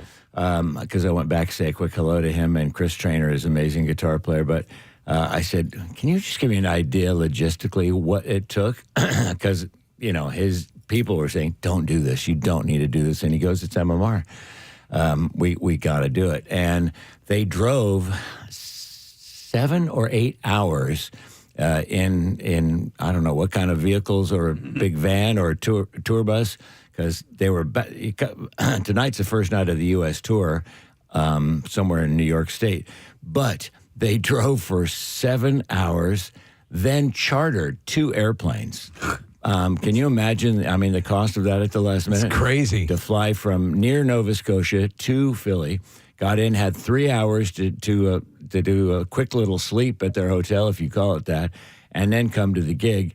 And Gavin had a cold, some kind of infection, so he was on steroids that he took, and just so he could feel better, and you couldn't notice it at all. Well, and also, let's keep in mind, too, they didn't have their equipment. Right. That was, I think they were using Mammoth's drum kit. I'm not 100% it said sure. Bush on the drum kit. It said, I know, but you can slap a name on a drum head real easy. I didn't think of that. I don't think it was. I don't think they had enough time to get their stuff down. Well, here. he told me that some of their crew came on the plane with them. So I imagine maybe they took their favorite guitars or something. Sure, like that with something them. like that. Yeah, but I suspect you're right that a lot was borrowed because it was that quickly put together. Wow. And they were so toasted at the end of it, but so happy that they did it. So I give them the extra Pierre's Good Citizen of the Day award. Absolutely, it's quite an honor to get that award, right? Yeah, and Mammoth is still in town to the degree that we're going to have our session later on this evening. Yeah, it's a long night for you as well, right? Yeah. It'll be very cool because when I said, thank you guys for being here, Wolfgang said, you know what? You guys have been there for us right from the start, and baby bands never forget that. Right. Particularly if your station stays with them, and so he was very cognizant of that, and very happy to be at the event. Nice, excellent. It was a great day. Great day. We're gonna get out of the way and let you do your thing. How about we get the letter of the day first? All right, you ready, my man? Yeah, sure. All right, here we go. Preston and Steve on 93.3 WMMR. Now, the Daily Letter. And the Preston and Steve Show brought to you today by the letter. The letter C, as in chew it and do it. All right, chew it and do it, Nick. By the way, I'm sure you'll see Pierre at this event, a pair of box seats for MMR Rockin' the Hooters this weekend, Saturday, May 17th. Making the debut performance at the Met in Philadelphia. So you get in one of the special boxes, and you'll be there to kick off their 45 Alive 45th anniversary tour, and tickets are on sale now via Ticketmaster. What's happening on the show today? Well, I'll also have a pair of tickets for the Hooters for that show. And we have Lincoln Park and Steve Winwood for his birthday today, and some Mammoth and various MMRBQ flashbacks throughout the day as well. So it's going to be a fun day. Love it. Thank you, Pierre. And thank you to our sponsors, Preston and Steve Show, brought to you today by Duncan. Preston and Steve Show runs on Duncan. Also brought to you by Worldwide Stereo. Score jaw-dropping deals during their annual tent sale, only at Worldwide Stereo in Montgomeryville. And also brought to you by Acme Markets, fresh foods, local flavors. Tomorrow, we got some cool stuff happening. Tattoos Day, so we'll give away a free tattoo. We will also have Tom Papa joining us. Nice. He's going to walk me through the sourdough bread making process. Right. Because he sent me a sourdough starter. And we will also have local author Adam Cesar, who has done this film Clown in a Cornfield. And it's a movie that's in the top 5 in the box office this weekend. And he wrote these novels. And it's becoming very successful, which is really cool. So we'll meet him. That's it. We are done. Rage on. Have yourself a great day, friend. We'll see you tomorrow. Bye-bye.